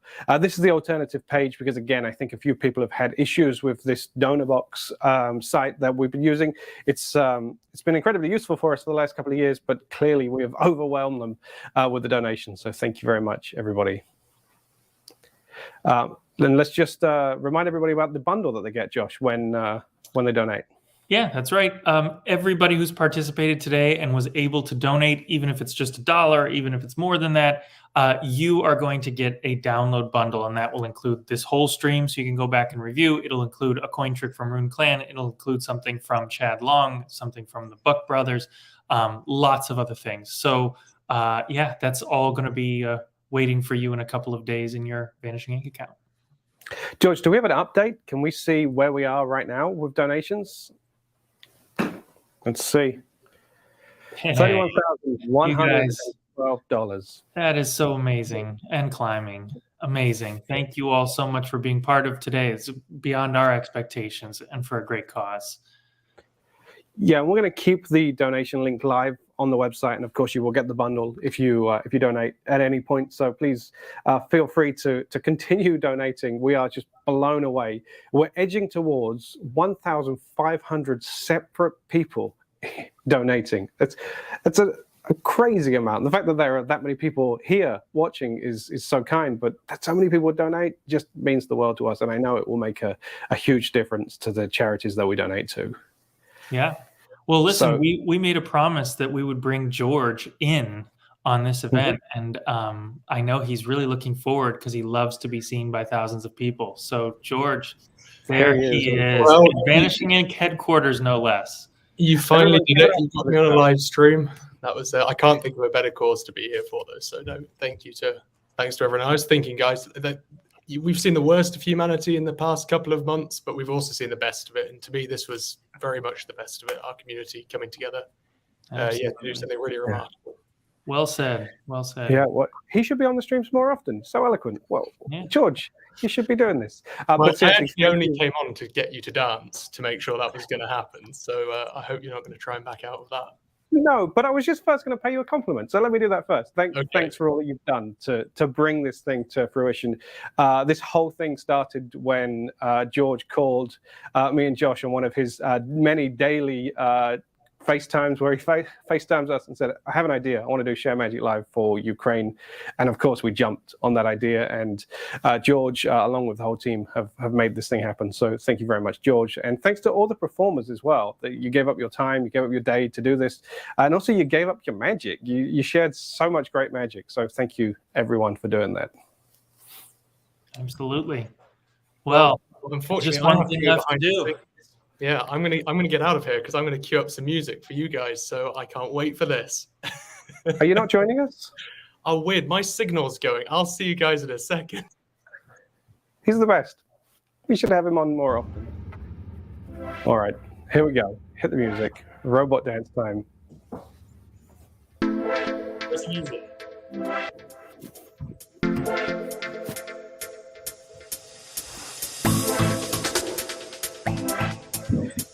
What a great way to end the stream. Thank you very much, everybody. Thanks for donating. Thanks Goodbye. for joining. It's been so great. Thanks, everybody. Goodbye.